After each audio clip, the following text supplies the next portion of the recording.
Hey girl, it's LadyChann rep nonetheless, and welcome to a delayed weekly wrap-up show. It's usually Mondays, but technicalities and stuff, you know. So it's today. My desk is an utter mess. Oh my God. My desk is so messy. It's unbelievable. Hang on. Let people come through like the mugging. Woo. You just have to cream the hands. Just make sure everything is moisturized.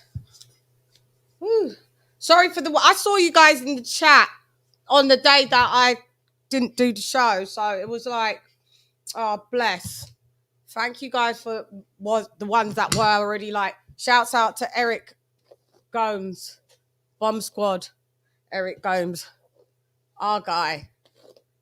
So let me just get my life straight. Let me just get the life straight. Life straight. Yeah. Okay. I'm reloaded. Sham reloaded. I don't know. Am I? Right. Right. Bit of air out of my mouth. Okie dokes. Cream off to the side. Rolling with the punches. What up, Rolling? You're in the building. This lipstick it's gone all bitty. It's great colour, but I think it's saying no mas. I think it's saying no mo. Send it to the cemetery. I think that's what it's showing. Late show 42 in the building. What up, Doe? Yes, Linus is in the building. Okay, so that goes there. Let's see here on this lappy. Got some more bits to sort out because rolling with the punches. What up, Rolling? Ah, it's hot. I feel quite warm. Okay. Okay, delay. Silvestri in the building. Right, so let me do the banner. I need my mic in more of a. Does my mic sound nice? Chickadee check 1, check 2. Does my mic sound nice? It might sound a bit. Hang on, when I kerfuffle with it, I don't know if it's got a short in it. Sorry if this is going to be hurting your ears. 1 second. Okay, so let me. Am I soprano or baritone? I'm more of a soprano. Yes. Hi, James Brown. Ow. Shout out to LadyChann, looking gorgeous as always, and shout out to the Chickadee chat. Thank you, JB. And thank you, Rolling. Massively appreciated. I do like to have a little sing-song. Let me do the banners. The Bruce banners. Hang on. So we got the Cash App there. We got the Cash App there down there. And then we've got to... Let's sort out the titling, shall we? Terence Crawford condemned. Terence Crawford. Then the thing with that, it makes your nose run when you've got the fan on. Condemned by non-blacks. It's a bit. I'll be getting political now. STEVENSON VALDEZ as well. I forgot. We'll cover AJ Usyk. What up with that, Joe? Oh, fuck. Oh, mate. Hang on, it made me do it again. Hang on. Sorry, bear with me, guys. Give me a minute. Give me a minute.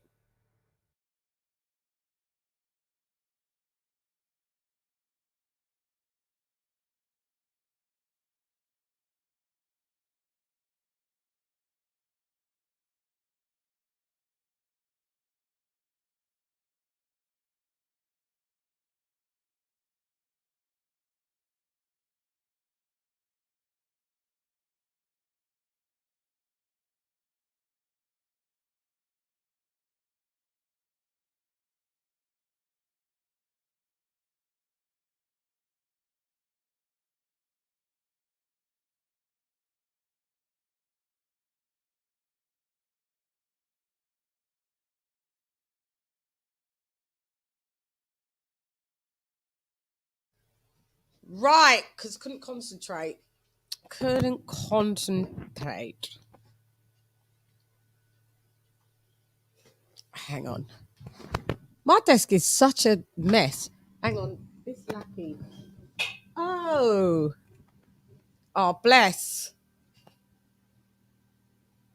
Bev, thank you, gorgeous, for the dub on your girl super chat. $19.99, the $20 super chat. Massively appreciated. I like the little thanks for being you. So it shows it on my Mac.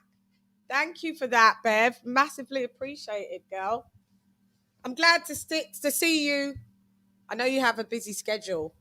So it's good to see you when you can, make an appearance. Massively. Girl power is always what's needed, So, thanks, Bev. Really do appreciate it. Okie dokes. So, okay. Let's do some introducing. Let's do some introducing. So, I'm introducing, introducing, introducing,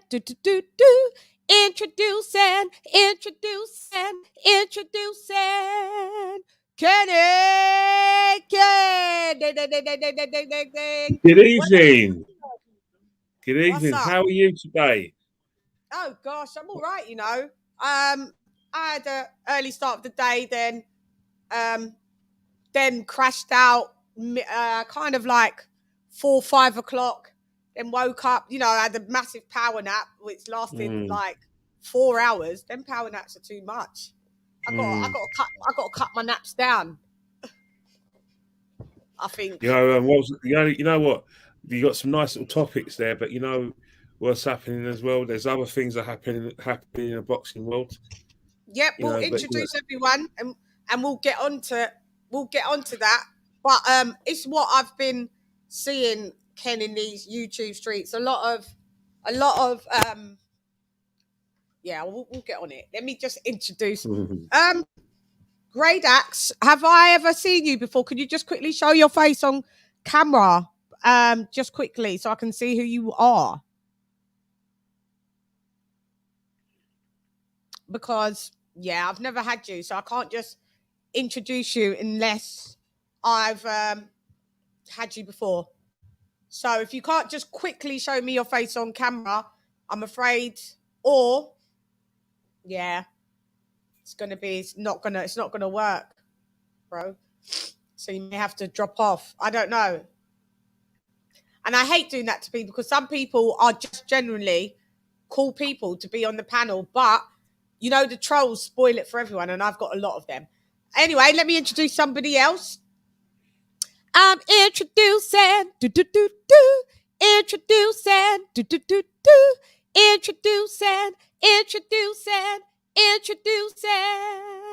Lisa Queen Bales. My sister is in the building. What up, Doe? What up, though? What's going on, everybody? Yeah.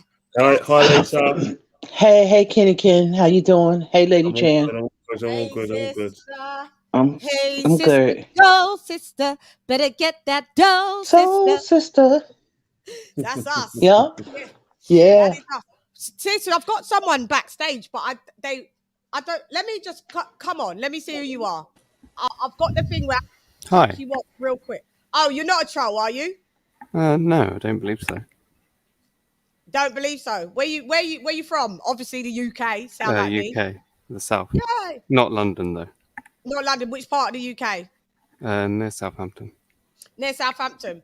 Okie dokes. Oh, this is going to be a good one. Thank you for joining us. I get a lot of trolls, mate. So, No, it's understandable. No worries. Yes. So I had to be a bit vigilant of who you are. But thank you for coming. What up, Doe? Smoke. Come through on the panel. Get the smoke. Come through on the panel. The link What's is going pinned. on? Come through. Come through. Come through. Come through. Yeah.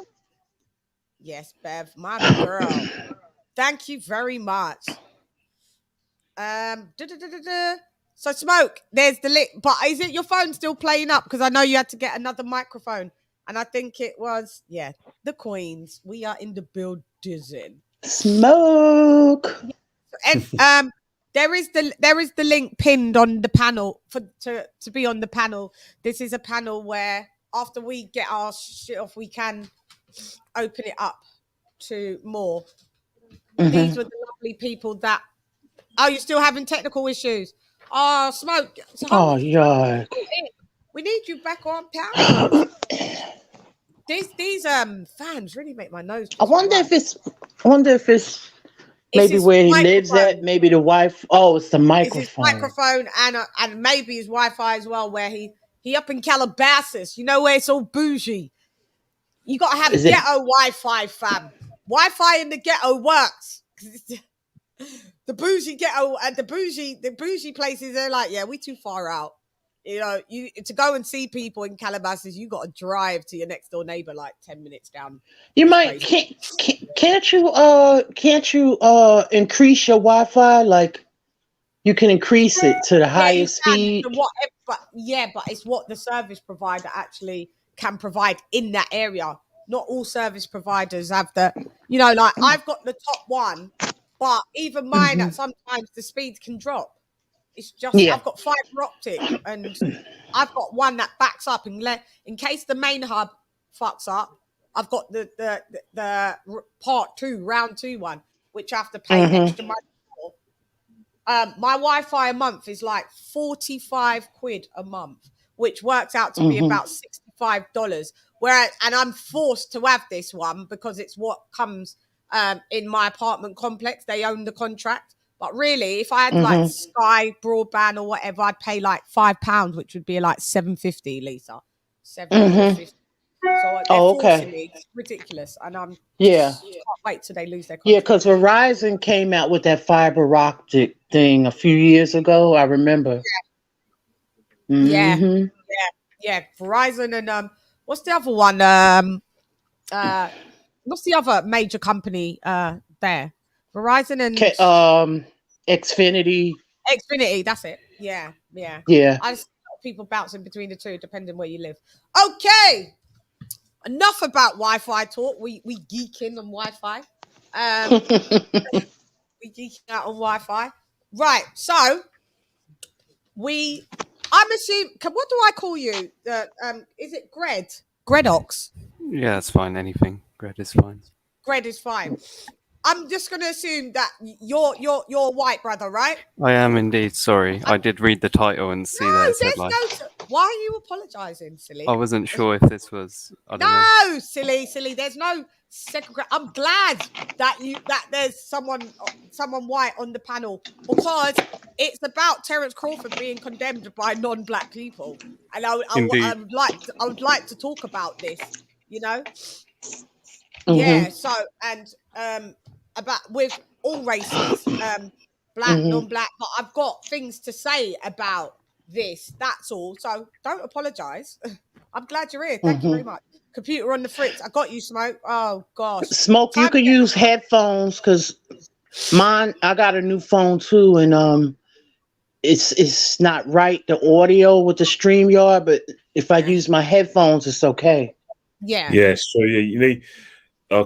If you use your headphones, Smoke, you may be able to get it, innit, Ken? Yeah.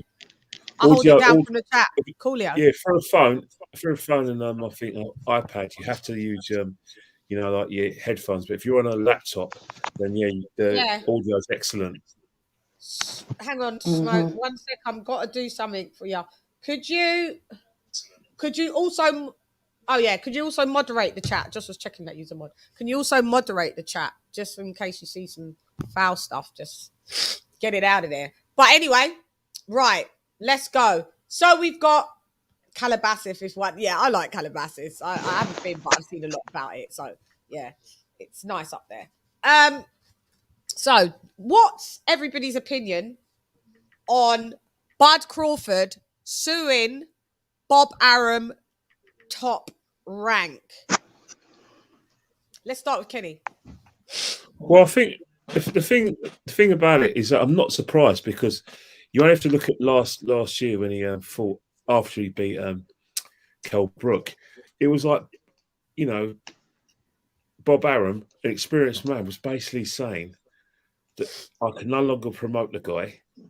That he's very hard to promote, as if to say he doesn't curry favor with American fans, and he doesn't get out there and promote. So you're the promoter. You work for Crawford. You work for him, and yet he's got to promote and you don't. And yet, I can suppose that one of the reasons why Crawford would say that is because of the, obviously, if you look at how Customato used to try and when Mike Tyson away from people like Don King and Bob Arum, he always thought that there were snakes and they were like slave masters here and there, and that Bob Arum's reputation precedes him. And I've always been a massive critic of Bob Arum. However, I don't know what's in Crawford's head, but if you look at the way Bob Arum is now promoting Tyson Fury, there's a marked difference. Whereas, obviously, the heavyweight division is a blue ribbon division, but Tyson Fury, in all intents and purposes, is British. And yet, Bob Arum seems to be working his nuts off in order to sell, Tyson Fury to an American audience, to the extent that he's trying to say, well, you guys have never heard of Deontay Wilder. This is my man, who happens to be from Manchester and lives in a seaside town in the northwest. So Bob Crawford's thinking, hang on here. Can you imagine if this guy was working his nuts off for me? I'll be, like I said, I'll be getting more money, like I said, in terms of like more numbers of pay-per-view. So it's a double-edged sword. Bob Arum will be saying, well, hang on here. All the fights that you've had, we're not breaking even for pay-per-view. So it's a double-edged sword. Bob Arum thinks that the guy's not working his nuts off to be a personality and just concentrating on boxing, not having a personality, which Tyson Fury has in trying to sell himself and blah, blah. And Crawford wants to concentrate on his craft. And Crawford's thinking, hang on here, I am one of the pound for pound best fighters in the world, second to Canelo, and yet you can't promote me. Yet you're promoting this limey from Manchester. I think that's the mindset of both men. Yeah. Okay. Good. Fine. I'm going to go through everybody, and then I'll say my piece as well. So, Lisa Bales in the building. Thoughts? Yes. I'm really not surprised. Actually, the lawsuit threw me. I didn't expect that. But, in the case of Bob Arum, I can't make excuses because of his age. Like some people say, well, he's old, he's, from his product of his time and all of that. I get all of that. I get that. But he's still a professional. He's still a CEO of one of the top boxing, companies in this country. And it's a level of professional. Yeah, it's a level of professionalism that you have to have. And if you can no longer do that, then maybe it's time to, right. And I've seen him do this number of times with other people, not just Bud Crawford. he's slick with his mouth, and nobody is in Bud Crawford's shoes. So people are saying this, that, and this, that, and the other, but no one has walked his walk and know what he's experienced at Top Rank. And he is the pound for pound, one of the top fighters right now. And there's no excuses for that. There's no excuses for that type of behavior. And even if that was true, that's stuff that doesn't need to be for the public. If the pay-per-views didn't sell too much, pretty much people are going to know, well, they didn't do well. But that's public record or whatever, public knowledge if you put the numbers out there. But to just tear him down like that, it's like when you're doing that type of stuff, other people, it sets a climate for other people to, well, he's not a straw, or he doesn't sell this, that, and the other. And that's not what you want to do to your client. At the end of the day, he's there. He's the promoter, and he's backed up by a huge corporation that's even bigger, ESPN. So they can market him. Right. You have to find out. See, for me, and I'm going to say this in closing, what I find, I see, when Bud Crawford is with his people, like when he's with Shakur and when he's training and when he's playing ping pong and when he's being competitive, that's where you got to really get Bud. Like get glimpses of him there. He may not be the best interview, or maybe he needs to be trained in like maybe media training and that. Some people are not great interviews. I get it. I get that. But that's when you really see Bud's personality. And he has a personality. Yeah, and I agree. Yeah. Mm-hmm. Thanks. Sis, so that's it. You're welcome. Thank you. Welcome. Thank you. You're welcome. Gredox, your opinion and view. So I'm not entirely sort of convinced that it has like a racial aspect, just because of Bob Arum's history. He has a long history going back with Ali, with George Foreman, with Marvin Hagler, with Sugar Ray Leonard, even with Floyd. And none of them ever said, in fact, a few have come out in defense of Bob Arum, that it's anything to do with race or whatever. Are there bits of the contract which could have been broken? Yeah, sure, maybe. But I'm a bit cautious to say instantly, yeah, it was because of Bud's race. I don't think there's anything in public that is sort of correlates with that yet. But if there's evidence and it's released, then sure thing. But until then, I'm a bit skeptical to just jump on the train. Is Bud, should he have filed? Sure, if he thinks he's been done wrong, why not? But it'll come out in court, right? And we'll see. I do also feel, though, that Bud hasn't taken all the opportunities given necessarily. And so he is, in fact... What opportunities are they? Let's list them off that he hasn't taken. So I think... so the main thing was he wanted to fight Crawford, right? No, Spence, sorry. Yeah. Which by the way, Bob's put that in the contract that's he will get in that fight. That's a very odd. That is odd though, because it's like he can only do so much, right? Because but then don't put it in the contract. Then he can't force Spence to fight, so it's odd that would be in the contract. So he breached. It is in the contract because we've seen it. Because it's in the I had a look, but I'm not a lawyer, so I can't for sure. Yeah, he but breached if it is, then sure, then he can get some money off it, right?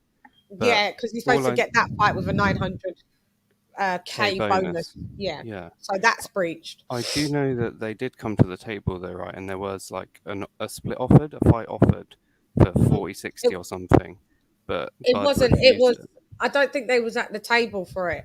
It was just kind of like loosely thrown over, like 70-30, 60-40, and then I think Bud wasn't really down with that.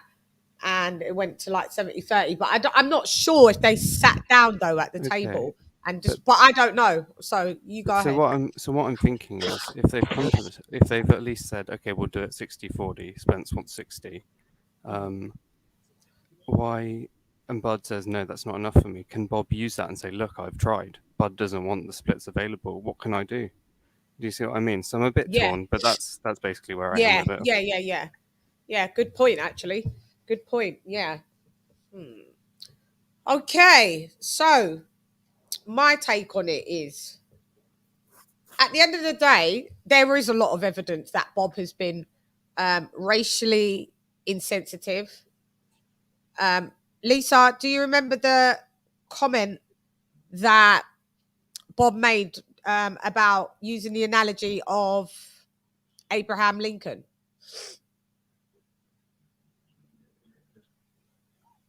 Lisa, where'd she go? Yes. Yeah, he like compared it to like the Emancipation Proclamation. But what was the comment? It was. He was on Abraham Lincoln, where he said it was about releasing of the slave. It was like that one. Yeah, that's the Emancipation Proclamation. Yeah. He was comparing it. People from the UK don't know the Emancipation Proclamation. He was comparing it to him leaving top rank to that. So yeah, like freeing Bob the slave. Arum, basically, yeah, that's it. He equated Terence Crawford being released. What was? I need to get the exact statement though. Him being released as what Abraham Lincoln released his slaves. So it was like a comparison. Yeah, it was like a comparison. Strike one there. Strike one there. Who says that? Who says that? And with the George Foreman and all the rest of the idiots that have decided to come forward and say, oh, he didn't do that to me. Just because he didn't do that to you, or maybe he did do it to you and you accepted it and said nothing at the time, doesn't mean he's not said it to Bud or not done things to Bud. It's not all across the board. Like, somebody can tell me something that's racially insensitive, but go about the rest of their life meeting everybody else and never being saying a racially insensitive comment at all. Does that mean that they didn't say a racial comment to me? No, of course not. I just think it's inconsistent if he's gone all his life. And it's not inconsistent though. That's if Foreman said and Ali have never had anything wrong, why would he start doing Bud? When did Ali say there was nothing that he did anything wrong? Ali's dead. Ali's dead. That's his daughter. That's true. We can't do that as his. And he may well have done stuff to Bud for sure. And if he does, then I'll condemn him too. But until I see it, then I don't want to be like, I think the biggest issue in terms of like, obviously, Bud's obviously, taking, I'd say umbrage that comment, but it's the case of the treatment and what he feels like, how he treats one client to another.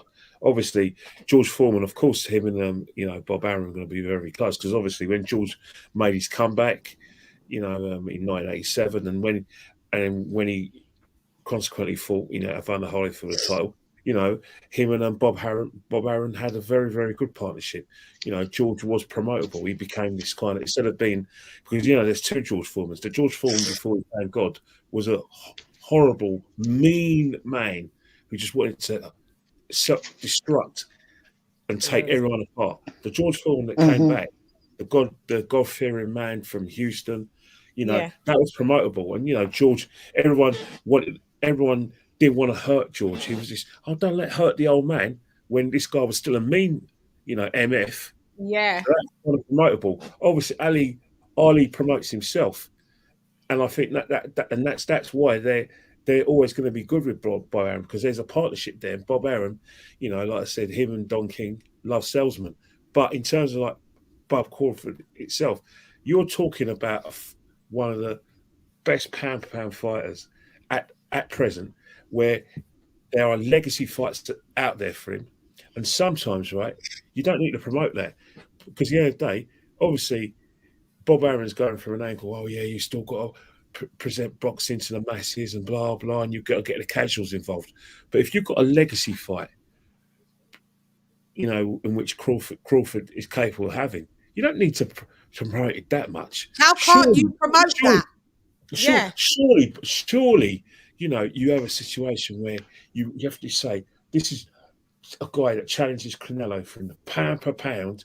He's seen off this fight as this one's fair. Now we've got a situation where he can fight, dare I say it, before he retired, a Manny Pacquiao. Spence, who we don't know whether he's on the contract or not. I haven't seen the contract. And you've got Ugas is coming up. Bob Crawford has got at least 2 legacy fights in him. And if Bob Arum can't promote that, especially a man of his experience who's been in the game, a long time, then if I was Bob Crawford, I'll feel aggrieved and I'll say, what's going on here? Because you have no problem trying to get Anthony Joshua and Dillian White to, step aside from what is their right to promote your mate Tyson Fury against Usyk. And let's get it right. That fight won't sell. Because I'll tell you one thing, right? They're going to see 2 artists. It'll sell to me because I love pure boxing. But if you try to sell that to the casuals, they'll walk away from that because they'll be out the door. They won't have it because it won't be exciting for them. But he wants to try and promote that. Come on, Bob, sort yourself out, son. And before we got, I know, he's got 3 summers left. Just 3. We just got to put up with him for about maybe 2 or 3 summers, and hopefully he just bows out. So get this smoke. This is an amazing, accurate thing. He said, Bob said, and he did, black fighters don't sell. But look at the top earners in boxing history. But Bob did come out and say black fighters just don't sell.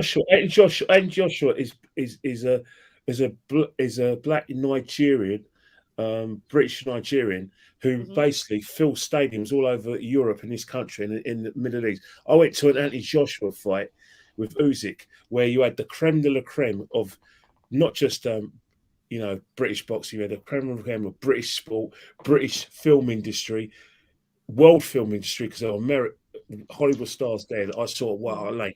I can tell you now, on my life, Tyson Fury would never be able to fill the Tottenham Hotspur Stadium with Old Trafford, unless he has a dancing partner like Dillian White or Anthony Joshua. Anthony Joshua will fill out those stadiums just by being Anthony Joshua. So Bob Arum, that is very, very inaccurate. And Anthony Joshua would definitely sell in the US as well. So you're talking crap. Absolutely, big bro. Shout out to you. Look. Hey, young Billy. Hey, what's up? What's up, Queen Lisa? What's up, Queen Shan? How y'all doing, man? What's up, brothers on the chat? What's up, young man? What's your take on this? Man, my take on it is, Shan, you got to check this out. For me, if I owed you $200, you would DM me right now. You know what I'm saying? If I'm taking long to get you your money, put race aside. If Bud is owed fights that he never got, and he was owed a bonus that he was supposed to get Errol Spence, and you didn't pay him that, I don't care what people are talking about. He has a leg to stand on in his lawsuit. And when you look at it like these guys are saying, how can you not promote the pound for pound #1 commodity in the sport? I mean, this guy, 3-division champion, an undisputed champion. And if you have a guy that you're losing money on, I never heard PBC speak on losing money on any of their fighters, any of their events. I've never heard DAZN threw away damn near $1 billion in Shan, and I've never heard DAZN say we're losing money. We lost money on Golovkin. We lost money. I just don't hear it. So for me, it's really mind-boggling and puzzling why you would try to tarnish your own asset and why you were trying to tarnish your own commodity. And what do you gain out of that? And why would you not pay the man his money, knowing he's going to be released from his contract and knowing you still owe him money? Did you not think he was going to want to recoup that contractual obligation? Did you not? You get what I'm saying, Shan? This is beyond me. Yeah, why would you? What happens in the boardroom? Why is it all of a sudden becomes public knowledge? Why would you try to tarnish, like you said, your #1 asset, unless you're trying to defame his character because you knew that you didn't provide what you said on the contract, and you knew that Bud was going to leave. And because Bud was going to leave, you decided to try and defame his character and make him look like he wasn't worth being picked up by anybody else. Or even though he's had such a hard time being on top rank, getting the fights that you said you was going to get him that you didn't. And you know what, Shan? You know what else makes it? You know what else is stupid to me? When he knew Bud was leaving, if he's losing you so much money, why keep dangling Josh Taylor to him? Why keep saying, oh, we can still work with Bud on the one-off if he wants to fight Josh Taylor in Scotland or the UK? Yeah. Why even offer that fight if it was so bad to work with Bud and he was such a diva? He was so hard to work with, and you lost so much money. Why want to work with him still? It don't make no sense.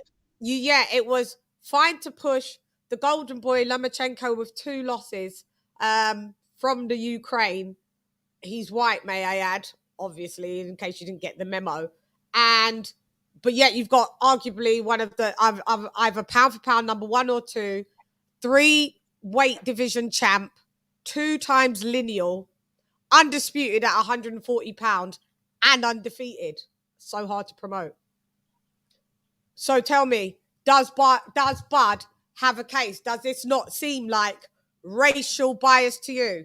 And the list goes on, and I'm going to play, shouts out to Boxing Beats and Rhymes. I'm going to play some of his, what he just did on his show the other day, like yesterday that he released. He's got all the receipts. He's got all the receipts going back, all the receipts. So does this as I keep forgetting your name, Myron. Sorry, Myron's in the build. Dizzin, are you staying muted at the minute, My? Yeah, I think Myron has to stay muted for now because he did say. I think Myron has to stay. I'm muted. Are you unmuted? Oh my God. Yes, give me 10 minutes. Okay, no worries. So, Greg. Oh God, sorry, but I don't want to mess up your whole entire name. Gredox. I'm just going to Greg because you're new now, but I'll get used to it. Greg, does this shine any? Oh, there's one today, Karma. Oh, I didn't even see that one. Okay, well, we're going to be playing that one. Shout out to Karma. Yeah. Does this shine any more light on what we're saying, like on this topic for you? Because someone been referring to you as a released slave. Well, no, obviously that's not. I mean, I didn't know you said that. Yeah, that's obviously not great, is it? Not on, is it? Well, no, obviously not. So I can't really defend that, so I'm not even going to try. And what about him? What did you think, Gredox, when he come out at the fight and said, "Oh, I can't even sell this fight. I've lost so much money on Bud. I could have the money that I lost on him. I could buy like a mansion or 2." It's odd, isn't it? He's supposed to be promoting him, but yeah. I mean, maybe it's just because he's old and he's sick of losing money. I don't know, but we don't care how old you are. Get out. You got your son. You got your son-in-law. We can't use age as a reason why. That wasn't normal, was it? But I'm not sure that was because of his race that he did it. I think he's just a grumpy old man. I don't know. He likes money. I think Bob, on top of everything, wants money. Wants lots of money. As soon as he starts losing money, he gets salty and starts like defaming people. Absolutely. Yeah, I've seen him defame Mikey Garcia. Yeah, I think it would be anyone who loses money, honestly. No, he didn't. No. No. I mean, remember, he doesn't. Like at the end of the day, he defamed Mikey Garcia. He told Floyd Mayweather, "You'll never see your name in lights." Floyd Mayweather paid, I think, between 300 to 600,000 to buy himself out of the contract, and has become one of the highest paid boxers. How much was it? It was 600. You right? 600. Yeah, 600 grand to come out the contract and became. Why would you say that to someone that you've got arguably at that time? Floyd was like, I don't know, 35-0 or whatever at that time. 30-0 could have been, and also a multi-divisional weight champion, undefeated. Why would you say that? Why would you say that to that asset? But yet to defeat it twice, Lomachenko, he's the best thing since sliced bread. If there's no racial insensitivity. And they trying to get him to Cambosa's fight at that in Australia. Yep.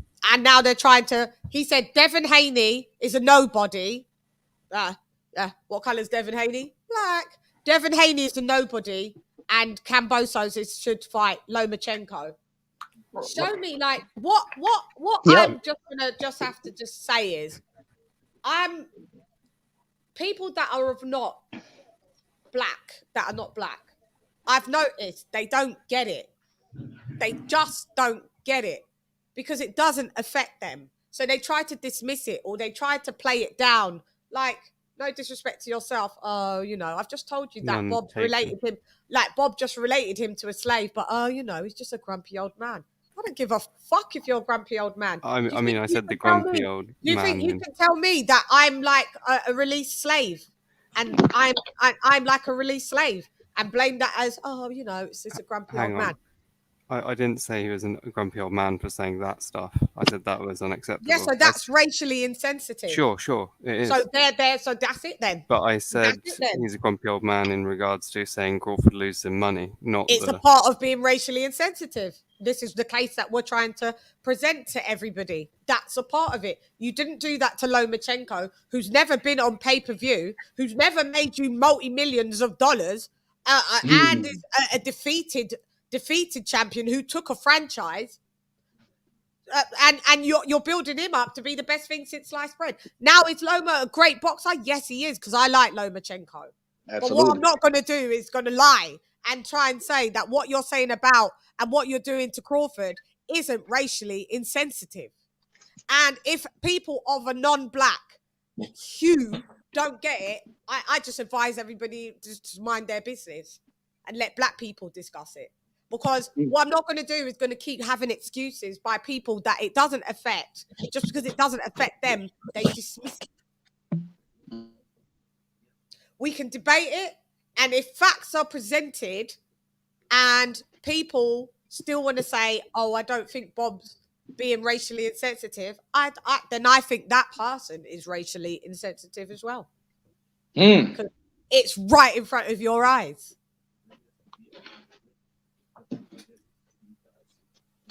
Mic drop.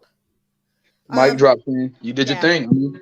Yeah. I mean, you know, you explained it better than anybody can. I mean, like you said, it's something that, like you said, what you explained. I mean, what you said and doesn't need to be explained, Shane. I mean, I get what you're coming from. But Crawford shouldn't be this hard to promote him. And it's not just Bob. And the thing is PBC and Tim Smith are icing him out too. They say they don't have no money for him. They don't know what he's offering. They don't know what he wants for the fight. But have they had a sit down with Bud Crawford? Shane, how you go to the media and say this about Bud to demean him and minimize his value when you never had to sit down with him? You don't know what numbers he's looking at. You don't know what numbers he wants.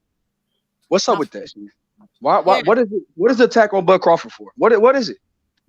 I don't know. This is what I would like to see everyone's ideas. What is it?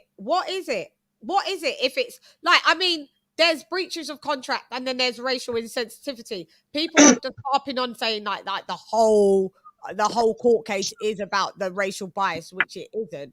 But it's a definite factor when we've like, I'm gonna have to draw up beats. Some people say racism doesn't exist. Sorry, Daryl Alexander. Sorry. Thank you for that $2 super chat. Without Wilder, how much money did Bob lose on Fury? You know what, Shane? Due to an insider, I heard they lost money on Wilder Fury 3. They lost money in that fight. They lost on number 2 and number 3. How come you not saying nothing on that? They lost money on, especially number 3, because it did 600,000 buys, and they had higher purchase for number 3 than number 2. They did the second highest gate, but with their PPVs, they definitely come in at 600,000. So they lost money, and they lost money, and number 2 lost money. Number 1 only sold 360 to 380 PPVs. So that definitely probably even didn't give him a fortune, did it? So this is what I'm saying, guys and Gredox. Why isn't Bob blasting Tyson Fury for losing him money? This is what he should be, I guess. Like, he should be consistent with all of them. If you're going to because blast one, you should blast them all. You want to be honest? Yeah, Myron, you're there. Hi, My. Thanks for coming. Hello, beautiful people on the planet, on the panel and everything. How y'all doing, man? We're there. Man, can you really just say what the elephant in the room is? What's the elephant in the room, big dog? He want freaking Crawford to act like a mouthy, disrespectful thug and berate and degrade his opponent, like Ali was, like Mayweather became, like Wilder became, like Tyson Fury is. That's why Bob say he doesn't know how to freaking sell black fighters unless they freaking downing or degrading the next fighter, which really is their own. That's the deal. That's why he's saying that. We want to, let's be honest. Why do they call Muhammad Ali the greatest of all time? Because of his jiving. Because he self-promoted. He was probably the best. He rapped and rhymed. Yeah. Yes. But he also was the fought greatest the best self-promoter too. At all time. And he had but he no also issue. fought the best too. Yeah, obviously fought the best. A lot of fighters fought the best. He was the best. He was the biggest draw in boxing. He was easy to market. And salesman, perhaps of all time. The cheeky black guy, the villainous black guy. He had no, but he made the other guy feel the villainous. He had no problem of berating his opponent in any way, shape, or form, whether they were ugly, whether they were slow, whether they were stupid. I'm pretty. Then at the same time, he went into the Nation of Islam, which separated black people. Everything. This is why it wasn't because Muhammad Ali was awesomely better than any other fighter in the history of time. No, because he was a freaking ultimate showman. And he went to the lowest lows to show off. People think, let me be honest, man. People think Ali just didn't want to go in the freaking Vietnam War because he was against the war. Hell no. He was against losing $2 or $3 million a year to go making $25,000 a year. Let's cut the bullshit, man. You think Ali just didn't want to go in a fucking war because he was against Vietnam? No, he was marketed and promoted. He spun that shit, and his marketing people around him spun that shit because he was totally against the war. You think Ali didn't want to go to war because he just was against that? No, he didn't want to lose freaking $2 or $3 million. Do you think? Why do you come up with that? So 25,000 is more than him losing all his money because if he'd have went to war, he probably would have not lost all that money he lost. He still lost the money by not going to it. If he went to war, if he didn't go into war, dude, if he went into war, he wouldn't have been able to fight. He did some exhibitions. He didn't fight for 3 years anyway. He's been able to fight for free. Yeah. For 3 years. I mean, we don't know that, but we really don't know that, Myron, based on that. Look, if he went, that's assumption. Look, that's assumption. If he went in a war, we trying to build up. He went in a war. Why you tearing down Muhammad Ali, big bro? You came on here. We talking about Bob Arum. Let me finish what I'm saying. Let me finish my point, though. Yeah, jump in real quick. If he win the war, okay, when the Bronx bomber went to war, was he fighting? Who, Joe, the Brown bomber? Yes, Joe Louis. Joe Louis went in the war. Yeah. Why did he fight? No. No, he What's your didn't. common sense? He would lose money. He would lose millions of dollars if he actually went into the war. Now, I'm not saying that it wasn't partially against it because of the religion and all of that, but you got to think, if I'm going to lose $4 million, you know what I'm saying? You know what I mean? I'm trying not to go in a war and lose fights. I get that. Let's keep in mind, he was trying to fight overseas as well. That was the United States, but he was trying to fight overseas as well. They just completely blackballed him. Right. Exactly. In Canada, in Mexico, whatever. Right. So it was actually against him. It wasn't just necessarily America. You know what I mean? But they was like, no. But who was he working with at the time? He was working with Arum, right? Bob Arum, yeah. Yeah. I don't think, I'll be honest with you. I'm looking at money. I'm looking at family. Whatever. You think Joe Louis would not win that war if he couldn't have? No, he played a good old boy. You think Patterson? He also excoriated all of those men.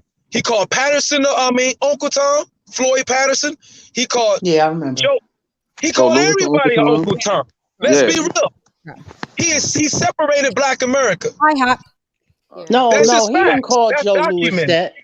Wait a minute. He said, you said Joe Louis or Joe Frazier? Joe Louis. Yeah, Joe Frazier hated him too. but he separated Black America. So I'm just saying, Bob Arum once, and Crawford did a specific interview saying, why do black fighters always got to be this and be that? Let Lisa rebut. This is getting off the. He was risking jail time too, though, Myron. Like, sorry, Billy. Let Lisa rebut, and you go after Lisa. Go ahead. I just cooked it up. Y'all go ahead. Go ahead, Lisa. I think we got way out there. No, the question, I thought the question was why isn't you can't promote him? That's the last point I heard. What's the big deal with Bud? And I said it. That's part of it. They want Bud to be that, become a Mayweather later on. Because Mayweather wasn't that mean and nasty in the beginning as Pretty Boy Floyd. Look, here it goes. This dude is a coon. I'm just being honest. You can defend yourself. No, you know what? Can I just cut in? You know what the biggest elephant in the room is, right? My guy's right, because Ali did say that. Ali did call Floyd Mayweather Uncle Tom, because he said that the Ace of Islam was a menace, and there was another fighter in 1967 that he refused to call him by his Muhammad Ali. Cassius Clay. That was Joe Frank. That was Ernie Terrell. Who's that? Oh, okay. Ali did. Yeah, Ernie Terrell. Ernie Terrell, Cleveland Williams, one of them cats. Because he forgot. Yeah, he did not want to call him by his new name, Muhammad Ali. Let Kenny Ken speak. Yeah, you know why he's called the greatest, and you've got a really good point. And I think what it is, he's called the greatest because if you ask anyone who doesn't know nothing about football, who the greatest player is, they know Pele. They may not like football, they know Pele. If you ask anyone about boxing, Muhammad Ali's the greatest. Oh, how is the greatest? Oh, he's just the greatest because of the things that my guy was talking about.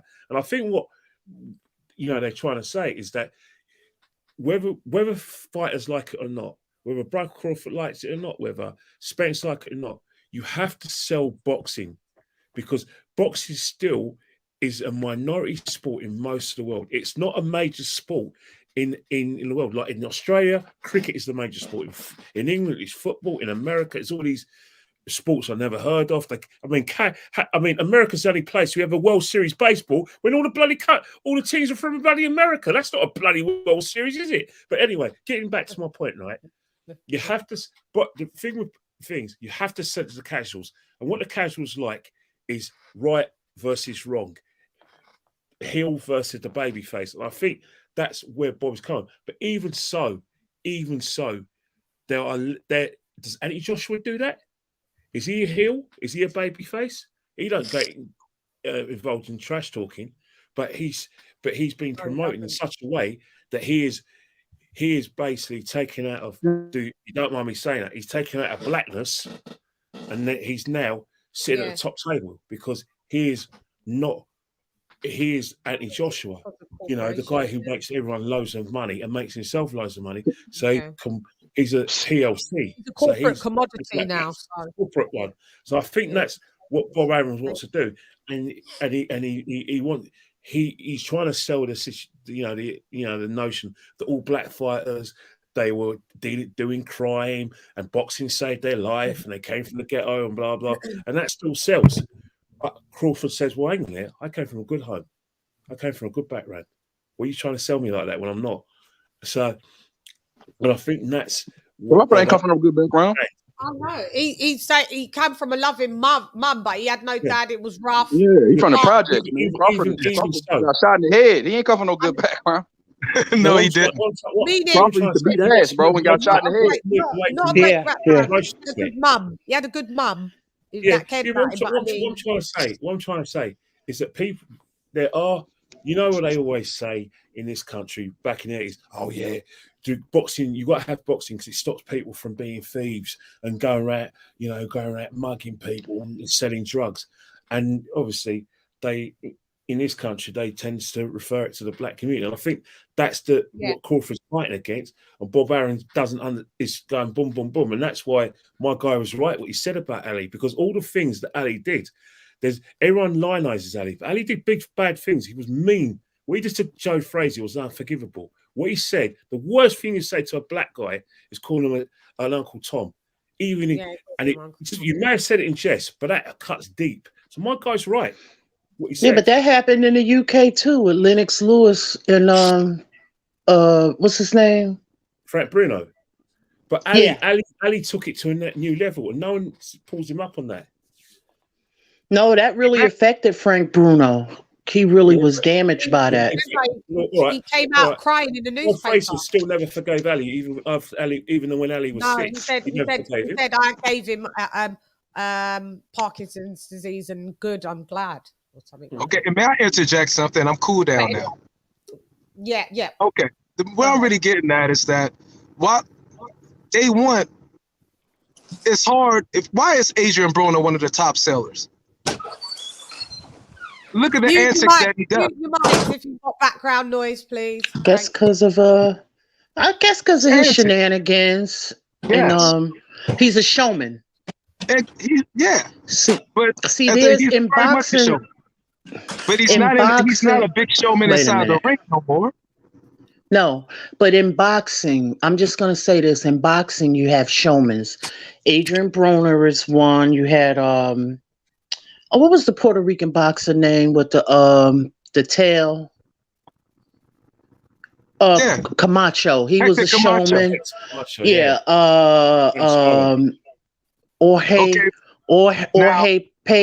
Jorge Paez was a showman. You just had different characters. Tyson Fury is one. Yes, but we got so many fighters that wasn't that way. Sugar Ray Leonard wasn't that way. Marvin Hagler wasn't that way. Hearns wasn't that way. Marvin Hagler was. No. So what I believe, my thing is, they call Ali the greatest of all time because he put on a behavioral. He put on a behavior model that they would like to see a lot of black fighters take after. So if you call him the greatest and keep calling him the greatest and repeating it, people are going to go look up Ali. See what he did. The fighter's going to look up Ali, see what he did, see how he acted, and say, okay, I need to act like that and be like that in order to be to some level as big as he was. And that's he took his persona from a wrestler. Let Gredox respond. Sorry, go ahead, Gredox. Obviously, all right. It's easier to promote someone who is outlandish and says horrible, like big, mean things, right? Obviously, it's easier to promote him. It's not, however, always needed, or it's not always been needed by Bob Arum to promote these people. Marvin Hagler was not like that. George Foreman, when he returned, was not like that. So yes, it helps, but I don't think it's necessary. Got you. Go ahead, Mike. Got you. That's the point. Go ahead. I was gonna say, he took his character. He drew from a wrestler. I can't think of the wrestler's name. Yeah. That's where Muhammad Ali got his drew from. Mm-hmm. You see similar things in MMA with Conor McGregor, right? He acts like he's the most horrible person ever, but in the ring, he's like, no, it's only business. I'm sorry. I didn't mean it. Like, it's to sell the fight. And yeah, they're easy to promote. Exactly. That's another great example. That's my point. Mm-hmm. But Khabib Nurmagomedov, Khabib is not that way. Yeah, but it doesn't mean what I'm saying is that what Bob's done isn't insensitive and racially insensitive, though. Myron. I believe it's racially sensitive. In the case, it's a little bit deeper. I think he's typecasting. You know, if you know anything about like acting, you have an actor that does one particular role, and it seems like that same actor gets those similar roles. I mean, like he plays those like roles Oprah. So well. Right. Oprah always play mammy roles. I get you. Exactly. Yeah. I think that can now correlate that into boxing. Mm-hmm. And so what are you saying? Are you saying that Bud isn't hasn't been discriminated? You think that Bob hasn't taken it down that No, route? I'm thinking that's an undercurrent. I think that's an undertone in so many ways. That's where they want him to act. But they can't just come out and say that. Yeah, but what I'm saying is it's just like you have been racially insensitive in your opinion. Huh?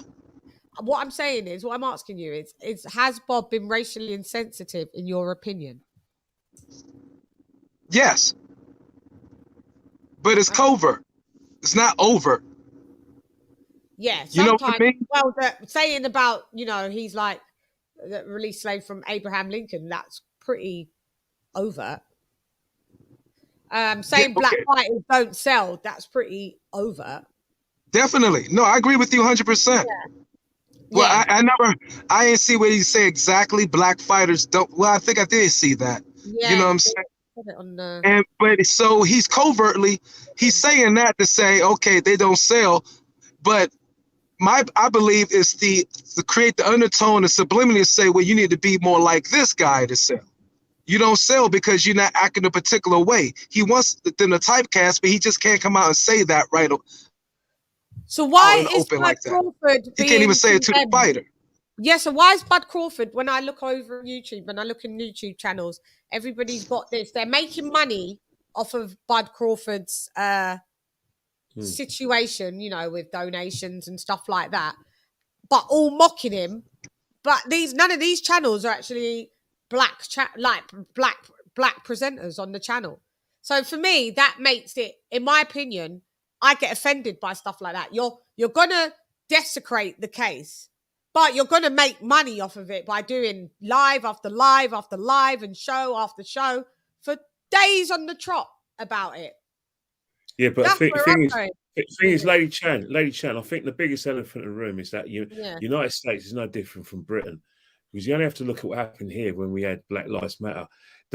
People became defensive and used the terms all life matter. And I think what it is to many people who are non-black, whenever a case is put forward, well, this is racially biased, or this guy was killed for being black, they become immediately uncomfortable and think, well, no, there's got to be something else. And I think that's the natural offence, and that's why Bob Crawford's getting criticised, because you could definitely get criticised if he says something like this in the United Kingdom, in England as well, because you know. Yeah, he would, but it's none of their business. I think it's like the kryptonite for people. They don't want to see it. They don't want to admit Mind their business. It's there. It's there. It offends them. You can't be offended that I'm offended. Fuck you. Yeah. I'm offended, and you're offended that I'm offended.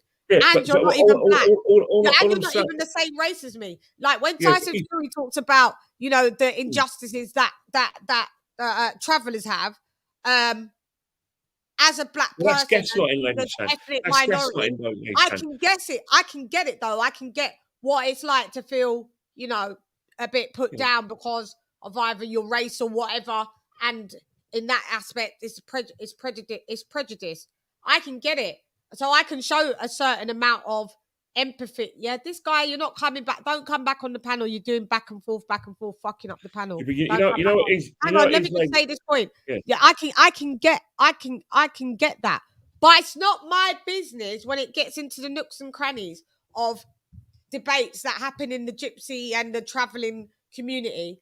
As a black person, that's not a part of that. For me to talk and condemn like what's happening within their thingy, I got my business. So what I'm saying is, if you're not black and you don't get it, and you are allowed to obviously shed your opinion, but bruv, if you don't get it, in the end, I don't want to see you making money off it. I don't want to see you condemning a man for how he feels, because you don't know how he feels, because you are not him and you are not black. So mind your business. Stay out of the business. Not everything's up for a debate. And if you want to debate it for fucking free and don't make money off the back of us. How about that? And also, can I say one thing? Let's not forget that Big Chavez, Julio Sr., Julio Cesar Chavez, long time ago said himself, called Arum a racist. Okay? Oscar De La Hoya. These are not blacks, these are Mexicans. Oscar De La Hoya said, they don't want to see about somebody like me who have beaten them over top of them. And he actually said the Jewish community. And Bob Arum came out and said, well, I didn't know Oscar held those type of thoughts and everything. I'm astonished. And Floyd said. So you got 4 grades. And 2 of them Mexican, brown, that have said the same thing. Come on. I'm willing to guarantee, if you really do your homework, Bob Arum he's been sued by all those men I just mentioned. Let's also include Pacquiao. Yeah. Bob Arum's been sued more times than Don King. Yet none of us ever know it because everything was pasted on Don King, and Bob Arum has the protection. Thank you very much. Exactly. Daryl Alexander, thank you for dropping that quarter of a dub on your Gizerl. Dillian should have slapped the ish out of her and old term for saying that shit. No, that was out of context. He didn't even say it. He said everybody across the board, black, white, or brown, blue, yellow, was on old school slave contracts. So no, didn't have to slap the shit out of him. Everything's in context. When you say things that's out of context, it makes it look like that you got a point. Sorry, Darren Alexander. There wasn't a point on that one, but thanks for the super chat. Yeah, everything has to be contextual. Where else are we going? I want to hear. Go on. So, what's the updated opinions? Is anybody opinions changed? Anybody opinion stayed the same? UGC Flame. Yeah, he's in the build Dizzin. Is anybody's opinion? Does anybody want to rebut what I said about minding your business? Rebut yourself, because simple reason is that what's happened is that you have to see how he promotes other fighters. As opposed to the thing. Because the other day, whether Bob Arum likes it or not, the fact is, how can you not promote, like, who's someone who's going to be a Hall of Famer? I've never seen a Hall of Famer being so badly promoted like this, and that a promoter would say that he's not promotable. I've never seen this before. I've never ever seen this in all my time watching sport, where someone who is at that high level of greatness, because he is a great already, and he's going to be remembered as a great. Why you've said that you can't promote him? I don't understand that, Bob. You need to give some concrete reasons, and if you can't give a concrete reason, and you're going to use terms like, well, it's hard to promote black fighters. That's a lot of crap. If you look at most of the heavyweight champions from the USA, most of them are black. So how can you not? And that's the blue ribbon, division. So you're talking absolute rubbish. So why are you coming out with this nonsense? You're just giving more ammunition, to your critic. And Bob, you're putting me in this position where I can't think of any other reason other than supporting them, the complaint and the accusations that have been made by Crawford, because there's no logical reason why this guy can't be promoted. And when you're using these sort of, like sentences or phrases, I'm sorry, I can't come to any other conclusion. I can't. That it's racially insensitive. Yeah, I can't because I don't understand how hard it is to promote, someone who's a great fighter. He's a future Hall of Famer, and that he's potentially going to be involved in legacy fights. I don't get it. How can you not one, be able to promote him, not willing to do it, and then using coming out with this rubbish garbage? Yeah. Get the bots. That's in the chat. Stop telling me to do it. Get the bots, guys. You got wrenches to do these types of things. Otherwise, I'll just take them away if you're not even going to man the chat. Sorry, go ahead.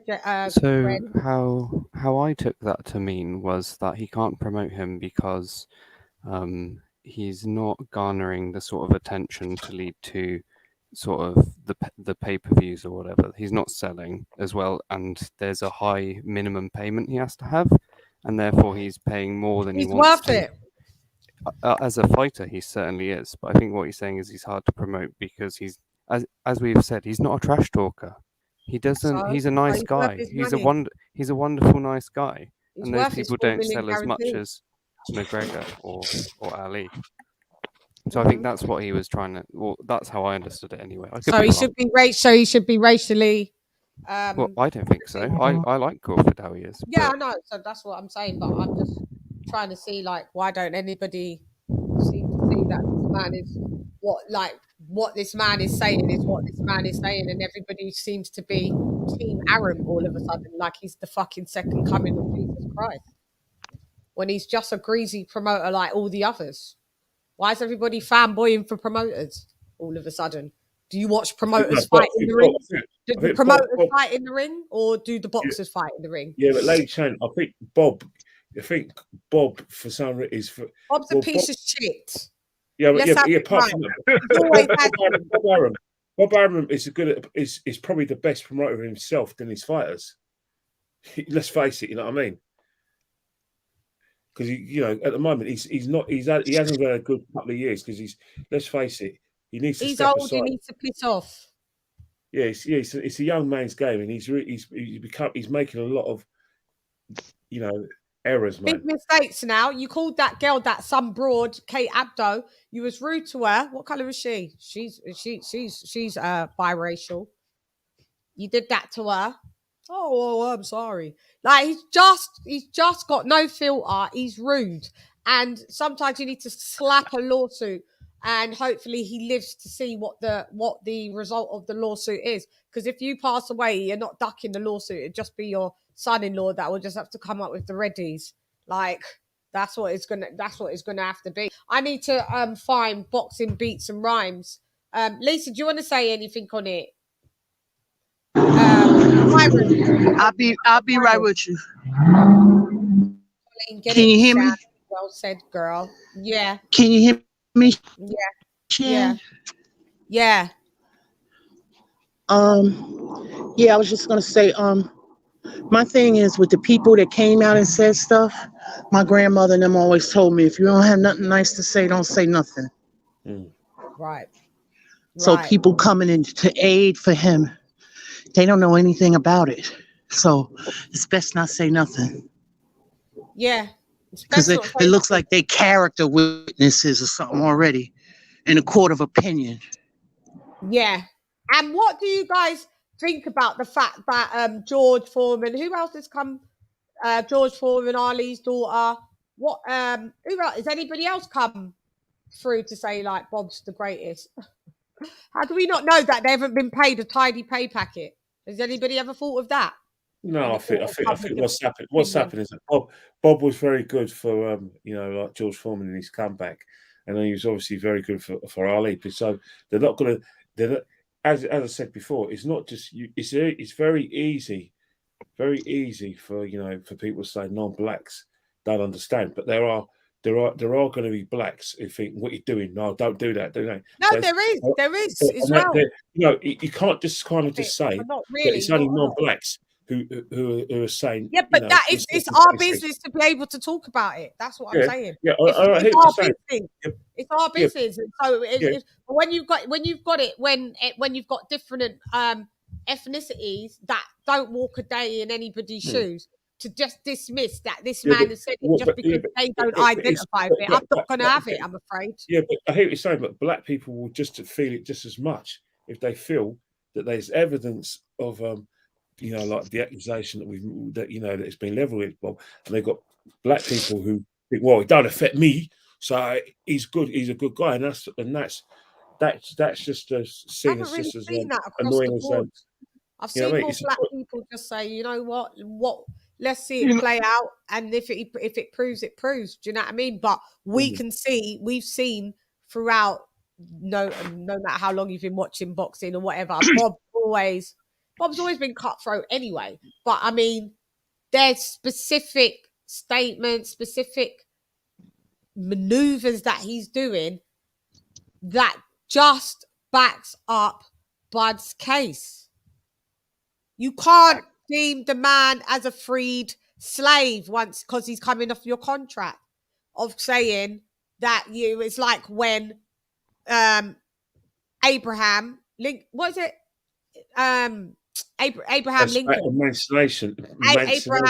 freed the slaves. How can you use that comparison? Why would you use that comparison? Who said that? Bob Arum. When?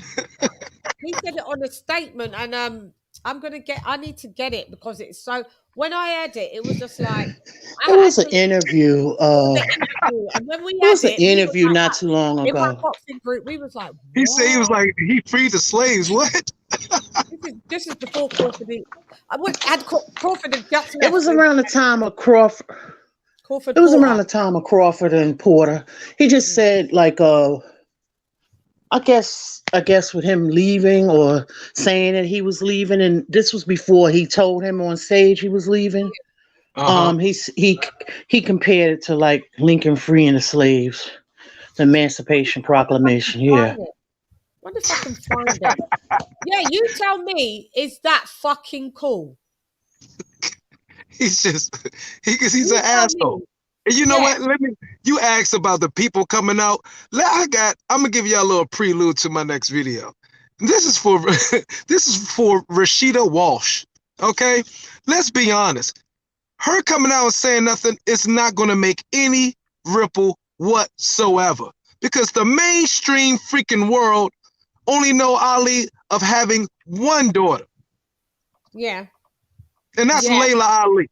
Layla Ali, yeah, we didn't really know about nobody. That's why she gotta make a post on Twitter. Are you kidding me?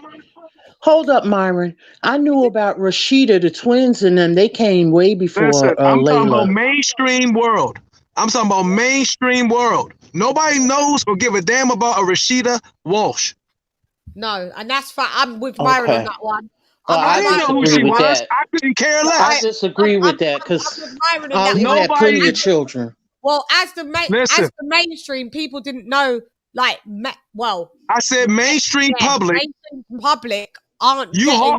They're only going to connect this Walsh to this fucking Muhammad Ali's grandson that can't box a lick. That's the only thing she's coming out for. We ain't heard from her. We more relate to the mainstream, right? The mainstream world. Most of the world, they only know Ali to have one daughter. That's Layla Ali. Okay, so nobody even paying her no mind. So already done wiped her. I'll be like, you could do your try. I looked at the post the other day, and even hardly got no support because nobody know who the hell she is. So nobody cares. Now, if Layla Ali came out and said something, then okay, that would get more of a ripple because she's more of a household name. Nobody knows who the hell no Rashida Walsh is. I don't give a damn. The other thing is, to hell with her. The other thing, damn, I missed my point. Okay, y'all keep cooking. I'll come back. Sorry. Yeah. So I'd have to disagree then, because as someone who didn't know a lot about Ali's daughters or how many he has, the newspapers just say, or the things just say, Ali's daughter defends Bob Arum. George Foreman defends Bob Arum. Yeah, sure. But I mean, it's not clickbait. She actually has defended him. Right? I mean, it's sensationalism. Like Ali's daughter. Yeah, she did it, but and Timothy Bradley defends Bob Arum, right? So these things do sway people because people are like, hang on a minute, these people have worked with this guy for years, or they're have you seen this on the front of a newspaper? Is this on the front of a newspaper, or is this mainly saying question to him? Has this hit the newspaper, or is it mainly staying in the social media world? The news came out from the New York Post about the lawsuit. Yeah. Okay, what did it say about Rashida Ali? Oh, I'm just saying the lawsuit. I'm not talking about her.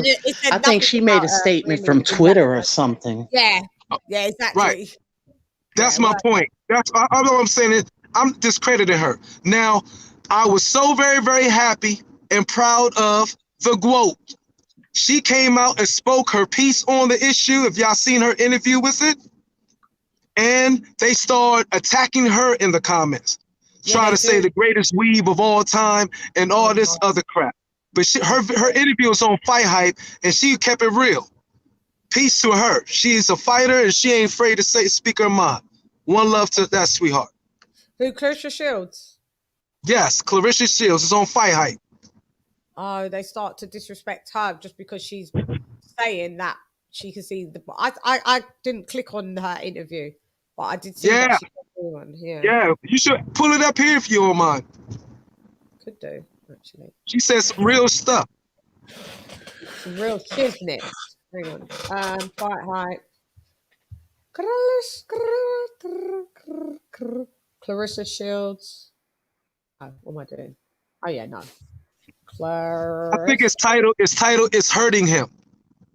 Oh, it is hurting him. That's the title of the video. It is hurting him. Hi, thanks, Martin.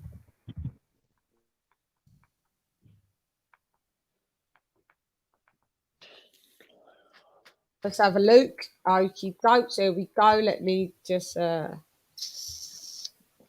share. Sharing is caring. Let's have a share. Let's do this. Chrome tab. Clarissa Shields. Share.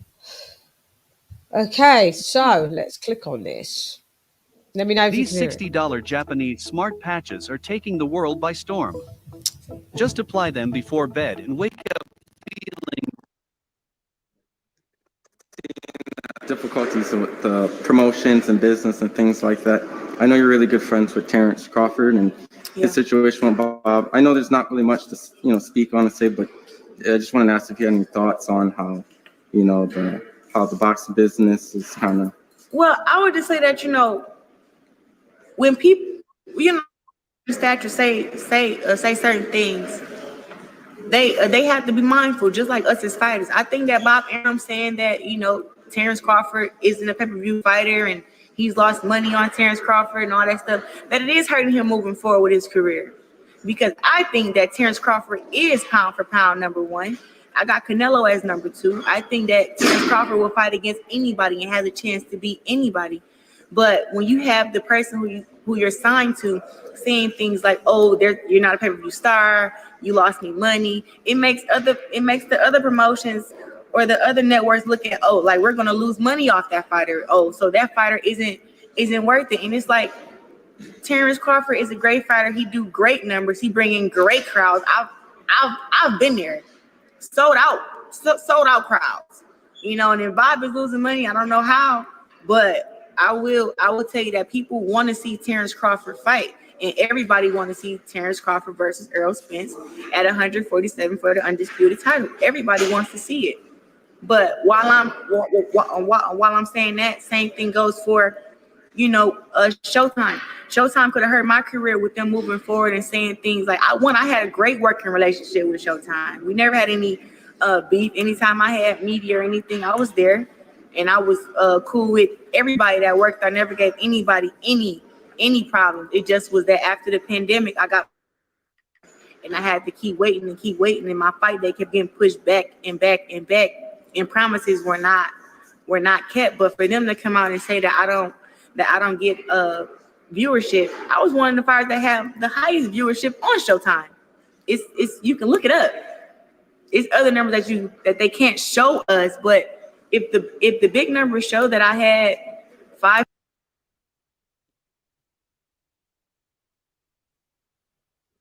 It's gone back into where as usual, so we get the point. Can you hear me? Yes.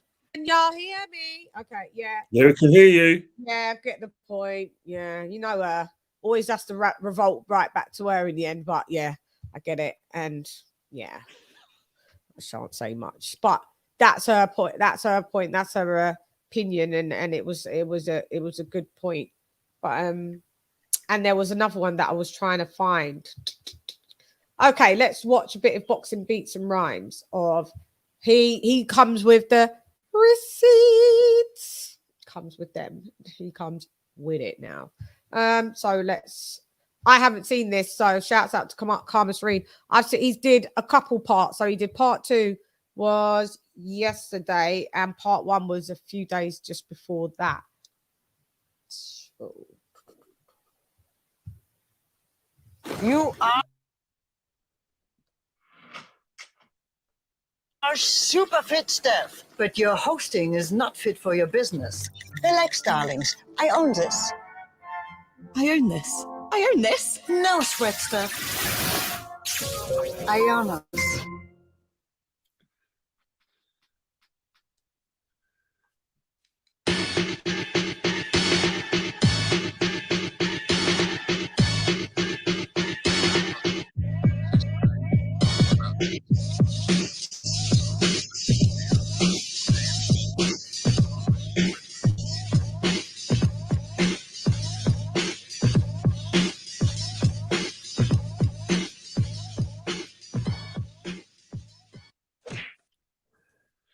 Later, George Floyd happens. Now, again, given my opinion, George Floyd didn't happen because he's black. George Floyd happened because of a lot of circumstances. Okay, one, George Floyd was high. Two, Derek Chauvin wasn't a nice person. And three, if George Floyd, when a cop arrests you, I've been arrested and I've also been assaulted by cops myself. When you're getting arrested, the less cooperative you are, the worse it's going to be for you. So, George Floyd at the end of the day wasn't exactly cooperative.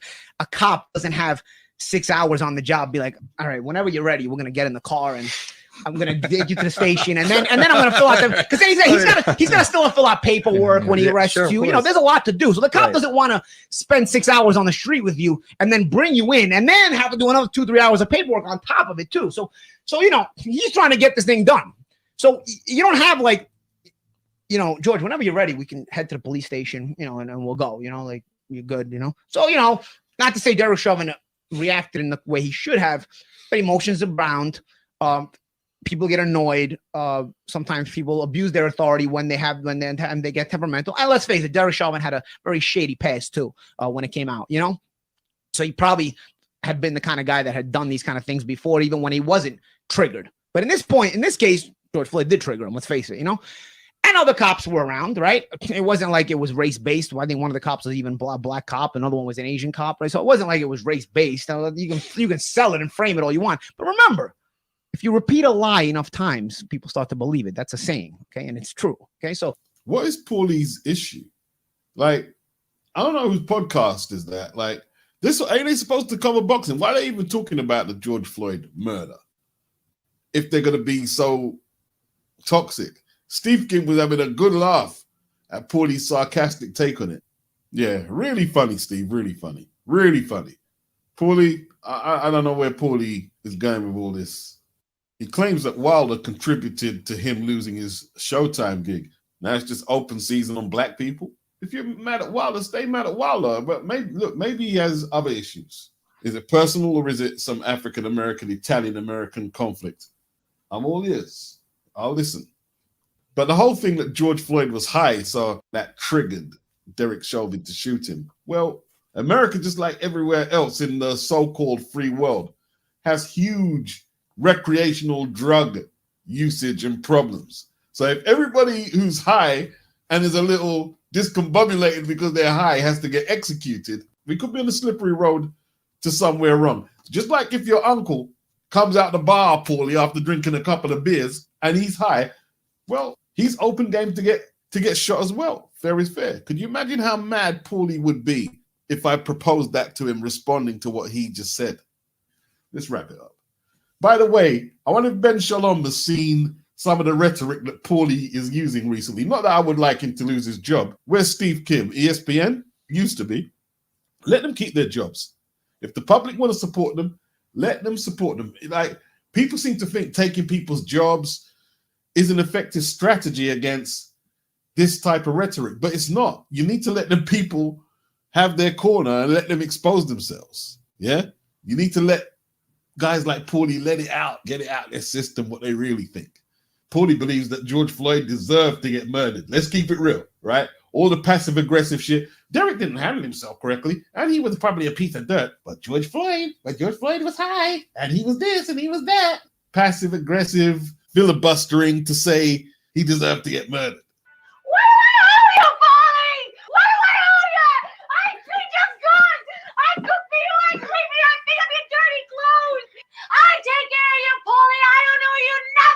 Bob, the walls are closing in and the hits just keep on coming.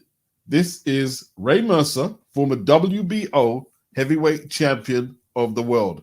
This interview was recorded on the 31st of August, 2021, way before any lawsuit, so he's not saying it in hindsight of Terence calling this lawsuit on Bob. This is what he had to say about your man Arum. What was your mindset going into Tommy Morrison fight? Were you going to prove the naysayers wrong, or was it just another pro fight for you? No, it was actually a personal thing. I mean, because I found out I was WBO champion, and I mean that's my only title defense that I had was against Charlie Marshall. And my manager told me, or my trainer told me, that I'm only getting $50,000 more than Tommy Morrison, and I was champion, and that pissed me off. So he told me, I didn't really believe me. He told me to call and ask Bob Arum. So I called Bob and I asked him. I said, I'm champion. How am I only getting $50,000 more than Tommy Morrison? And he told me, I respect him for this. He told me because he's white. He told me because he's white. And when he told me that, I said, okay. I said, thank you, because he was honest. If you couldn't hear it properly, Ray Mercer asked Bob Arum why he's only getting $50,000 more than Tommy Morrison. Bob Arum said it's because he's white. He's white. Tony Bellew disagrees with Tim.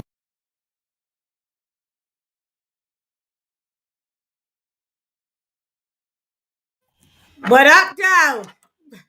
Oh, let's hear what everybody. Well, I'll be damned. Let's hear what everybody's got to say. What about Paulie Malignaggi? Paulie Malignaggi has been on my channel. I've interviewed him twice. Always got on, but that is fucking. Lady Chan, let me just cut you. Let me just cut you now. Yeah. Paulie Malignaggi is the biggest pile of shit ever. The reason why Paulie Malignaggi does not work for Sky, the Zone anyway, because that piece of shit spat out a fan because he couldn't take a bit of banter and a bit of abuse in the stadium. That's why. So Paulie Malignaggi is just trash anyway. Yeah. I bet trashy comments from him. As for the situation with Bob Arum, back here, Paulie. Let's just face it. Bob Arum, again, bang out of order, but was he telling a lie? He wasn't, because during the 1994, they were promoting Tommy Morrison as the Great White Hope, and that it was their dream to have the first white heavyweight champion since such years. Yeah. So that sort of filth coming from Bob Arum doesn't surprise me. Yeah, and John Wayne's grandson, right, or descendant or something. Yeah. Because John Wayne was American apple pie, in the westerns and everything. And that's why they called him the Duke. Duke, yeah. John Wayne had racist views. Wow. Can I be honest, guys? Paulie Malignaggi didn't lie, though. No, it's insensitive. If that look, it doesn't matter if the guy's high. Salute TJ in the building. No. Did y'all see all the video that came out from that incident? Because the thing is, they only showed one part of that video. Let me just finish. They only showed one part of that video. He said he was a crackhead. He was nothing but a crackhead. I saw that. It's called cause and effect.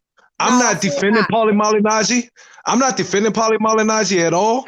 But he didn't lie about George Floyd. It's not acceptable. No. Sorry. No, he was resisting arrest. No.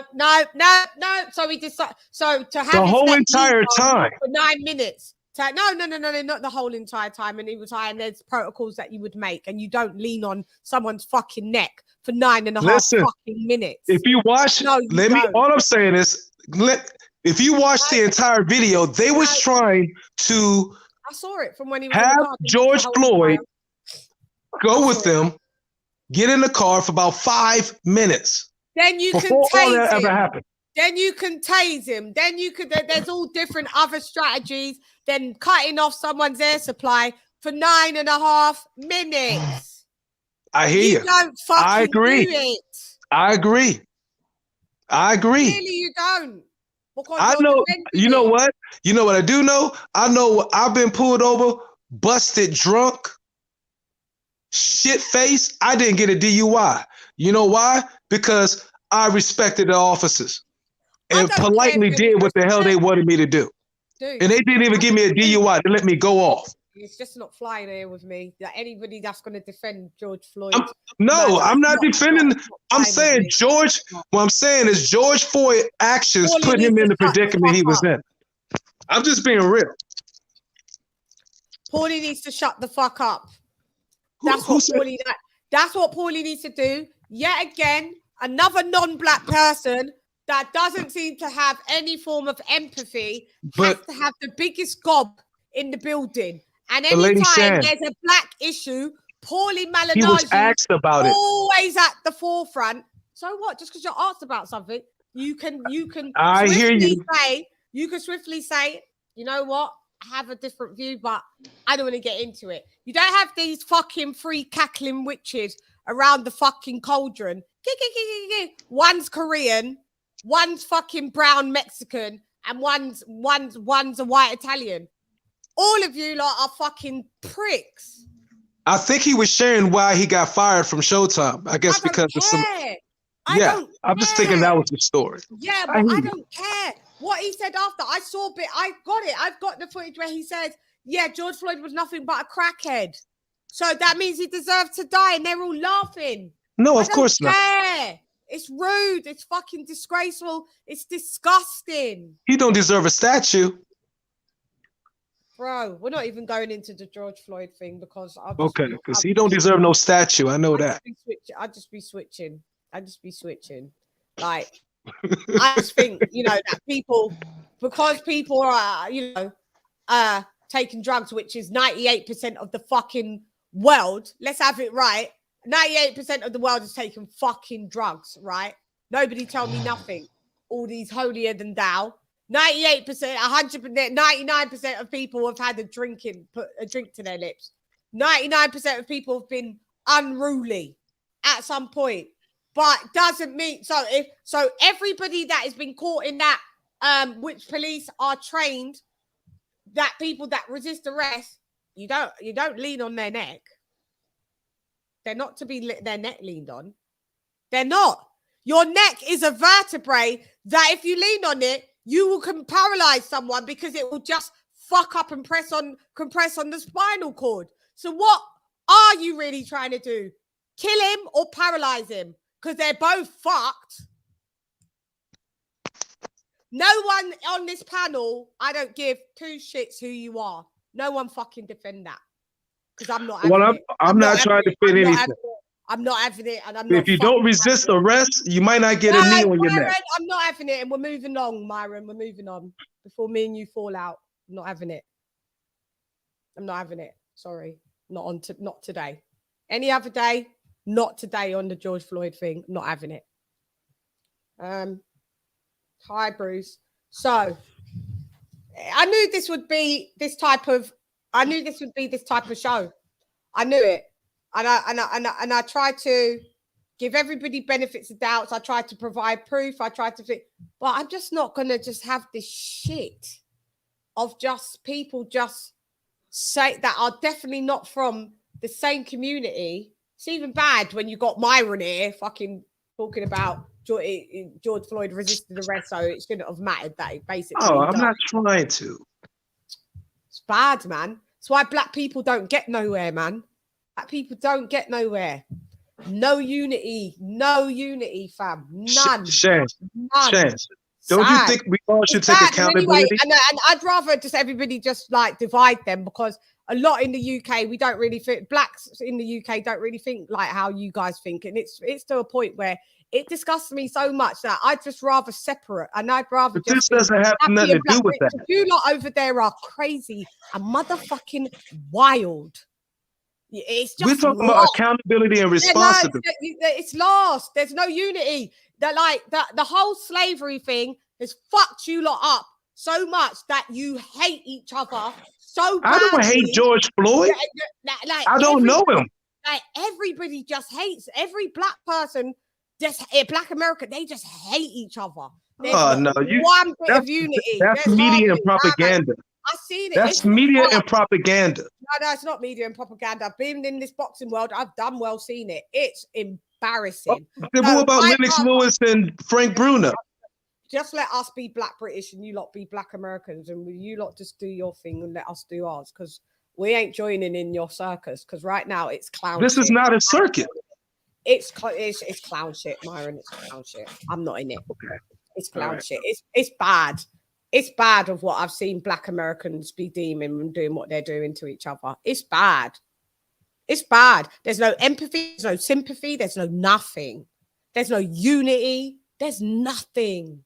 It's sad. And anybody wants to tell me I'm wrong, step up and tell me I'm wrong. I think you see a lot of media. Okay. I just see. Yeah, I know when you sit together, but yeah, but you can't. Yeah, when you get stuck together, when you're pro-black, all of a sudden you're anti-white. It comes from both sides. Pro-black, oh, you're racist. You don't like white people. You know, black people can't be inherently racist because we are not the majority and we are the minority. So hence, we can't be the oppressors. That is what racism's about. So when you get non-black people talking about you're racist and they don't even know you a day in your life, it's a fucking load of fucking bullshit. And it pisses me off. Pisses me off it coming from that way. And it pisses me off like when it comes from your own people. It's fucking shit, mate. It's fucking shit. And I was listening to something the other day. Right, on someone's panel. And that black person said, I don't even give a shit about George Floyd. He's a piece of shit. He's a piece of dirt. Like, so, and this is another black American. I was like they was going in on George Floyd. Major Key was on your show, actually. Now that is. Ding. That guy, piece of shit. Shut up about your fucking Hebrew Israelite.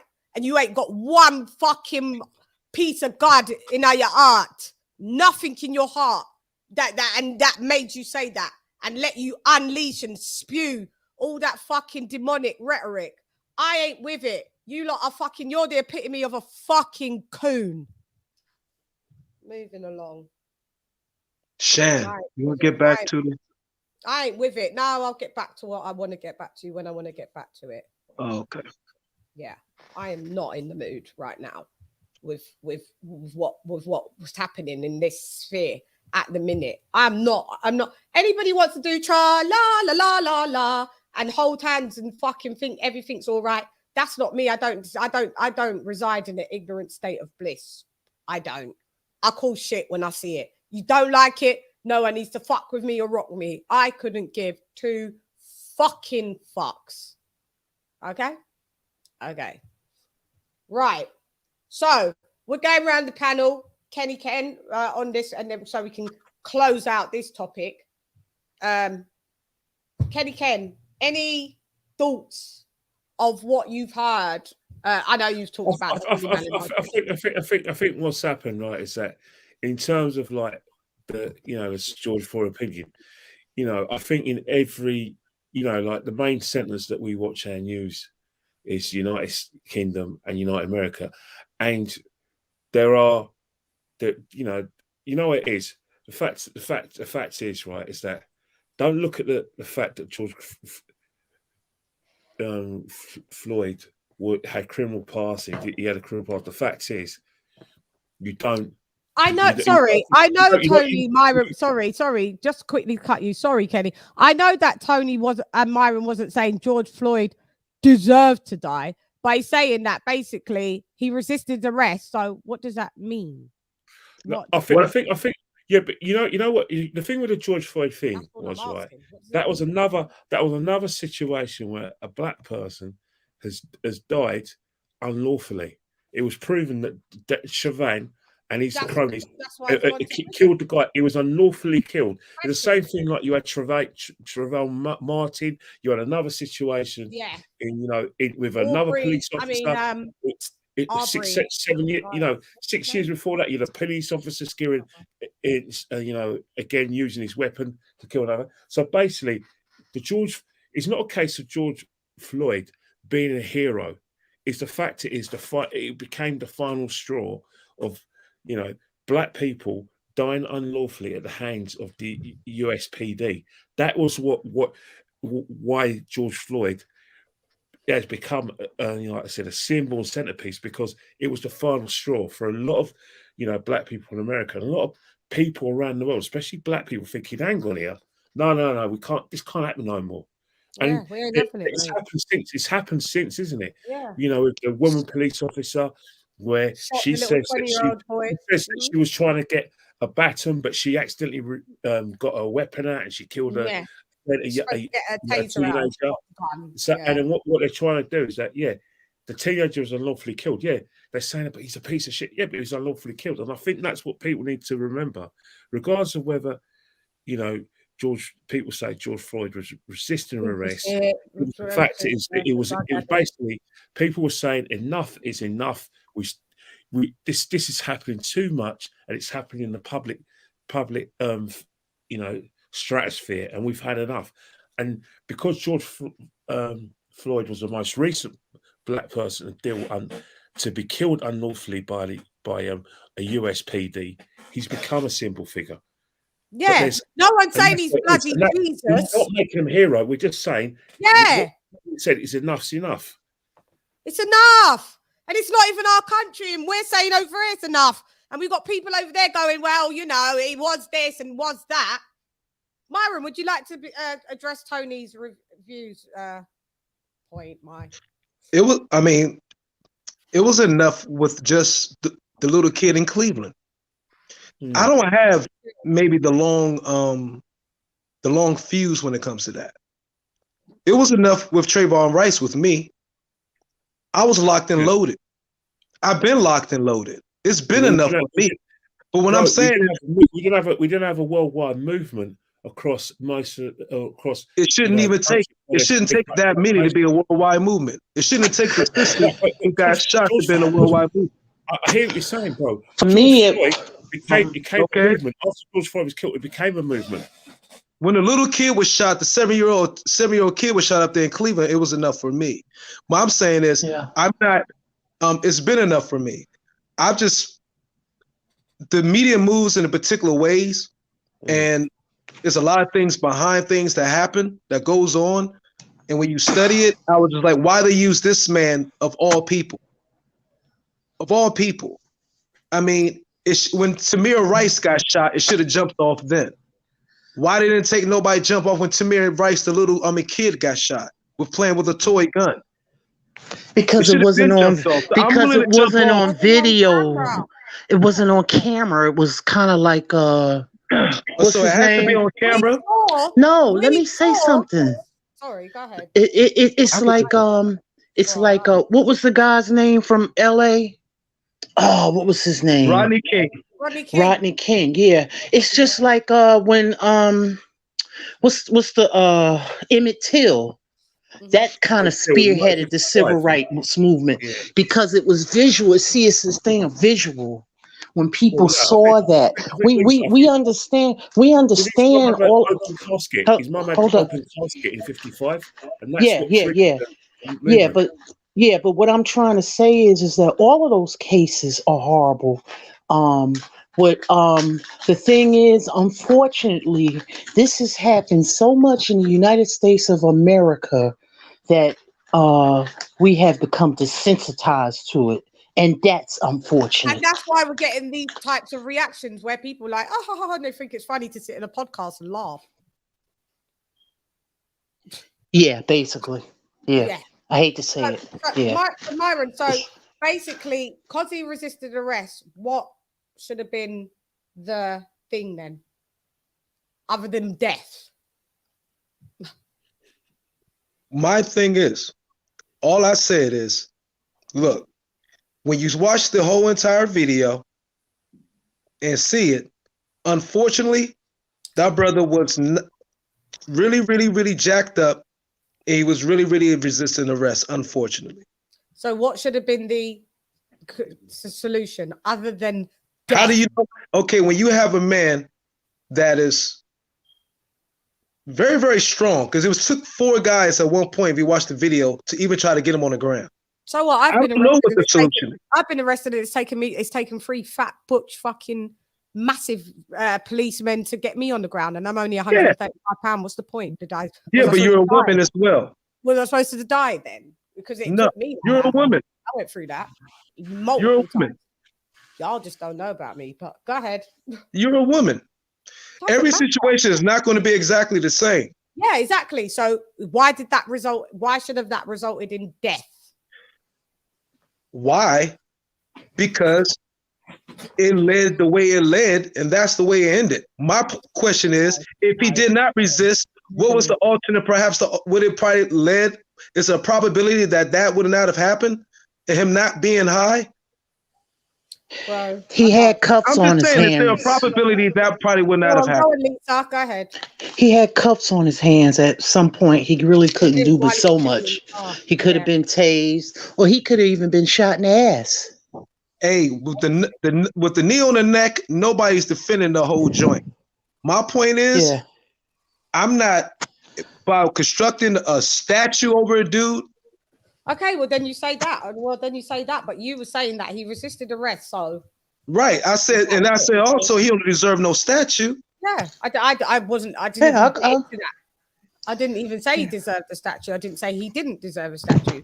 I'm just going along with all of this insensitivity and there's no empathy. There's no sympathy for a man. My thing also, here's the other point. His death was way different than Tamir Rice. His death was way different than a lot of other people who had along that span that was publicized and that was shown to us. His situation was different than the rest of those. As far as the fact where the situation that he unfortunately put himself in. There wasn't the other cases where the other people were completely inebriated and jacked up or whatever. And then fighting off and all that stuff as well. That wasn't the case with all of them. So his case was a bit different. So when I looked at it, I was like, why put him up there for fighting back, along knowing he has drug in his system, along knowing he has all of this. So it seemed like he was a candidate, the perfect candidate to make the straw bust, and that they had that on camera. Whereas all the other people, they weren't high, they weren't resisting, really, and there wasn't no struggle, and there wasn't no camera there. They finally seemed like they had the camera there to be the litmus or the straw that broke the camel's back, the video, and showed it everywhere across the world. Whereas the other deaths didn't have no cameras there. Do you see how they kind of like the media manipulates the public? Well, not really, because at the end of the day, it was body cams, and I'm glad that was caught on body cam, because maybe we wouldn't have reacted and have got that guy in prison, that fucking those cops in prison. So yeah, there's pros and cons out of all of it. They all, whether it was on body cam or not, whether it's on body cam or not, it's still a bad thing. But it wasn't the video. It wasn't the video, because the thing is, I've seen the full video as well that Myron's seen as well, and wasn't that video taken from independently from a passerby? And I think that's why it got in the public. It wasn't anything from the media. The media, you know what it's like in this country. Someone had to put some pirate video online, and what they do, they make. There's a number of videos. They got camera videos from the cops too. Myron, let him stop interjecting and let Kenny speak, and then you go. But what I'm trying to say is that the thing that triggered it was that it was it, and the reason why members of people around the world got involved is because it was an independent person who took the video. And what they initially filmed is that it wasn't just the fact that an independent video took the video of the aftermath. I've seen a video of how it all started when, the guy from the store calls the police because he says someone's behaving erratically, or he hasn't paid for something. And no, he had fake money, they thought, or something. Yeah, they thought it was a dodgy check. Was it a dodgy bill? Dodgy note. Yeah. So I've seen it from when it was a dodgy bill all the way up to when they're originally getting hold of him. And obviously there's conversations. He can't go there. I think so. I can't go in there. Please don't make me go in there. Please don't do this. Because he's claustrophobic. He was saying, yeah. And I think that, and I've also seen the other angle. Plus, I've seen the body cam. So what's happened is that it wasn't contrived. It was independent witnesses who videoed the incident. Which was basically a run-of-the-mill arrest, or some people went, right, the policeman or with a black man, let's see if he's doing his job properly. And it got to a situation where what people tend to see is when the cops on his neck, they say, you hear members of the public, get off him, he can't breathe, he can't breathe. I think from the whole video, I've seen all about 3 independent videos of the incident. You know what I noticed about people, and this is just my take. You have to deal with things at hand. You cannot deal with. I get it. When you're on trial, it's like you're on trial for everything you've done. You have to deal with the crime at hand and what's been done. None of us are perfect. If y'all get what I'm saying? See, people are going to bring up the past and the pregnant woman and all that. I'm not saying that that's right. That's wrong. That is dead wrong. What I'm saying is that people, you got to look at the part that you play in anything, and that goes for everybody. And you have to look at what's in front of you and look at what's at hand and deal with the crime itself and not bring in all the other entities, because we all have to pay. Facts. And here's the thing. When the underage, the teens, and the young kids that got shot, that's when I was ready. A grown man, okay, late 30s or early 40s, I'm sorry, I'm not going to have the same sympathy that I would have for a young child. Here, that's just the facts for me. That dude was over 40 years old. Okay? And I mean, it doesn't make it less wrong. Samir, just because let me he's finish 40. what I'm saying. Please hold up. Don't interject. Please. It's just Samir Wright, Trayvon Martin, teen. Tamir Rice, adolescent. The kid in Oklahoma, teen. Okay? Now, that's where it drew the line for me. And then that's where it was all me and the people I deal with. So, but grown men or women, for that matter, that know right from wrong, okay, it's a certain amount of accountability, responsibility you have to know that's going to come with your actions. A teen, you can't put that on them. Well, all those teens was getting killed, that's when I was ready to go. But now the world goes off when a grown man, my age, jacked up, now it's an issue. So I'm saying, where was everybody? Where was all y'all so late when these teens was getting killed? Myron, Trayvon Martin. We supposed to protect the children. We supposed to protect our children. I'm not worried about protecting no grown man. But you're not letting me talk. They all have affected me. Eleanor Bumpers affected me. Trayvon Martin. What's the kid? There's so many of them. Sandra Bland. Yes. Mike Jones. They all have affected me. Don't you get it? It's all don't matter about. It's about being human. Yes. Where's the humanity level from you guys? Where's the humanity? Because you're a certain age and because you made some wrong choices in life, you deserve to fucking. It didn't matter that you don't have empathy or sympathy to see someone's neck crushed until they defecated on themselves and urinated on themselves and fucking saw them take their last breath, dude. Right, Amadou Diallo, Abner Louima. I could go on and on and on and on. No, what's her name? Breonna Taylor. I could go on and on and on and on. There's so many of these cases. It's just mind-boggling. Tony, I think with George Floyd. Well, afterwards, because Greg wanted to say. I think with George Floyd, right?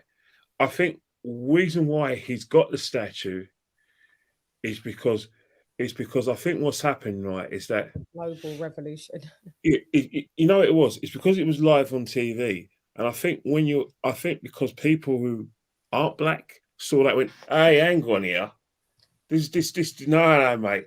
And I think they saw an unlawful killing beyond their eyes, where to them there was no reasonable doubt about what happened. So what they've seen is they've seen a policeman do it to a black guy, And then what's happening right now? They've seen the fact that I can't breathe, I can't breathe. And you saw members of the public who are white, not just black, but mostly white, say, stop it, he can't breathe, he can't breathe. And I think what's happened, right, is that has made George Floyd a very unlikely hero, like people were saying the same thing about Rodney King, into a martyr for the cause. Because what's happened is that it wasn't black people who were outraged, it was white people who were outraged. Well, and black people were outraged. And that created... No, black people were outraged. You know, black people were outraged, but I expect black people were outraged. But when white people are also outraged, and when white people look at the situation and say, right, this is beyond any reasonable doubt, boom, boom, then then what's going to happen? You're going to have TV stations, especially in the United Kingdom, where, you know, I mean, you look at Sky Sports, I mean, and then you've got BBC, and then what's happened is that in this country, remember, we've had Black History Month since the 1980s. 40 years later, because of George Floyd, we're now having every October 2020, October 2021, we're celebrating shows about Black history. We never had that before George Floyd, and that's what I'm trying to say. Oh, okay. And remember his little daughter, Daddy changed the world. That's when it becomes an issue. Yeah. That's what I'm trying to say, Myron, is that what other white people got outraged. I completely understand. Also, and let me elaborate. I'm cut maybe a little bit different. In the city I'm from. Where are you from, Myron? Virginia? Is it Virginia? No, DC. DC.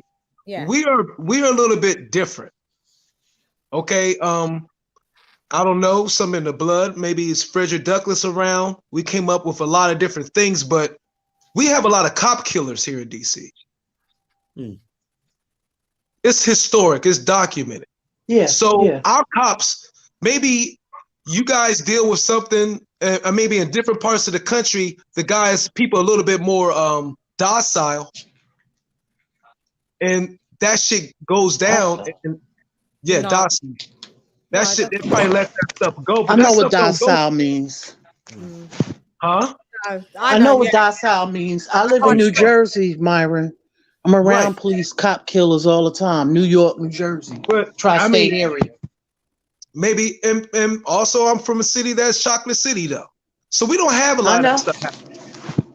So, and it's still changed. So, but we still have a history of that. So maybe that stuff happens more in your area. Up in New York. And more down south, maybe the Midwest. It don't happen here in DC because we do have a history of, we'll snuff a cop out. No problem. Unfortunately, whether they're black or white, whatever, they'll get snuffed out. So our cops here have always been, especially since the 70s, very, very polite and handle things, I guess, on a per basis. Or they know certain people, which everywhere in the city, they know they can't do particular things in the area because we have cops who would just be on their own, minded by their business, like a historic one by the Ibex, where somebody came out the Ibex and it was the issue and the person just came and busted the cop in their head in their car. And see, you're a district, like I'm in a state. Yeah. So maybe it's a little different. Yeah. They know we don't play here. And it's the same in the penitentiary, unfortunately. When the DC gang is historic, you know it. They control the entire federal, them and the Aryan race, the Aryan Brotherhood. So the ABs. So I don't know. I look at it different. We know that we willing to take accountability. I came up in the projects. You know what I mean? Both sides of the family. There's certain things that just we don't see over here. There's certain things cops just don't mess with. They don't touch. Crazy. That's why. No, it's not really crazy.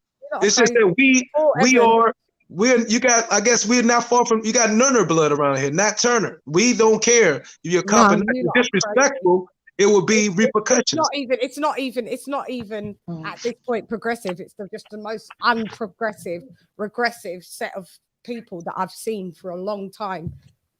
Facts. Paul Evans, thank you for dropping the £5 on your Gazelle. He isn't a hero. He's a figurehead for action, surely. I know you talk about George Floyd.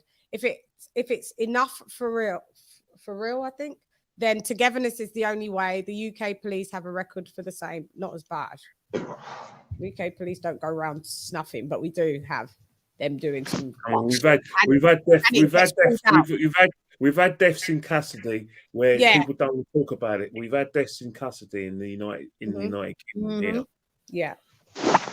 Mm-hmm. There was a case in Atlanta one time back some year. Was that the 80s? All these children were missing, and I remember that. All these children are missing. Yeah, murdered. It was some guy with glasses, some serial killer, isn't it? In the 80s. Yeah, and come to find out he didn't do it. If the guy in the chat said DC that bad, no. I'm talking about the times when DC was murder capital of the world, and that was between 88 and 1994. Yeah, that's because of the drugs. I remember. Did you have some, you know, your mayor, was he like involved in some drugs in the 80s? Was he that black guy? The mayor he's Marion Barry, but he was. Yeah, I remember. But that's all they. But the thing is, that's all they want to talk about.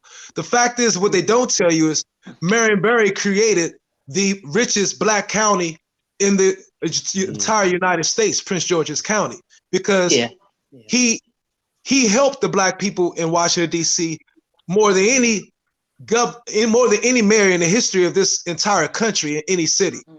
Black people in the Washington, D.C. area, D.C. metropolitan, are the richest in the entire country of the United States of America. That's fact. Is that not true, Miss Bell? I don't know that. I don't know. I don't live in D.C., so I've never lived there, so I wouldn't know that. So you do know Prince George's County is the richest black county. No, I didn't know that. I didn't. Yeah. Google that up. So we have the richest black people in the entire country of United States of America here in the Washington. Oh yeah, you kill all your police. Great stuff. Comment from Roderick Thriller. No, brother. I'll try to speak for everybody from DC, brother. I'll try to. Don't try to use what? The whole why y'all cut me up? Why y'all cut me off? I'm just telling you history. I've just cut people up. I just wanted to say this comment because what you just said, you just glorified how great your state was, but then just in the 1,000. I'm not in a state. Your state was or your district was the most fucking dangerous district, and we snuffed cops. Yes. Which one it is? No. Both were happening at the same time. It sounds like a place that I still wouldn't want to live. Listen, you haven't sold it to me. I'm trying to give you both things was happening simultaneously because as Marion Barry was giving many black people government jobs. Sometimes doesn't get it. I know, but go ahead, go off. I'm giving you a history of Washington D.C. I could care less, Myron. Okay, Marion Barry enriched a lot of black people in the area, and those black people therefore moved out to the outskirts surrounding the D.C. area, Prince George's County, many of them, Arlington, Alexandria, all of that. And Prince George County most became the richest county, one of the richest counties in the country. And it was 80% black. And those are government people made great jobs. So Marion Barry created a humongous effect for black people, enriched many black people in the area. And they wanted to get him out of there. And he was helping the black people so much. That's how once he left and not become mayor, he still got voted as a city council member after the jail time and everything. Mm-hmm. Hang on, sorry, Frank. Kenny Ken's got to go. One sec, Kenny Ken's got to go. Ken, you've been amazing. We didn't even get onto the other topic. Thanks, Ken. Always a pleasure. We didn't get onto the other bits. It's been a really frank discussion because I think what's happened right now is that, you know, it just shows you that not. I think there's an, you know, like an expectation that because we're all black, that we all got the same view, we got the same interpretation of events and everything. And what I can say by Myron, there are black people on GB News, which is the most right-wing news in this country, where again they're not everyone is are they up for the sort of Black Lives Matter? They will say that they will start in this country. A lot of people, GB News, say that Black Lives Matter is a political movement, that it's a left wing bias from Antifa, you know, and and that, you know, they don't care. It's all about money, money, money, and then trying to mask these organisations. So, as I said before, the conversations we had today is no different to the conversations that we've been having since June 2020. Yeah, you are the best, Kenny Ken. Thank you very much. I agree. I agree. And I like to talk with grown man about things like this because it's very important. And like I said, it's still ongoing. We can never ever get complacent, because when you get complacent, we have to have debates like this. Complacency. Yeah, it's got to be done. It's as uncomfortable as it could be. As a rah biting everybody's faces off. As I said, empathy. I think that we have to have empathy for everyone's views and understanding that, and we have to have acceptance that not everyone thinks it. Obviously, not everyone thinks the same. And again, if it doesn't affect you, then you're not going to understand, and you're not. It takes a battle. But you know what? No, what I'm trying to say, it's a battle. Even though it's the right thing to do, it's a battle for someone who's not affected to try and get the ones to show. It takes an effort, and some people aren't prepared to make that effort. Anyway, I've got to go because I'll be here in a last time. See you later. All right, take care. I'll see you later. Peace. Take care, Kenny. Take care. Okay, bye-bye. Right. Can we also add? It's me and Gredox against me and Gredox, the UK ones. All right, go on. Let's with the rest of the US. Okay. Also, let's keep in mind. Gredox, we will come to you as well. Sorry, because I know you had a point. And sorry, after Myron, go ahead, Myron. Poverty creates violence. When you put any group of people in a position of systematic deprivation, which is depriving them of particular things of, say, an education or travel or anything that will open up and expand their awareness and their ability to see themselves beyond where they are at that particular moment, whether it's a destitute state or whatever, that creates a issue. So understand that systematic deprivation creates poverty, will lead in violence. This has been proven hands down through every sociological study. So when you have people in that, and then you mix different things with it, and then you also a group of people that's being displayed all around the world, okay, saying being the Black American or whatever, and they show this and show that, and the other world seeing it, oh, it's crazy. Unfortunately, people who don't have the ability to travel, say like I have, will and start at a very young age, even, you know, though both of my sides of my family came out of the projects, but you can grow up in the ghetto, but you don't have to have a ghetto mentality. It's two different things. So I never had a ghetto mentality because I had a family that everybody worked very, very hard, had great work ethic. So we worked our way out of the projects on both sides. Right. Nobody stayed in there. I had no family that was in the projects for 2 generations. It was 1 generation, both of them worked their way out. Now that's different for groups that stayed in there 1, 2, 3, 4. You have a continuous cycle going. These kids, those are different type of children. That wasn't the case for me. So, and if whoever's I don't know what it's like, typing, please mute your mic because I can hear tapping. Mute the mic. And we can't say what it's like over there for the people in the UK. Mm-hmm. So it's different situations. We might look at the UK people honestly as more pacifists. Because of what you were shown, with what you were shown by the media. Because you weren't shown bitches like me. I'm telling you that growing up, you weren't. Huh? There's loads of people. You weren't shown bitches like me from London. This wasn't the type of demographic of me that you guys got in America. No, you didn't. Because I grew up in America too. No, the truth be told, and you didn't. And the truth be told, we weren't show to you at all. See, even worse. And when you were shown middle class. Oh, toodle pip. Oh, let's have a tea. Let's have this. Oh, yes. Listen, growing up. Listen, day to day. That's what Shan, growing up. Before my junior year of high school, when I moved to Germany, I didn't know it was that many Black people in France when I visited. I know. And Germany. Right? So Yeah, Germany has some black people, quite a bit of black people. The high African population, they do. They're more African. Right. So what I'm saying, visions. I mean, as Confucius said, you could show images, you could show minds. And what's the most images we getting from the television? You know what I'm saying? So, yeah. So if people don't get to travel and everything, and they end up having a closed mind. And glad for the internet. I think that's for a lot of. I mean, what they show you of us here, you see a minor segment that is magnified and amplified over and over and over again. It showed us ourselves on TV, and we think the suburb kids think they need to be that in order to be like the inner city black kids like us. Same here. Same like here sometimes. It's bullshit. So we all getting hit with the same shit. So no, but it's just that my family, I've got like my mum's sisters. I grew up being in America for a lot. So I get not everything, but I'm not talking from a place where I don't know but obviously I don't know every state. I grew up in Staten Island, right. Jersey, New York.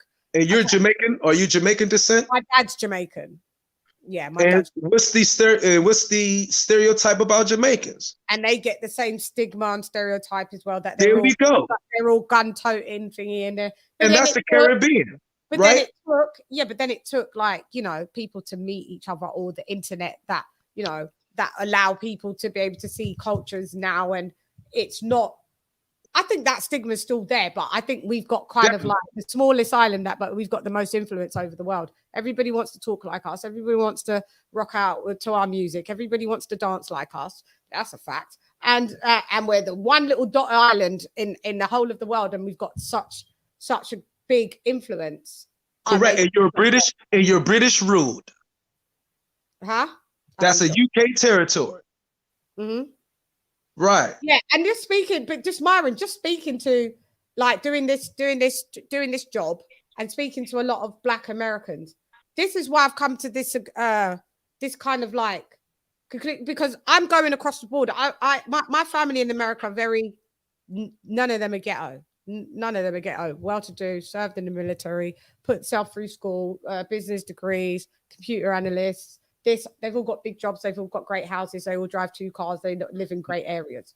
Like my family. Yeah, that's it. Yeah, and they moved up the ranks and some of them. Moved up the ranks and created. And then I speak to people like through this, and they just don't have a clue about Black history. They don't have a clue about really where they're from. They think that they're woke, but they're very much asleep. And it's just mad. It's just I just don't get it. Like, and then I speak to some other Black people that just think that racism doesn't really exist and we shouldn't have really victim mentalities, which I get to a degree that, you can't just sit down and always be woe is me. But there you do have to realize that things are not set up for Black people to always win in a lot of circumstances. Yes, racism is systematic. Systemic. And then, and you get people that don't get this, and then you get people that are not Black that chime in and talk about, just dust yourself off and get on with it. And it's just like all across the board, it's all fucked up. And it's just like, enough's enough. And I've had enough of it. Like, there's no, like, what we're seeing, okay, there's obviously great, productive Black people in the US. But I don't know why that, maybe because your country's bigger, and it could be due to the media.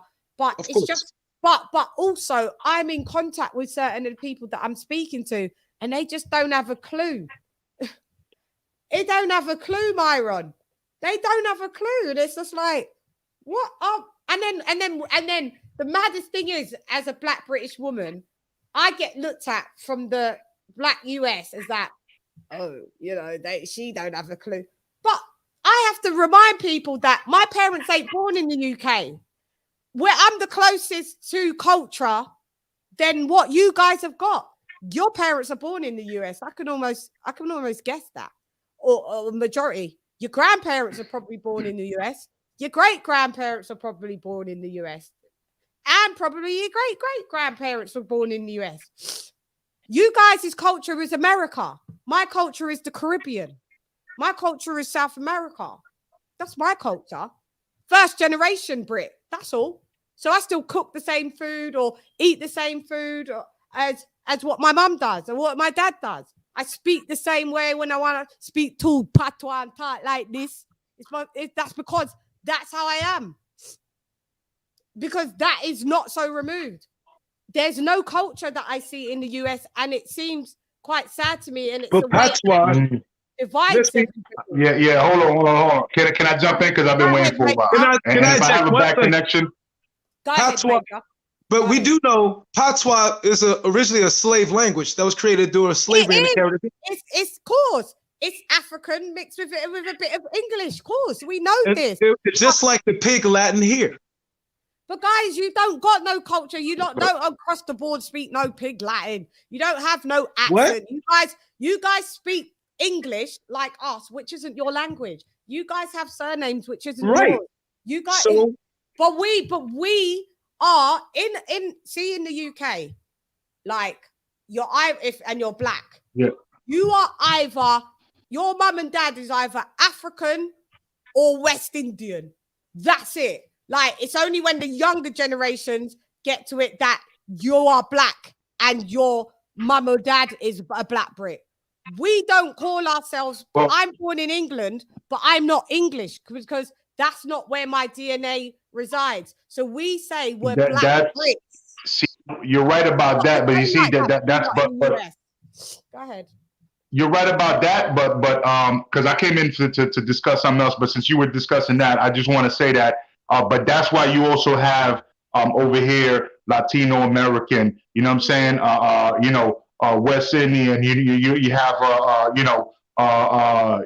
South American, whatever, like, you know what I mean? Like wherever you come from, they call you, Asian American or whatever. You know what I mean? Even though I disagree with the fact that they always divide based on race over here, because when they do census over here, and even for job applications, they ask you to fill out this questionnaire to know where to send funds when the government divvies up funds to each place, right?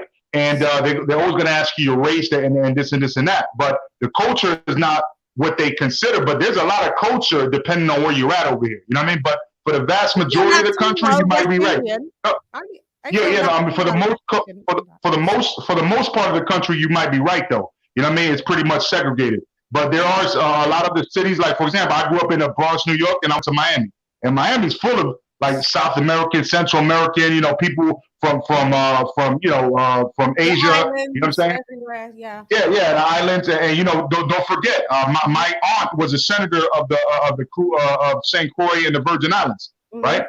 So it was all the islands because they all considered just the Virgin Islands, right? Yeah. So she was the senator for the U.S. Virgin Islands. And at the end of the day, what I'm trying to say is I had that influence. I had my Puerto Rican influence and I had Dominican influence. But I also grew up in New York in the United States.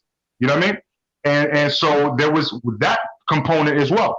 So it's all mixed up. And during that, I met a lot of Jamaicans. I met a lot of Guyanese people. I met a lot of people from all time, Italian people. What is American culture?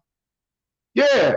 Well, but you see, it's American culture growing up in a melting pot like that. UK culture. Right? What is UK culture? The what? UK culture. This is the same because the real American and real UK culture is one of the same. Is what I'm saying, because they came and conquered America, and that's why there's New England and stuff. So, but what I'm saying is, you guys have you black people in America have got that American culture.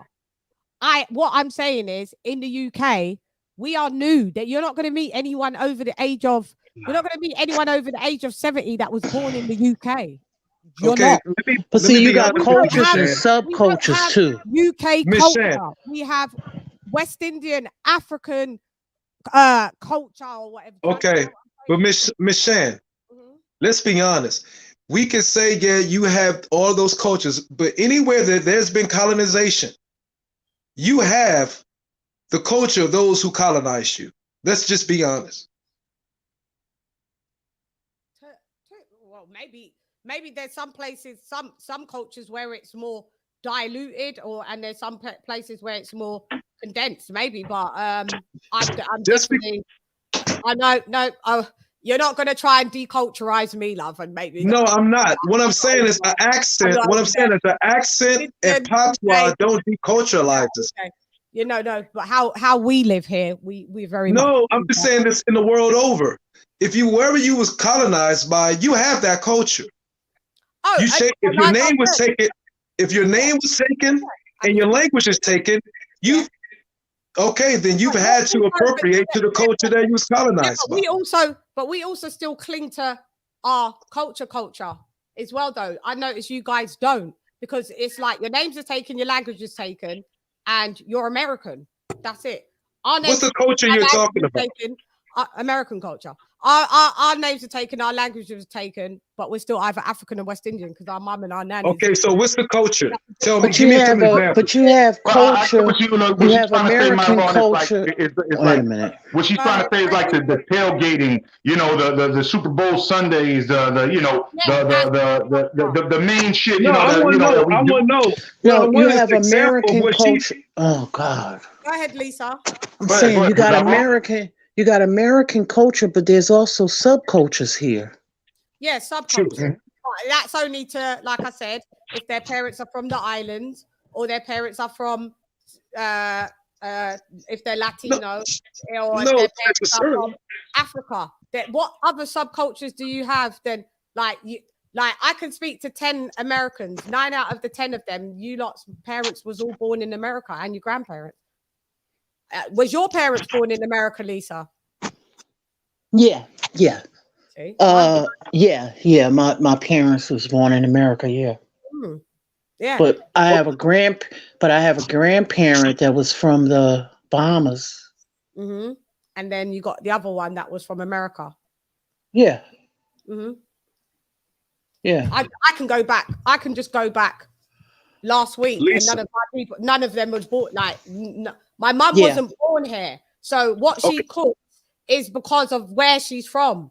How she grows us up is because of where she's from.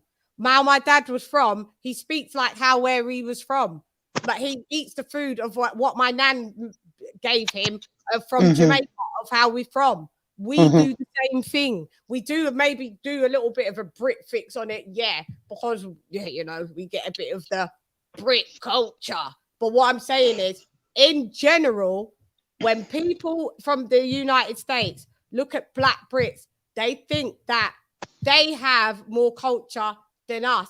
And I'm here to let you know that's not the truth. I think it's the same because. Well, you thought wrong. Hey, okay. So when you talk about culture itself, the word, what did your mom do that was so different than any other group in the world? What did my mom do? Anything different that was more different in the world? Even how we sometimes see how there's different cultures, and we can say this with the Latino family and the thing. Like, I'm not saying that this doesn't apply to other Americans though, but you know, just how you're brought up in the house of how there's a certain etiquette about it. There's certain ways how you celebrate things. There's certain things that are thorough. Give me examples, please. I'll give you examples of, obviously, we cook how we cook from our culture.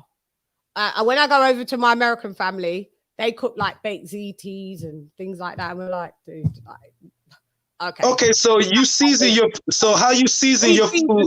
We season our food. Or I'm not saying, but Southerners season their food as well. Right? So, but that's obviously also from kind of like the slave culture as well. So Southerners can sometimes intermingle. Like I feel right. Like so a bit more. The way you season your food is the way you season your food. That's just the way how we have grown up and how we were taught, like a certain. I'm not saying this doesn't go across the board with everybody, by the way, and it even goes with white culture here. Like, we used to see our white friends talk to their parents like shit, and we'd be like, "Yo, you could never." And I know that goes for Black culture across the board, even in whether you're island or in the US. Yeah, you don't be talking to your parents like that. The way how I tell you, there's also fucked up things within our culture where, you know, sometimes marriage ain't the end all and be all. Like, you know, we've got baby daddies, you got baby mamas, you got that and that. That is also deemed towards more, especially the Jamaican culture. I'm not saying all the things that are cultural are good. Some of them are bad, you know, some of them are bad, but it's culture nonetheless. I just think that the foods that we eat, how we celebrate things. Oh, you guys celebrate like the slaying of people and you call it Thanksgiving. We find that wild over here. Wild. None of our black family, when our American families try to say Happy Thanksgiving, we're like, drop us out. We ain't. Well, I don't celebrate Thanksgiving, so yeah. So you wanna? Yeah. Our music, the way we dance, is straight from the African and Caribbean culture. We've never lost that. You guys call it twerking. It's not. We call it's whining, and it's from the African tribal community. But you guys have diluted it and made it into something that everybody's on Instagram and twerking and made it into something overly sexualized. But hey, that's the difference with cultures. This is what I'm saying. So okay, they hip hop, they monetize it by making it pop culture, twerking, whatever. But we are doing it, so it has to be in our culture too. Hip hop roots really come from Jamaica, believe it or not. Yeah, I understand. Yeah, Grandmaster. I mean, yeah. With the no, Grand. No, listen. Let me talk. No. Let me talk. It's the toasting. That's what it was used to be called instead of MC or toasting, and then it went into called DJing. These are DJ. Yeah. MC. Yeah, that's from Jamaica, by the way. Yeah, exactly. So what I'm saying is, English culture, there isn't really a culture as such, and I'm talking about English culture, and US culture in its purity isn't a culture as such. It's imported things from people and tried to make it as it's theirs, but at the bare bones, their American culture isn't really a culture. English culture isn't really a culture.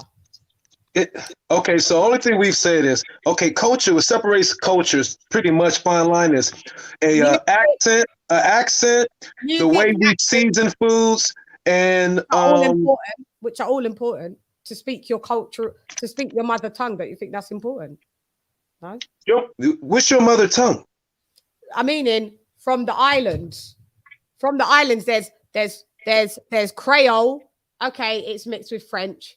There's people that speak there's people that speak towards the depths. So I went to Australia. There's people that speak. I met Aborigines and they speak their natural Aboriginal language. I don't think any other culture's been indoctrinated in that.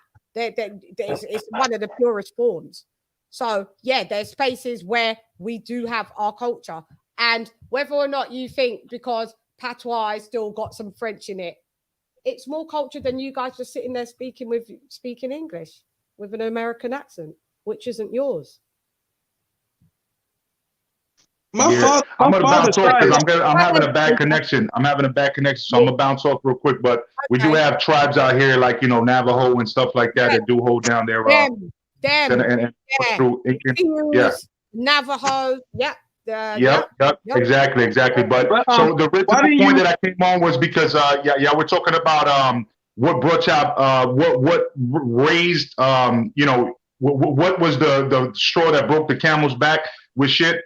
Not only was it Rodney King, but it was also a man named Andrew Diallo that pulled out a sandwich and got shot like they dumped clips on him, like over 50 shots in New York. You know what I mean? At that point, I knew something was wrong. I've always been, harassed by cowgirl, especially when I went back to the Bronx. I left the Bronx at 16. I went back to live there, and that's when they were really full-fledged, stop and frisk. And it was just putting people against the wall for no reason. No matter what you're doing, just like throw you up against the wall and check you, which was a violation of my rights, as I figured it. You know what I mean? But it was legal in New York. You know what I'm saying? At that time. So I went through that phase. So all those little things, and keep in mind, again, my father was a cop when I was young. Everybody knows my mother killed him for whatever reason, but you know what I'm saying? Like when it comes down to it, I'm not against all cops, right? It's not even that, but you know what I mean? Like the tension. Like I watch a lot of these. You guys should watch some of these channels that are dealing with like Audit the Audit. They watch Cop Watchers and all of that, and you know, people with video recording and they rape the cops. And a lot of these cops are failing. You know what I'm saying? A lot of these cops are failing. They're not up to the level that they should be as far as trained. Over here, for example, they train, I think, for like, what, 6 months or something like that? And then overseas, they train up to 2 years in some places, you know, before you're able to get on the field, right? So I just got to say that I've seen a lot of stuff, you know, I mean, literally, I smoked cigars once in a blue at this place called Corona, which is, what's his name, George, whatever, the dude that killed Trayvon Martin. Trayvon Martin's whole case was like literally we're in the city that I lived in, you know what I'm saying, which was Sanford, you know what I mean, Sanford, Florida. And next over from Sanford is Lake Mary, and there's a little cigar place called Corona, and that's the same fucking place that this guy likes to smoke cigars. So I stopped going there for a couple years, but until I heard that he moved or some shit like that. But I'm just saying, like, you know, this has been going on for a long time. I don't think that we need to just like, you know, brush it under the table as far as like, oh, this guy was a drug addict or this and this and that, because at the end of the day, it doesn't matter whether you want drugs, because imagine if every drug addict was just killed. You know what I'm saying? That's not. Yeah, that's. Yeah. Where's the? Yeah, that's not. That's not cool. Yeah, man. that's. Cool. It's not logical. It's not logical. If we just, that's like a witch hunt. Like, you know, it's like a village with a torch type of shit. You know what I mean? Oh, we're gonna kill this person because we think he's a witch. You know what I'm saying? We throw him in the river with rocks around there. You know what I'm saying? Like, nah, you can't do that. You can't kill people like that. No, let's just light them all up because they do black magic. Because when they sneeze, they say "bless you." That's witchcraft. Burn them all. Mm-hmm. Yeah, you know, they did stuff like that. So like, yeah, you're right, Major. Like that, it just is not acceptable. But I was gonna Roderick Freelock, thank you for that quarter of a dizz on you, girl. Great show, Queen. Massively appreciated, King. Massively appreciated. Thanks for the support. And I'm gonna fall back into the chat because I was having a bad connection when I was listening to you guys. But I appreciate you having me on LadyChann. And I heard you say that you were listening, but I didn't see you in the chat. You need to come on more often and like leave a comment or jump onto the panel. Late. Oh, you're on so late. I was there's half. Yo, you family over there. You already know that. Somebody blocked you one day, and I didn't even know. You know, I had to go find you and give you a rant and you know all that shit. So don't even hesitate. Like, but if you hear something like that, like you know, you got my email too. You can email me. So so it is what it is. Your email, yeah, I do. Yeah. So if you hear some shit that you want to debate, go ahead and debate it. You know what I mean? Come over there, man. But yo, a shout out to you, shout out to Queen Lisa, you know what I mean? Shout out to the other brother on the panel and my Myron. You know what I'm saying? Hasta luego, mi hermano. Peace, Major Key. Peace, Major Key. Beats in the building. Talk to them, man. Big up Beats. Big up Beats. Make your stuff. Don't flag me, Beats. It's been amazing. Tell them Cool Herc was Jamaican. Who's trying to say he wasn't? Because I did see someone say he wasn't. This is what I'm saying. Cool Herc was a DJ playing for a crowd. American. Lewis, it would have to be you. Oh, God. Beats back. No, Beats was saying that hip hop is American. Yeah, I knew Cool Herc was Jamaican, but the Toasting came from Jamaica. But yeah, I realized that hip hop was originated from you know, in the Bronx or whatever. No, yeah. But it came from Cool Herc. Hip hop came from Cool Herc when he came and from the to the Bronx. It was some other people too. I got the story about it. I have to send it to you. So it's a big story, yeah. My mum's roots go back to the Mayan race, Belize and melting pot. Yeah, toasting started in Jamaica. We know we set the trend around here. We did set it, but you know, America is multicultural. So is London, but England doesn't have a culture. What's your point, Smoke? What's your culture? Tell me what the culture is. Tell me what it is in its entirety. I want to know what it is. Because maybe I've missed it. Maybe I just don't get it, but I haven't seen it thus far. I've seen English culture and American culture all borrow off other cultures. That's why it makes it multicultural. But there's no one standalone culture for them. There is. Yeah, jazz and he's right about jazz and blues, definitely. Yeah. Yeah.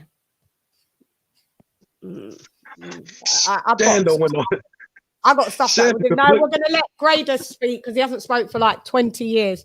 Grade. Well, it's been very educational. I just haven't had much to say on this because I can't obviously interject. No, with- you can. You can. Well, You can say well, what I you can't want. talk about my own culture, can I? Because it's What nothing. is English culture? Because you can. Because I wasn't born here, so I can't. Oh, weren't you? Where's you No. born then? Italy. Oh, you're full of yeah. That is my friend. He's Jamaican and he's Italian. I'm Italian and his dad's Jamaican, right? Well, his dad was Jamaican. Rest in peace. So we call him Jam Italian, and that's a culture. That's culture. This is what it's. So yeah, you're right. Italian and English. This is not. It's not comparable. Italians have culture, like you say. Even the one like Italian Americans and stuff. That's they got a culture. I'm still waiting for everybody to tell me what American culture is. I think you'll be waiting a while. What do you mean, like American culture? You know what's American? Baseball used to be considered American. That goes back to Africa, where they played that in Africa. There was tribes in Africa that played those types of sports. It goes back. People just only can see what Americans do now and think that that was when it started. No, it wasn't. Cricket, and the UK like to claim it. That's not even British culture. It's became British culture. But what I'm saying, everything is borrowed. Nothing was authenticated. I'm telling you. Yeah. Go into history books. You're gonna have to have a look into it. So football and basketball, none of that. Well, jazz and blues definitely. No, as far that's as music. no, it's just derived. But jazz music, it derived from thinking. But jazz music is coming from rhythm and blues, which is coming from where you look from. It came from was from the slaves when they would sing in certain tones because it was a woe is me. But it just wasn't sung, obviously, at first in English. But if you look at where jazz derives from, no, it's not from the US. Well, that's the same thing. You have to say the same thing about from the slavery, from where they started singing it, from onto the slave ships, and they would do it to try and uplift themselves and sing in certain tones and frequencies. Which was okay. So what about ska and reggae? So what's the case about reggae? That's your culture? Africa, same Africa, same with that. How was it the same? Because it's about singing in certain tones. If you look, kete drum, the kete drum is an African drum, which we use, the kete drum. It's about tones, melodic, what the heart rate does. But dude, I'm not here to give you, sorry, I got taught these things. I haven't got time to teach y'all all of these things. I'm in the music. So I hear what you say. So everything you talk about culture is nothing but music and seasoning. Okay, well, yeah, music, I get that. The drum comes from Africa. No, I get that part. Yeah. That's a massive part of your culture. That's a massive part of music, seasoning, language, history. How your history and how your food is cleaned or whatever, or do whatever. You know, everybody's got their different rituals. I guess you can call them ritualistic. Everybody has different ones. But I just still don't know to this day what an American culture is. So we just talk about traditions. No, traditions are a part of culture. Correct. As well. Yeah, go ahead. So you're the only thing. So you celebrate so hold up. Your seasoning, people being slain, and you call it Thanksgiving. So your seasoning, because you we didn't. First of all, we didn't create that. But you celebrate it. You celebrate Christmas. You said, I know my mum does. That's where she's been. Oh, so now we separate. Yeah, from the Roman Catholic culture that influenced, that went and divided and conquered as well. But that's your culture. That's your mother. Yeah, That's your father. Yeah. Okay. She celebrates Christmas. I never put up a tree. I just go to my mother's house and do it with her. Well, with the kids. If I didn't have kids, I wouldn't celebrate Christmas, to be fair. But they love it, so I do it. And my mum's from Dominica, so it's a French colonized island, which is Roman Catholic derivative. So that's why that part. What I'm saying is, you're saying that there's cultures that are condensed, where there's hardly nothing else that can infiltrate it. Hence why I said more like the indigenous people of Australia, indigenous black people of Australia, the native Indians, stuff like that. But then there's cultures that have obviously sprinkles of stuff that has been infiltrated. And all in all, I would consider the Caribbean culture more of a culture than the British culture or the American culture. That's just point blank period. Still more culture than those two that I've mentioned. No, it's not. Yeah, it is. It's just different because you do red snapper, you got curry, you got jerk, you got like the way you hit the drums and beats, and you smoke a lot of weed. Not every island smokes a lot of weed. You smoke I'm weed. just I don't being, smoke. You fool. being facetious. I'm being facetious, but you know what I'm saying. Only thing we're talking about is a slang, a language, and how you season food. But in general, everybody want to raise their kids a particular way to respect their parents. That's across the board. I said that. I already said that. That's for us across the board, whether we're from here or there or there. Black people, not on the whole, don't really chat to their mothers and parents like and shit. That I said something that we did share, but other than that, I don't. Yeah, the culture, the way the food standards is different, and that's from European culture that they do here. Like we're all under a European culture to where we can't eat what you guys eat, and in the portions that you have, it's just not sold here, and half of the stuff is not approved. So that's a difference in their culture and your culture. That's facts. Most of American food is banned in 150 countries. I'm aware of that. Yeah, so it's just I guess it's just differences, and maybe why there's that's because of the GMO. The GMO that's been produced in the 90s. Modified shit. Yeah, and maybe that could be the reason why sometimes certain behaviors have presented themselves, because we don't know what the long-term thing is that when we're eating genetically modified foods. And then we're seeing like behaviors that may seem like behaviors that seem just totally wild, totally erratic, or we're seeing behaviors that when there are totally wild and totally erratic behavior, I don't know where he went. He dropped off. He'll come back. Totally erratic and totally wild behavior. It seems that everybody's also got a desensitization to it as well. I think it very much depends on how the food is modified.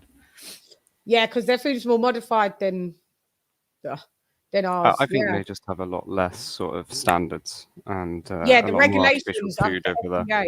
Yeah, it's just different, and that's what I'm saying. Then how do we not know that this doesn't cause certain effects? So once you start tampering, that's across the board, every country, because every country still got GMOs, but some like Myron said, 150. I didn't know 150 bad American food. Well, yeah, they have some weird stuff there, like they chlorinate their chicken, stuff that we'd see as barbaric is just normal for them. So, and in their water, their tap water is really bleachy as well. It's just odd.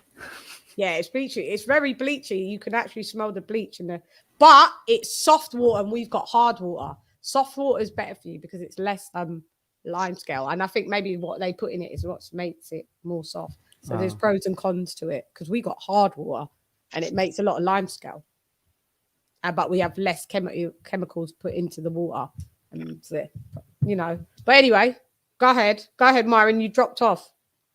What was you saying? It sounds like Chan is saying black people in the UK are less assimilated than in the US. Less assimilated. No, that sounds like when you say they're less assimilated in the UK. Huh? Say that? No, I was thinking like Smoke said this.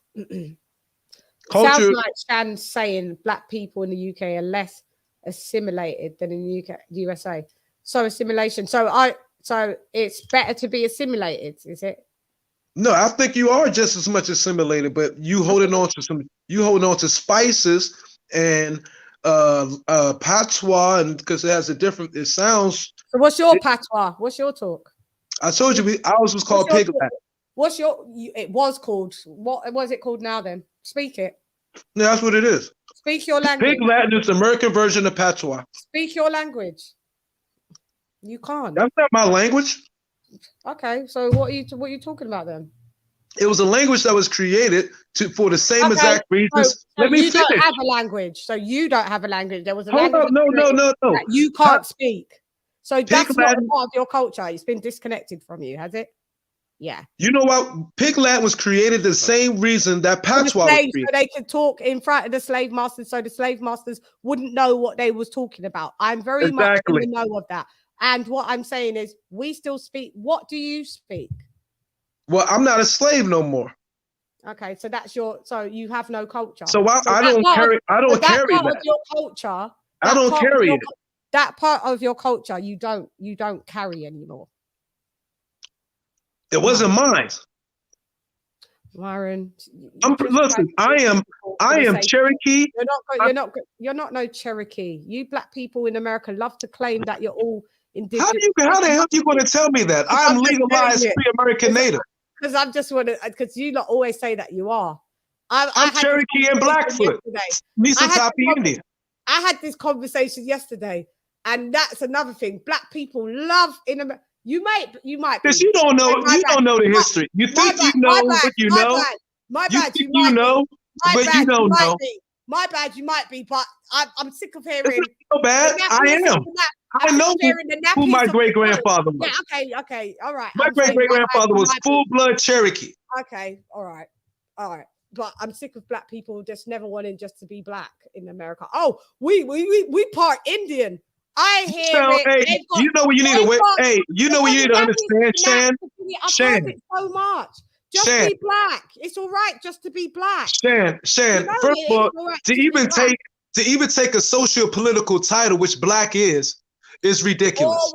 Or whatever it is. Just okay, because you're saying Jamaican, right? That's a country. Is there a black nation at the United? It's cool just to not be mixed. It's cool not just to be mixed. No, I'm giving you my breakdown. Everyone's not Cherokee. Every black American, 8 out of 10, I was just Cherokee. Well, this. My great. I'm giving you the roots, and now I'm trying to give you culture roots, and you don't want to hear it. Cherokee. My great. So what do you do that's Cherokee, sir? I go to the powwows. I'm not in tune with what Cherokee culture is, so you're gonna. I don't know what. So you know what powwows are? No, because I'm not Cherokee. There you go. So why you here knocking? Because okay, mother's side goes up to Cherokee, back to Cherokee. Father's side goes to Nisasapi Indian. I've said this many times. And who's Cherokee in your family? My great granddad, full blood. All right. Okay. America. I'm sorry you can't go back far on your side. Of course Where's I can. Cherokee at? You don't know. But anyway. Carolinas. Okay. I can go. Of course, I can go farther back. Carolinas go to Oakland, and all of that is reservations down there. Yeah. Okay. Yeah. Oklahoma too. Everybody, I've just noticed everybody. You see my family heirloom. But yet they've got you see my family heirloom 1,000 times. They've got the nappiest hair in the world. I'm not saying you to yourself. They've got the nappiest hair in the world, but they're all Cherokee. Just makes me laugh. No one's just like they're not. Everyone's mixed. Okay. No one's just, my great-great-granddad's Cherokee. My great-great-grandmother's Cherokee. I'm sorry. I've heard it all the time. And then there's like, so what language do you, because they speak in an indigenous language. Hold up, have you seen I wore my family heirloom 1,000 times on TV. Okay, so do you speak? Yeah, I've worn it 1,000 times, but y'all never paid attention to it because you just see everything as black. Do you speak a socio-political title? Do you speak the language? So no, you don't. It's really don't really. So therefore, it's not really your culture. It's a part of your bloodline, but you're not really using it in your culture. Do you speak the language? Yes or no, Myron? Nope. Okay, coolio. Nope, I don't speak the language. Moving along swiftly. Patois ain't a language. Moving along swiftly. What happens, peeps? Nothing. But patois is not a language. Rafi, it's a slang. The building. That's what's happened, Rafi. I see that patois is not a language. You was live, Rafi. Are you going to continue to speak over me on my own show? All right, no, go ahead. Okay, I was just wondering. I thought it was my channel. Well, we've addressed all of that. We've addressed all of that topic. You think patois is not a language? You say patois is not a language? Cool. Say whatever you want. Just offended that America doesn't have a culture. Just doesn't. I'm from the UK. The UK doesn't have a culture. It just doesn't. Whoever doesn't like it, don't gotta like it. Yeah, The British colonized Jamaica. But Paul Evans, you are right. Welsh people are different, and they've come from a lot of Mayan thingy. And you're right. Remember, I'm just talking about the English. It's different. It's different. They don't got a culture. They don't have one. Hey, miss, what up? Yeah, just like trying to say what I gotta say. And trying to hear people not care about some social sensitive stuff, but they're Cherokee Indian, but don't care when a black brother dies, but they're quick to pull out a pendant and show how Cherokee they are. Oh, the hypocrisy of it all. Anyway, yeah. Who wants to move on? Because there's some other topics that we can get on to boxing before. Move on. I'm better at boxing than. Yeah, you're better at boxing. You better at boxing, are you? Yes. Well, I don't really know much about your cultures, so it's yeah, been no, I know. educational, but... Yeah, and thank you, and you've been amazing, by the way, for coming in and being there as the only white guy from the UK, and it's like, yeah, no, I respect it, and that is why you need all different people, because you can't have everyone all the same. It doesn't make a good debate. It's true. I mean, at the end of the day, we're all the same species, so it's like, you know. Yeah, we're all that's right. We're all part of at least the one species of humanity, and you correct. So we are going on to, I'll tell you what we're going on to. I was going to talk about Stevenson Valdez. Do you want to talk about, you guys tell me on the panel, Mr. Cherokee Sioux over there, Chief Longhorn over there. Can you tell me, do you want to talk about, pause. Actually, pause. Do you want to talk about either Stevenson and Shakur, or do you want to talk about why AJ and fucking Usyk don't got a date? You guys pick. Cherokee Stevenson. I think I've done a lot of talking. Damn, I'm out of drag. Go on, Myron. Stop Cherokee Stevenson. Stop scoffing your Cherokee. We're going to talk about Cherokee Stevenson. Shut up, Myron. Which one are we going to He looked like me anyway. Stevenson. Shakur Stevenson. Well, he's Latino as well, isn't he? Latino and black, Afro-Latino. And that's Indian. Tainos and Carib Indians. Yeah, the Carib. I don't know. I don't care what he is. Yeah. And what in it? Also, the Colonizing Indians was around the Caribbean quite a bit. Yes, there's indigenous. Yes, we know, Myron. We're moving on. Apache. Yeah, for real. Apache here. Myron Magnus. Yeah, he's Apache. Yeah, God. I'm not Apache at all. AJ, well, they're just poking fun, Myron. AJ White. What do you not want to talk about? All right, we'll go across. Lisa, what would you prefer to talk about? It doesn't matter. It doesn't matter. Yeah. What would you want to talk about, Great Axe? Is there any? I'd prefer Usyk, AJ, just because I know more about those than Valdez and Stevenson. But... Okay, and because you haven't really been in the building and you're a guest, I guess let's go with the AJ. We could still touch on Stevenson and Valdez because it's something about. But all right, we'll kick off and we'll do AJ and Usyk. Is anybody wondering, by the way, Coach Ronnie Shields will be in the building tomorrow. He'll be on the show tomorrow, and that will be 7 p.m. Central Time, 8 p.m. Eastern, and 5 p.m. Pacific Standard. Okay, so we'll get to ask him some questions and see what's up. Is anybody not thinking like, what's up with? Oh yeah, shouts out to Third Coast Rory. I can see you battling in the chat, Lewis. It's a buckle, as a buckle. Then let me just address this. If UK doesn't have a culture, then why put lady in front of your name? Why put lady in front of your name? That's not even getting answered. That's just dumb. Because you think because it's lady, because that's lady is from the UK. What, because they use it? Where do you think the word dame's from? It's German and it's Dutch. It's nothing UK about it as well. They use that here. You won't beat me on this topic. You won't. Who's you now? Let's see. With all due respect. What up? Greetings to the gentleman. everyone. Hey, with all due respect to the gentleman in the chat, he said, It's negative, you shouldn't. If it's something that you can just be timed out for, I'd rather you just time him out than. "Oh no, it's not disrespectful." Oh, okay. He was saying that Amir Khan saved boxing, Olympic boxing in the UK. Without Khan, there's no AJ. Well, I'll say this. I mean, I understand what you're saying, but you got to understand, he put 7 or 8 figures up to help the amateur system to keep going. Putting 2 million. Yeah, and he put that up, and because they didn't, I guess they weren't, the country wasn't putting money into the amateur system for whatever reason. I don't know why. Yeah. I haven't even seen that comment, but yeah. Hello, who are you?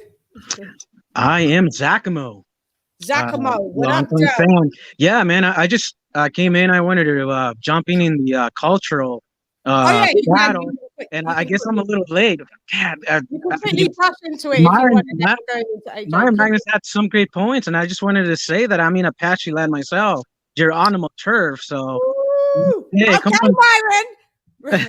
Myron, we've got an indigenous Native American in the building. supporter, more like supporter. I think I'm more Aztec than that. Maybe Aztec Genghis Khan. Maybe I'm not sure. I like to think so, but Native American is. I mean, it's a misnomer. Well, natives. I mean, you have to understand that also. All natives are Asian. If you go back to ancient times, I mean, we're not. Nobody is actually indigenous to North and South America. That's completely false, dude. You're talking about those you believe that came over through the Siberian Strait. Stop that old BS. It's been debunked 1,000 times. You know what? I'm gonna say, man, it's Apache all the way. Geronimo, brother. Geronimo. But you are talking about the Asians that came through the Siberian Strait and down through Canada down. That's where he was going at, right? There's actually scientific data about it. Brother, I mean, that's been talking about debunked. DNA back in South America. How did they make it to South America? That's some of them. That's a few. There's a few that didn't do that. You see, it's a few that did that. No, it's a few that those were a few, but that's the minority. Yeah. No. Good point. Yeah, I mean, I'm just trying to. Okay. How about this? I do know. No, we're good. We're on the same side, brother. Have you? Okay. Do you know it's a native? I mean, a pre-American native. I don't like the word Native American because the natives didn't call this place America. Mm-hmm. But is there? You know about the pre-American pyramid here in America? Then the pre-American pyramid. Yeah. What do you mean, in Utah? No. No. Okay, Google Monk's Mound. Oh, M-O-N-K?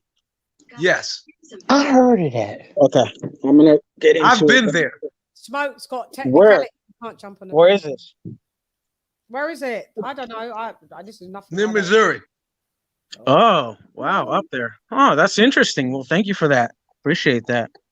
So where are you from then? Huh? What's your ethnicity? My ethnicity? I'm of Mexican descent.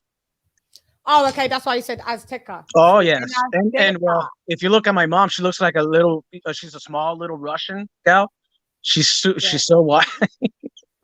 I'm right in the middle, but that's what I'm saying. I think I got some Aztec in me, and then some Genghis Khan or some Russian somewhere, because she looks like a little Russian. Even she even has a Russian accent. So yeah, we're pretty mixed. I'm not exactly sure where I stand at this point. So. Yeah, it's all across the board.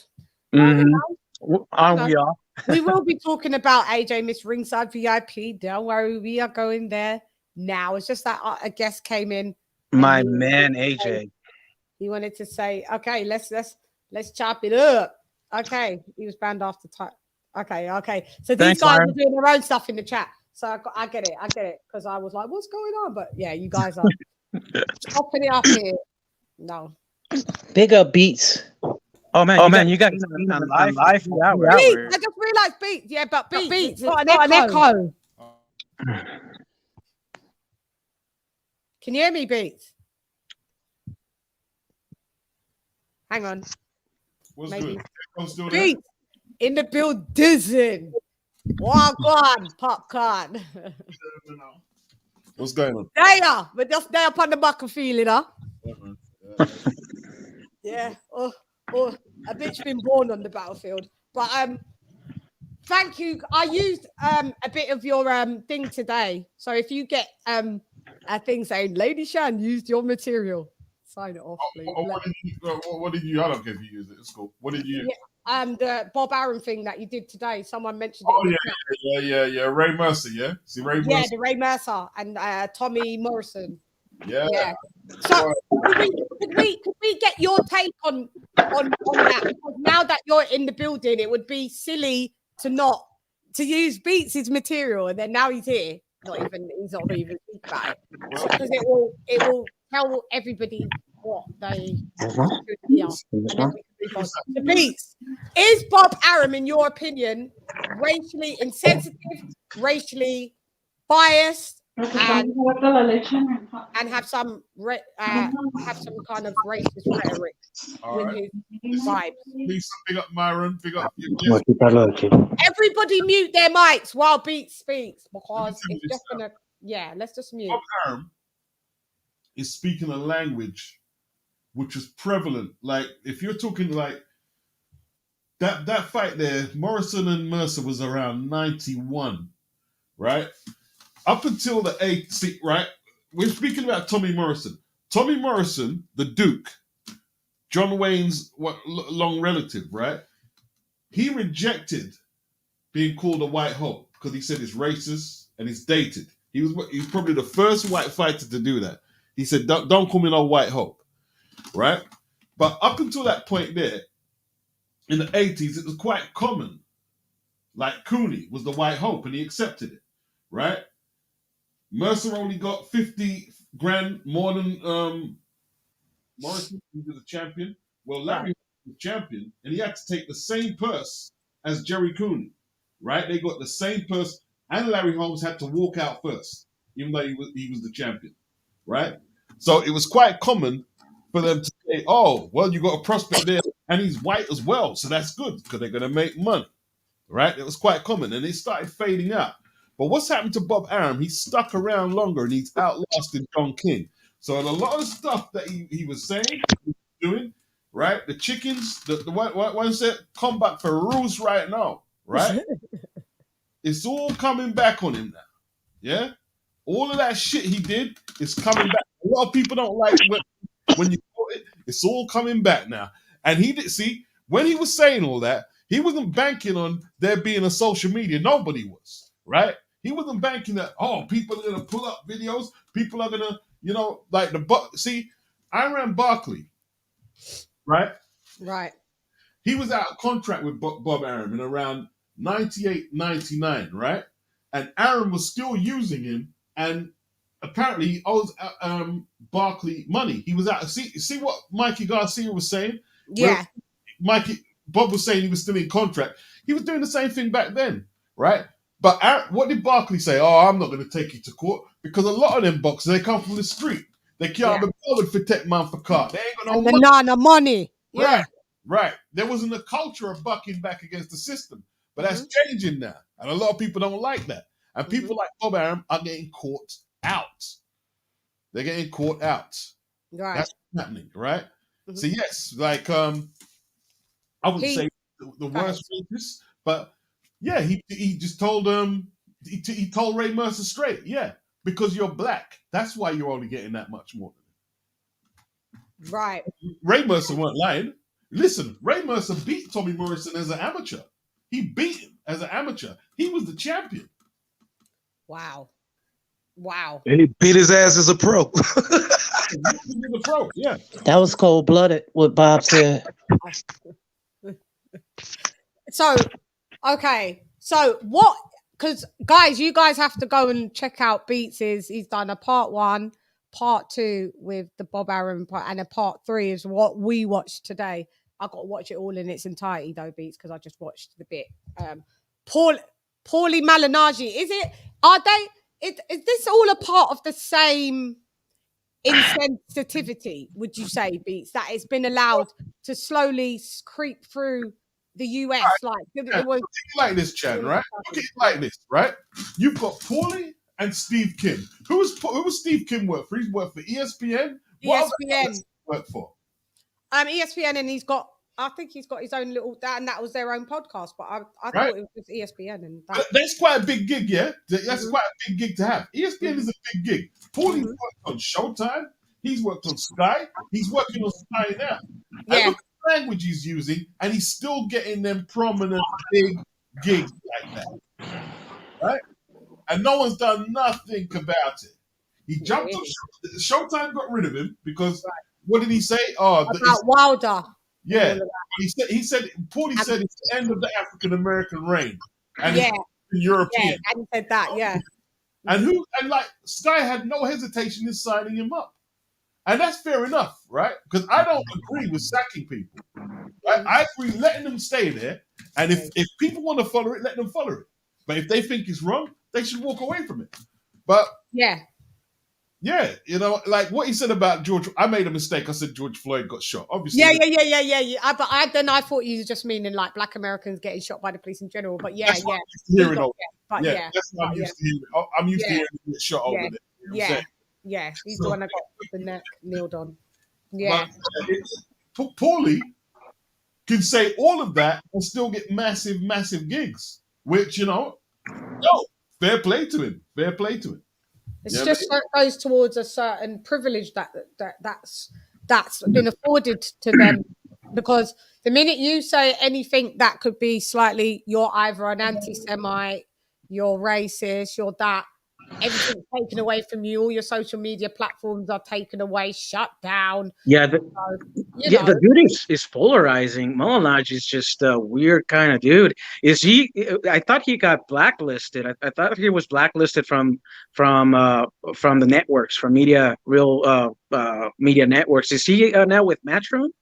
Yeah, he's with Boxer Double X. Yeah, he's with Ben Shalom. Yeah, he commentates for Sky. He's on Sky. Oh. Well, you got to wait to see the outcome, because there may be an outcome due to that, but I don't know. There may be an outcome due to that, mate. So he's got a long tail. It's gonna follow him all through, probably, right? I mean, he may not stick there for a while. He may. They may catch wind of it and just say off. Right. Yeah. Well, he's talking a language that a lot of people like, right? So by sacking him, you're just going to turn him into some kind of subculture cult hero. You know what I mean? You reckon? Real. Yeah. That's the people who like that. They're gonna say he's keeping it real. Yeah. Yeah. Do you reckon? I can care less for the guy anyway. Either way, No, I because don't care for the guy. there's people on the panel that's here, like everyone's here. That no one's rocking with that. No, we're not part of the subculture that follows him. I'm saying there's people who like what he's saying. Yeah. There's people, yeah. And is that being allowed, do you reckon, because of, you know, and it's hard to not get political. Boxing has always been racist. Yeah, it has. Is it about what's been happening in their politics over there, that, you know, with the insurgents of Trump, that these rhetorics are allowed to come through? Man says they're going to take a knee, and even on the UK, I want to take a knee to stop police brutality. Oh, you're a troublemaker. You're a trouble. And he can say all that and get jobs. Oh, man, like, there's something not right there. I don't know. There is a bias. There is a bias, in my opinion. But you know. Yep, I agree. Yeah, it's fucked up. And do you think? And have you noticed though, Beats? Are you with me in the fact that if like non-black people with this Bud Crawford and Top Rank situation, have you noticed how much they've got to say? Have you noticed how they're condemning him? Oh yeah. Like, you're making money off of the topic, but you're condemning my guy. In my opinion, I'm not saying that because it's a black issue, you can't have an opinion on it. But have your opinion and keep it moving, please. Please. Yeah. The facts are, man, like people who don't like, you see how they want black athletes, especially in America, to handle it. It's like Broner. They want him to come out stupid and say stupid shit. And yeah.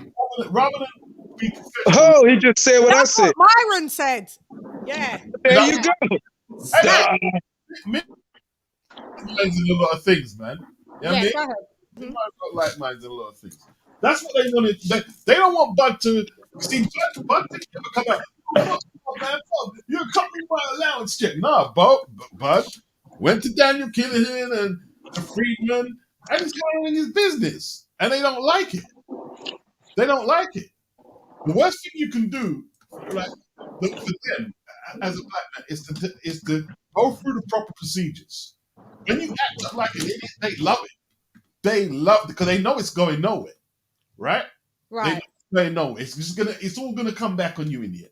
Yeah, but yeah, they don't like what Bud's doing. See that domain there, that territory of court, that's Bob Arum's territory. Only Bob can do it. Bob can take Al Heyman to court. Bob can say what he likes, and he's got a license to run his mouth. But it's all catching up on him. And those that are saying that they don't see that he has a case, why are they saying this? If there's so many things that he said publicly.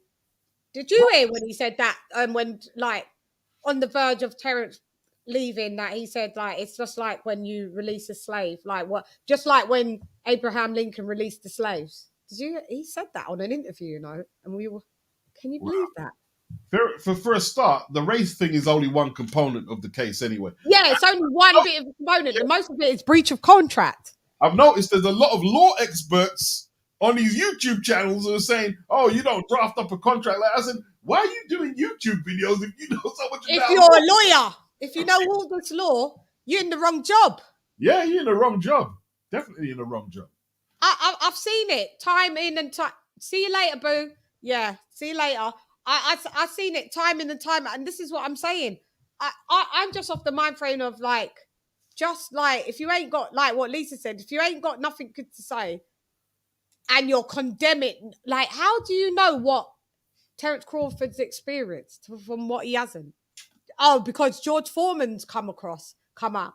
And what's one of Ali's daughters has come and said something, and who else said Timothy something? Bradley, I believe. Timothy Bradley's come through and said something. Timothy Bradley. Yeah, so that means that Bud has no case because that couldn't have been said to him because the other three have all come out and said that. Let me tell you the worst thing, like what you can do to try and prove you're not racist is bring your token black mates to that. It just makes it look yeah.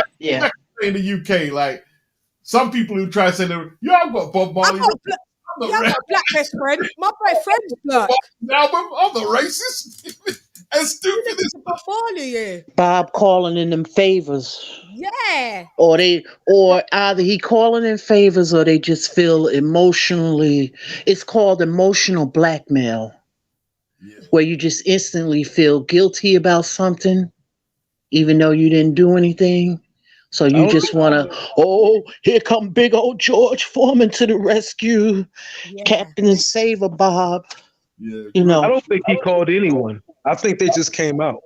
Do you reckon? No. I'm not saying that. I'm just hypothetical. Yeah, hypothetically. Yeah. Right. But he could have called. It's possible. I think he could. Then I just told you it was emotional. I don't believe he called it all. Have you ever heard of emotional blackmail? Yeah, I think he called. Yeah, I think he called them. In my opinion, that's just my humble opinion. Emotional blackmail is when you feel guilty about something that you haven't even done. No, just because. Oh well, I'm friends with this person, but I work in this place, and my friend is going through something with the employer or whatever, but I feel some type of way. Right. Emotional blackmail. No, what's going to happen? You know what's going on? I just told you what it was. Yeah, but I'm talking about not exactly what you're saying. I'm talking about why they came up, but also Bob Arum himself or other people connected close was like, man, why you didn't come out and say something when that guy was putting that stuff on us? You feel me? So a lot of them are already stepping up ahead of time. You know what I mean? For that connection. I mean, just to say boom, boom, boom, so they won't be asked later because in some way, shape, or form, they still making money from Bob Arum. Oh yeah. You feel me? It's indirect, directly or indirectly, they want that. So instead of somebody, so they'll come up and just put that out there, say a little bit, and then so whenever they get face to face with Bob Arum for whatever situation or somebody very close to him, say, man, why you didn't come up and speak for us? So when they ask him that question, then they stuck. So some people are just you putting in that bid because you know you still work for the person or you get money somewhere, money trailers somewhere. Like exactly. You know what I mean? I don't think he calling nobody. I think they're doing it on their own. Doesn't matter. I mean, it does matter, but either way, it's still effed up. Right, exactly. I mean, could it not be conceivable that they personally haven't received it and therefore feel compelled to speak up? Yeah, that's also conceivable as well. Vouch for him are making money from him. Like Foreman, obviously. That's conceivable. Bob started promoting him on his second incarnation when he came back in '87. That's when Arum didn't promote him straight away, but a couple of years after he came back, he started promoting him, and they made a lot of money together. And obviously, there's a good financial arrangement with Ali's daughter's son. So the only black people who vouch for him. Charlie. Yeah. Me, Iron Barkley ain't vouch for him. And Ray Mercer hasn't come out and said the opposite. He said, to be quite honest, he has not had many people come out that some people probably thought he would. 3 people, and 3 people. One of them, 2 of them are very kind of insignificant when you talk about Timothy Bradley and definitely Rashida Walsh. Right. The only name is Foreman. And why would they bring that up the other day at the Joe Smith fight? That just made no sense to me to bring that up. About what did I say, Lise? No, it was. Hey, what's up? Big up, Beast. I'm saying mention that, and then Timothy Bradley chimed in or whatever, and he said point blank or something he said. But what I'm saying is, why bring that up? You know, during the commentary or whatever, it made no sense to me. Right. Because they needed Timothy Bradley to say something. Wait, yeah, they wouldn't. No, I'm just loving that these comments straight up. Foreman is a sellout. Oh, so that was the setup right there. Yeah, it just looks like it's absolutely, Lisa. Well, it looks like it's all a bit fake and contrived. Are you saying? Yeah. I don't know.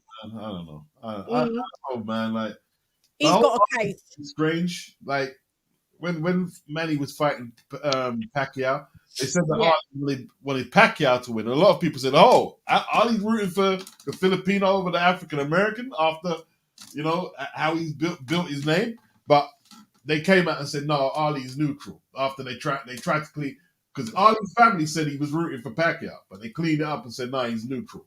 So it's strange to know what information to believe, what comes out there.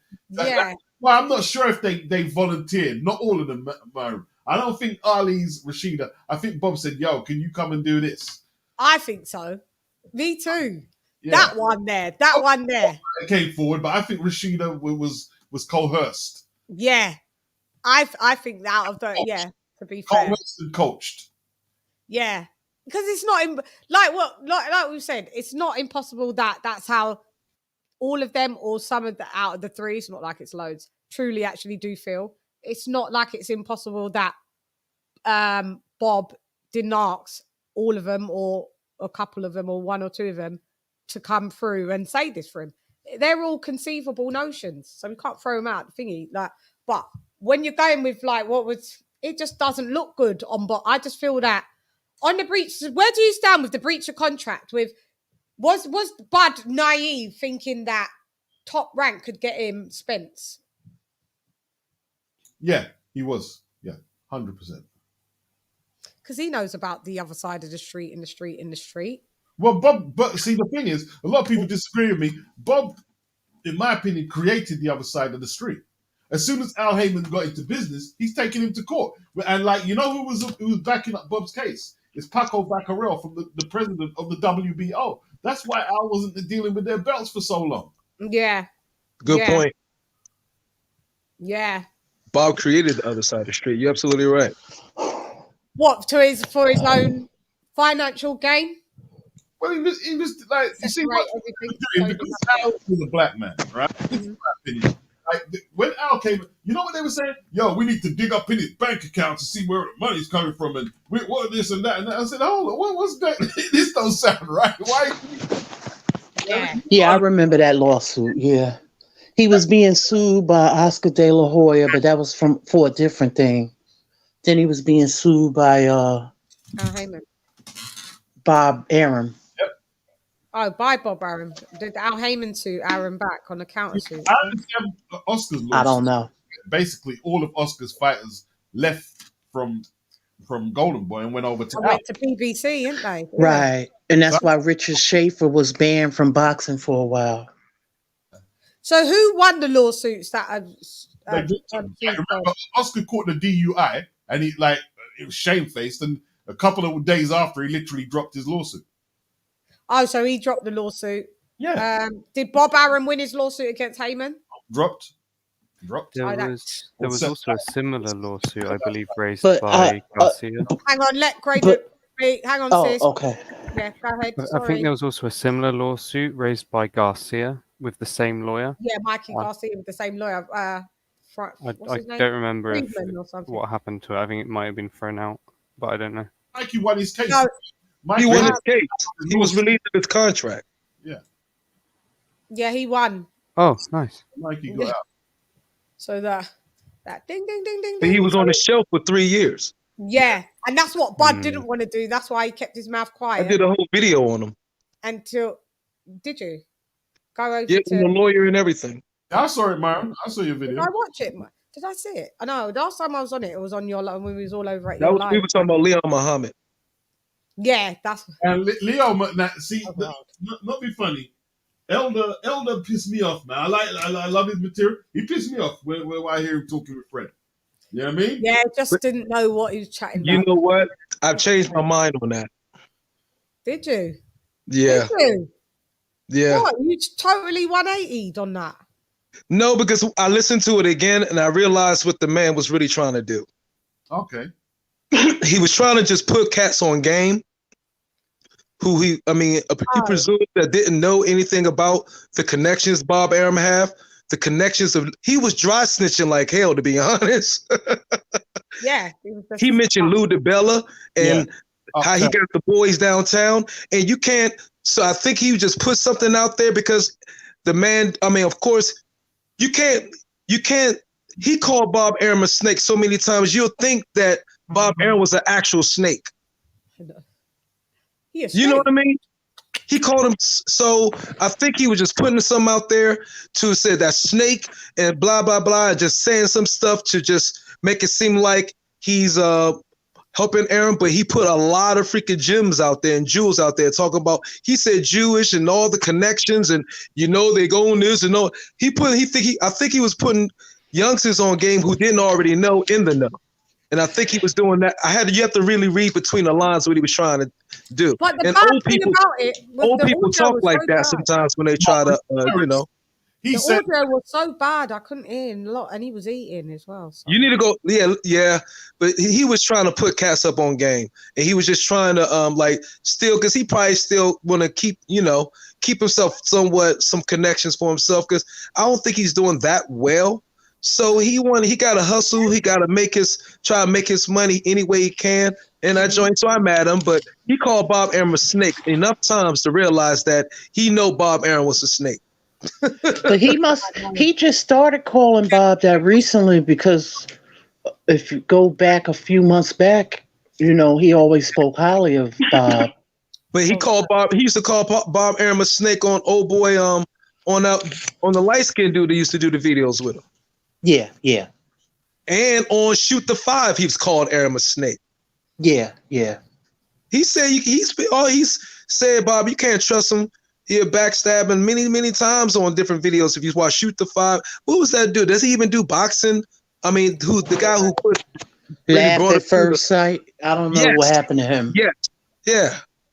I don't know who that is. So Bud has, in everybody's opinion, some. Well, Gredax or Gred. Sorry, I keep slaughtering your name. Have you heard anything on here that pricked your ears up a little bit, and you're just waiting to see it pan out, or the past cases of either flat out racism or racial bias that I had not heard before, obviously it affected a bit of it, all the best to Bud. If he's got a case, he'll win, and hopefully he'll get what he's due. I don't. Sorry, go ahead. I was going to say, I don't entirely agree that he's gone the best path in his career for some of his choices, but that's neither here nor there. If he's owed something, he deserves it. And also with the breach of contract, we're not lawyers, by the way, so we're not going to pretend to be, but do you see breaches guys, do you see that there's been a lot of breaches happened within? Because people are like, oh, why did he resign? So why did Bob want to resign him then if he was that much of a liability? Well, that's the thing. People don't like putting the mirror on the question. They keep saying, why did he sign? Well, why did Bob resign him? Exactly. Is the question. You know, like what? Bob only realized he was overpaying him until 2021. He was overpaying him since 2016 when he was fighting Possum. And and whoever else, and in Dongo, he it was an investment. It's an investment basically, And he didn't look after his side in the investment. He had Terence there for 10 years. If you've got a man there 10 years and he's undefeated in 25 fights, and you can't get him to the next level, that's Bob's problem. You know,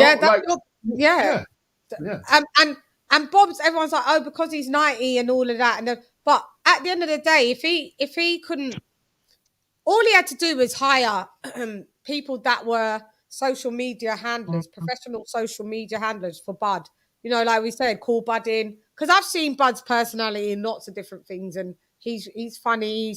He's got a lot of humor. Bud, we're going to come in. We're going to quickly come in there in the gym, and we'll post this up on your Instagram, and we'll do.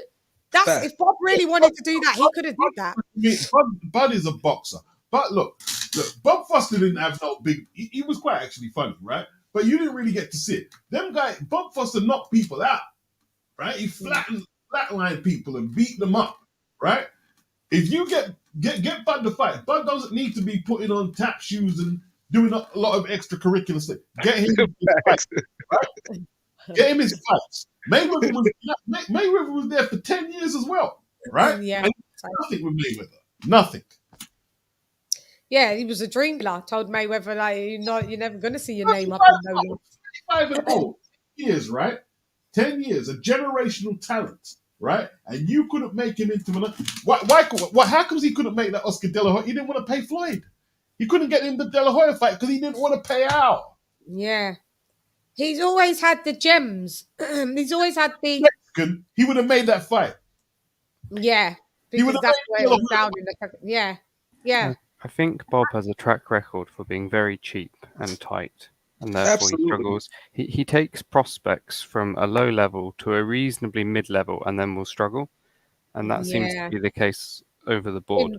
Unless you have someone who can ultra promote himself, like Ali or Fiore, or one of those types. Well, but he's a promoter, so what? I know. Yeah, I know. You've got to promote, mate. Not everyone has to be the fucking clown or the fucking like we said. What personality does Lomachenko have? Exactly. Don't even speak English. Furthermore, so exactly. Ain't that I don't think Lomachenko's making much money, to be honest. No. So therefore, talk about Lomachenko not making much money. He's doing all right, bro. He's doing okay. Lomachenko's not Brock, by the way. He's still got net worth of a few million. He's getting 3 or 4 million a fight, somewhere around there. Yeah, but No, Loma's not on the rate that you need like 10 million a year sort of thing. He's still, I think his net worth's a few million at best. So listen, I think, he don't speak English. He does no, not, you don't see him having any human markability much. You don't see him everywhere. And Bob thinks the sun shines out of his arsehole. it's true, but he's at the level that Bob can handle, the mid-tier sort of guys. Once they get bigger, I think he struggles to want to pay out as much and make the big fights. But Loma's still at the I can pay him real cheap sort of thing. So I think that's why he still has him. That's all. Is what I think. Exactly. He's exactly right. And then the thing is, Bud was a undisputed champion of the world. And you can't capitalize and build off and market that. That's right. You know, an undisputed champion, all 4 belts. Ain't no, mix up or with a franchise. No, he was undisputed. And you still don't know how to market him? Come on. And what you have to remember, man, Bob used to have the series of fights, the Pinoy Power, right, which used to go out to the Latino, to the Filipino community. It was geared towards that. You had Pinoy Power. No, it was called Latin Fury, which was to the Latino community. And you had Pinoy Power, which was to the Philippine community. There was nothing there for where was the African American Fury or what? We didn't get that. We didn't get that. And that's what his lifeblood of resources come from black fighters, man. You can go from Ali, right, to all the way up to Leonard, Hearns, and Hagler. That's where he made his dough. He made a lot of his dough. Dough off of black fighters. Yeah. Exactly. And listen, do you know I was watching Trill Boxer. I saw a little snippet he had earlier today. And he has a quote from Bob Arum that he said that was in a newspaper. Oh, yeah. And it's Bob Arum. He had a quoted on the newspaper saying, we're going to let the blacks and Latinos fight it out and we'll count the money afterward. Robert Lee, IBF president Robert Lee quoted that from him. He said, yeah, that's what Bob told Arum. Well, another thing I heard from Trill. Crazy, right? Come on. He has a track.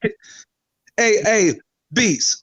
Yeah. I said this earlier in the show, and will you tell me what you think? I believe personally, Bob Arum has been sued more times than Don King. He's been sued a lot, man. He's been sued a lot. I don't know if it's been more than Don King, though.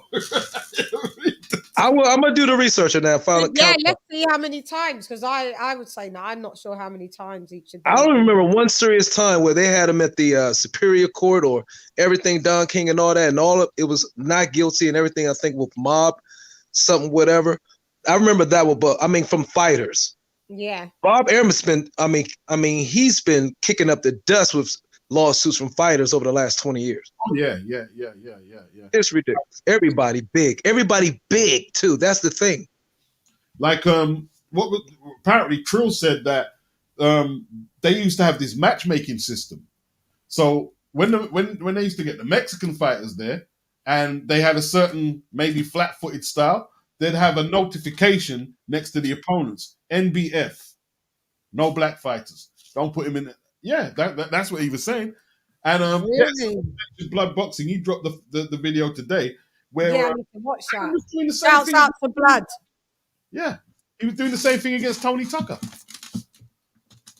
But Tony Tucker, them guys, listen, there wasn't a culture of suing promoters back then. The fighters place. They had to know their place, kind of thing. Yeah. Mm.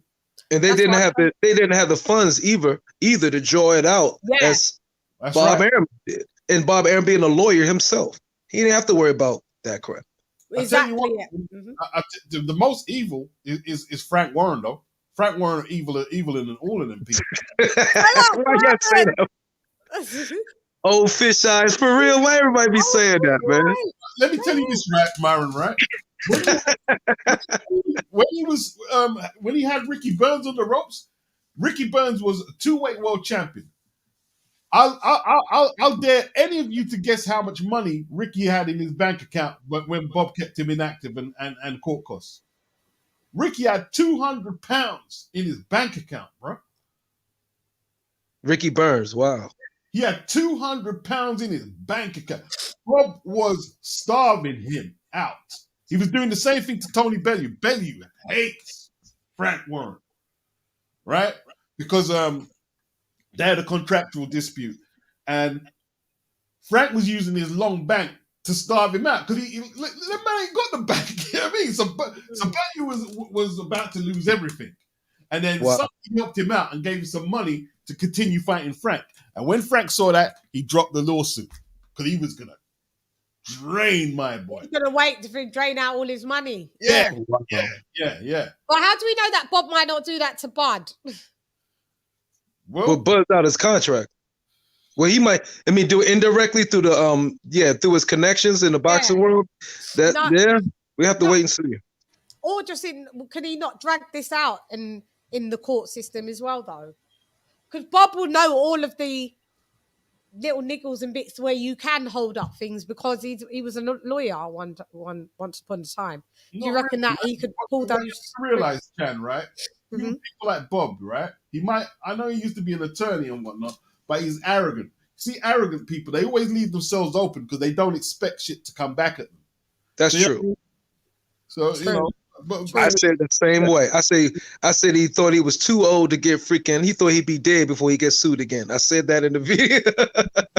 Well, do you think he made? But guys, you got to see how long. All right, but Smoke's Smoke knows about law. He's a lawyer. Smoke, how long does one of these types of lawsuits pan out before there's results? Is this a quick remedy? Will we be seeing this pan out in the next 5 months, 6 months, 5 weeks? He can't keep Bud out the ring because Bud's not contracted to him. So you can go. His contract is open. But meaning, how long till we get this resolved? Till we see who's going to be? To the court. I mean, to the lawsuit finished. Yeah. What up, G? Yeah, like that's what. I wouldn't be surprised if it was years, but it doesn't. Yeah. Terence has the money to wait, and he can earn more in the meantime. And Bob's gonna, he's getting old. I think that lawyer he got, that lawyer is not no joke. Friedman. Yes. Yeah. Even the language Bob was using today about Haney, he's nobody in Australia. Like the way he talks about, he said David Haney's a nobody. Yeah, I got you. He said Devin Haney's a nobody. Yeah. Why say he's nobody, Bob? Because he's black. This is what we're going with. Yes, we are. Because he's black and he wants to, and then he's trying to promote Kambosos with his golden boy Lomachenko. See, Lomachenko is the better draw, but he didn't have to say Devin was nobody. But that's, you know what? He's such a shrewd businessman. That's his way of trying to also, I believe, put an air of how the negotiation's going to go. Yeah. He's a shrewd ass businessman. Yeah, but you would think that you would tread a little carefully now that and pick your words wisely now that you know that you've just been pulled into a lawsuit. That old man don't give a fuck. He don't give two shits, does he? Clearly not. No, he gonna think he gonna die soon. Yeah. He don't care. He thinks I don't think he thinks he's gonna die soon. I think that Bob, like Don King, they think they're going forever, mate. Well, he probably thinks he's got another 20 years or so. He sees people max lifespan 120. Let's go. I need cash. Otherwise, would he be that tight? Like, he's so tight with everything. That's bastard, man. The guy is the most tightest guy I've ever met, seen. It's ridiculous. It's just like, but that's now, hey, Shan. Now that's something that's cultural. That's for sure. I say nada. That's tight. His group, they tight as hell. All of them. That is cultural. Don't want to spend a penny where a penny shouldn't be spent. And I mean a penny. It's crazy. It's crazy out here. Bob, man, you're fucking up the sport. But, when you look at it, you're right. Like, you had great Jewish fighters like Benny Leonard, Max Baer, and lots of great Jewish fighters back and even in England, like you had Ted Lewis, Jack Kid Byrne. They was called Kid and stuff. You don't see no Jewish fighters today. Like they? They went to college, bro. They went to uni and studied the fuck law. this shit. We're accountants and lawyers now. They put the down, bro. They put the down. They all went into entertainment, law, and education. Yeah. Yep. Don't blame them.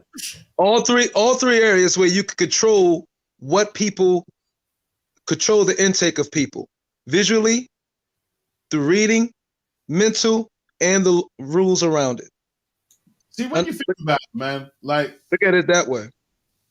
Boxing. Let's talk about America, right? Because that's where the numbers are. Boxing and rap music, right? Like who is in control of the finances of both of them? And you see pure black boxers, pure black MCs. You know what I mean? In the rap, they get shot every fucking second until it's annoying. I know. Right? It is. You don't even know what from you see if you see in them MCs at BMG and them all them labels or whatever. Say that again, Beats. See them where? And see how it's made up. Yeah. Right? Go in the boardroom and see how it's made up. And then BMG is like ASCAP, right? Yeah. Yeah, I thought so. Yeah, BMG is a label. Also, they've got the songwriters. Yeah. Yeah. Well. Yeah. And look, we can't blame them for that. And see, this is where Bud's case is very vital because now we're talking about ownership. If you don't want to get disrespected, Bud, you don't re-sign with no Bob Arum. And see, what's more important now is what Bud does because someone like Arum is going to still eat like. He stole people say Mayweather's the best of his years. He stole Mayweather's best years. Yeah. He did. Yeah. You know, he did. Like I see Myron posting up about you see the Mayweather detractors, they can't handle the Canelo fans, they can't handle that L. They just can't handle that L. I know, I troll the shit out of him. That's an old Mayweather. That's old Floyd. What? Say that? Sorry, I'm too busy touching. See, what now? Bud's how old is Bud? 33? Bud is 34. 34 now. It's old, man. That's an old fighter. No, but he hasn't been hit that much. He hasn't got that much miles on him. What you have to look at, right? We're saying he doesn't look old because that's what a lot of the African American fighters have been able to do. Is they've been able to defy time. They've done it. Listen, Archie Moore, right, was ranked #1 for 10 years and didn't get like heavyweight of all time, isn't it? 10 years. No, that's crazy. Right?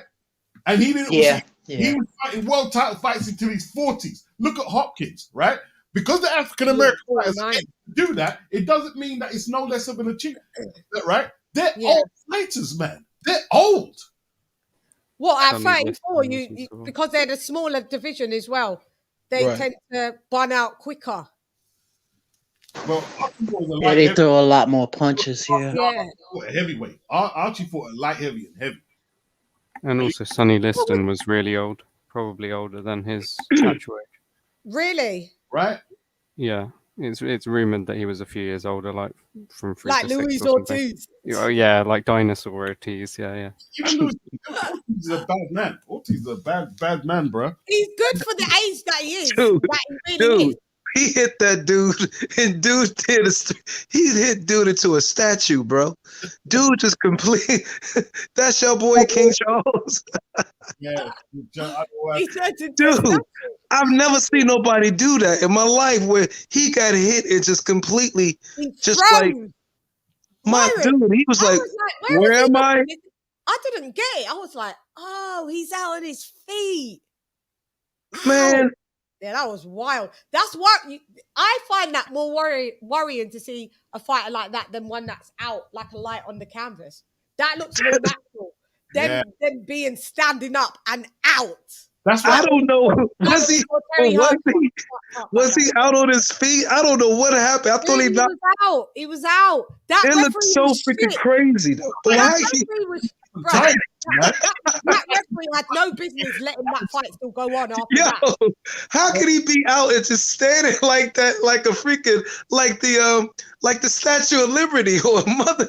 That was crazy. He was just like, it just, he was looking the other way outside, like he was looking for a family member, just completely frozen. At least your Bob did that to Terry Harper. Terry Harper, when that happened to Terry Harper, yeah, that was a mazza.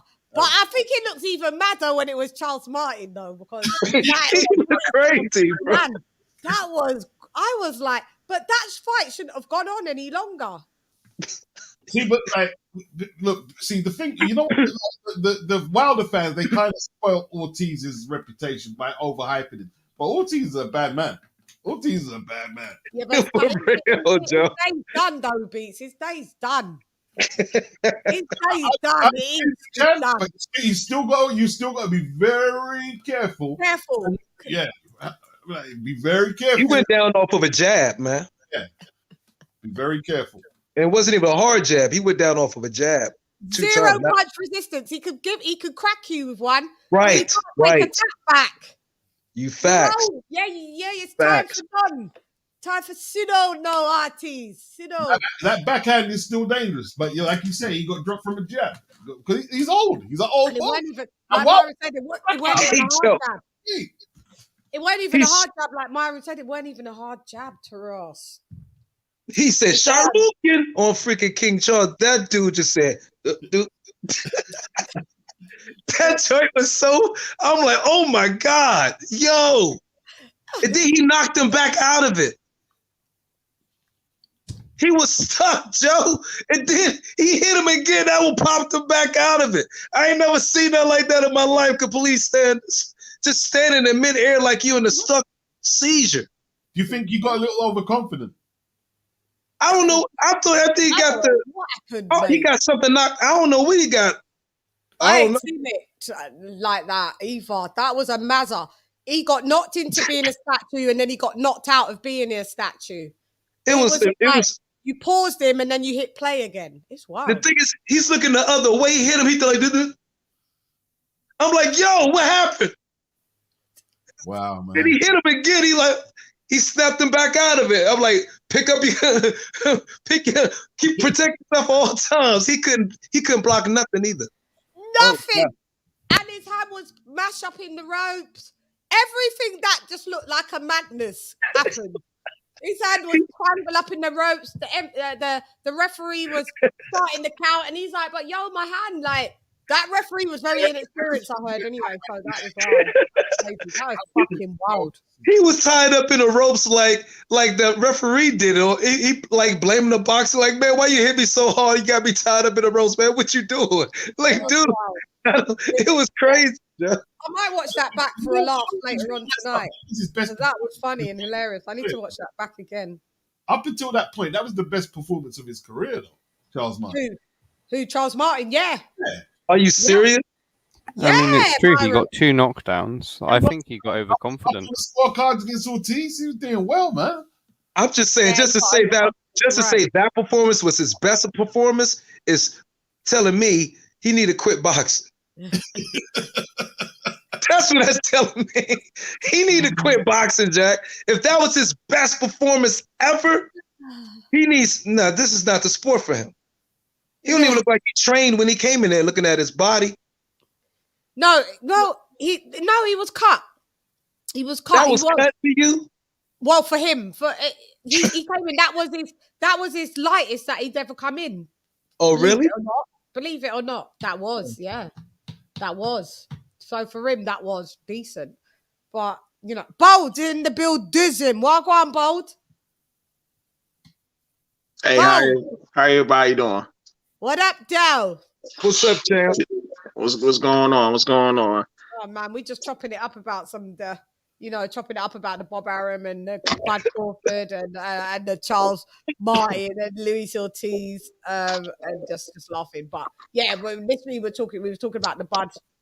We're going to move on to Anthony Joshua and to round it off, the Anthony Joshua, Usyk Joshua, and why there's no bloody date to this day. Oh, sorry. No, I was just Yeah, gonna. no, you can go Beats. I'm not sure if they. I'm not sure if they want to take the fight. I'm not sure if AJ's team want to take the fight. Are you thinking that there's going to be a potential step aside because? Yeah, because look, man, look. Let's go. Look, I'm an AJ fan. I don't hide. Yeah, we are.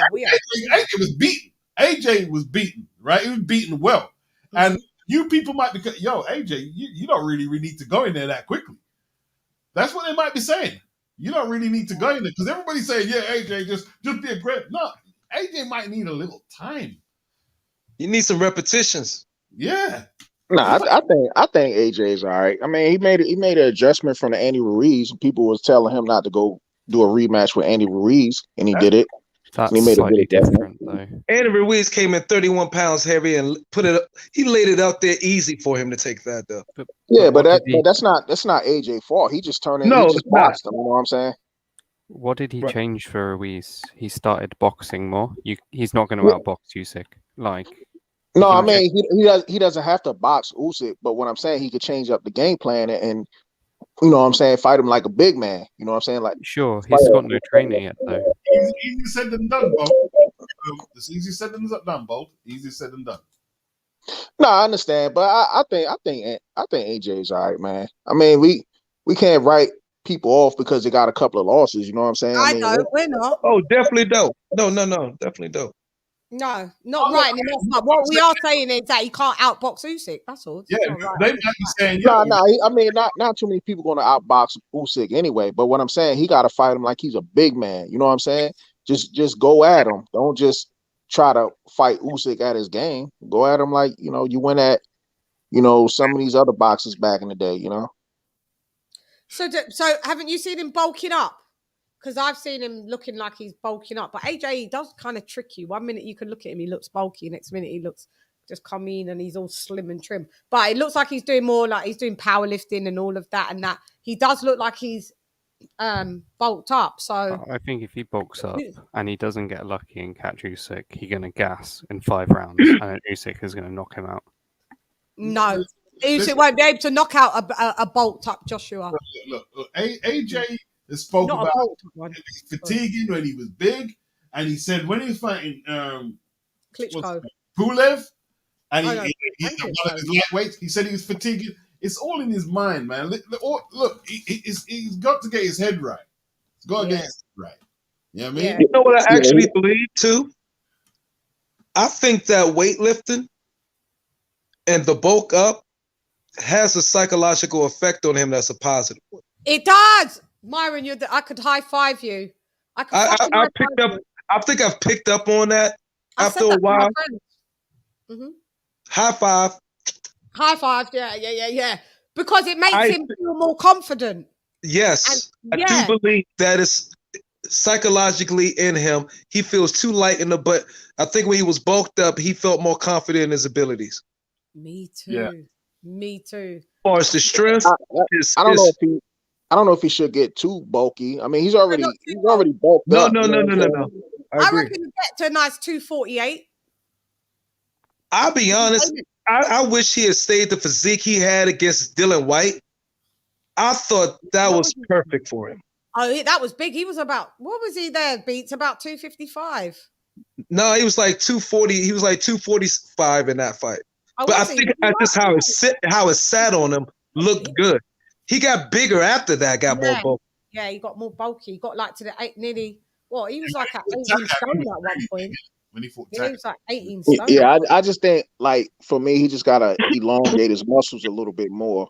Lean him out.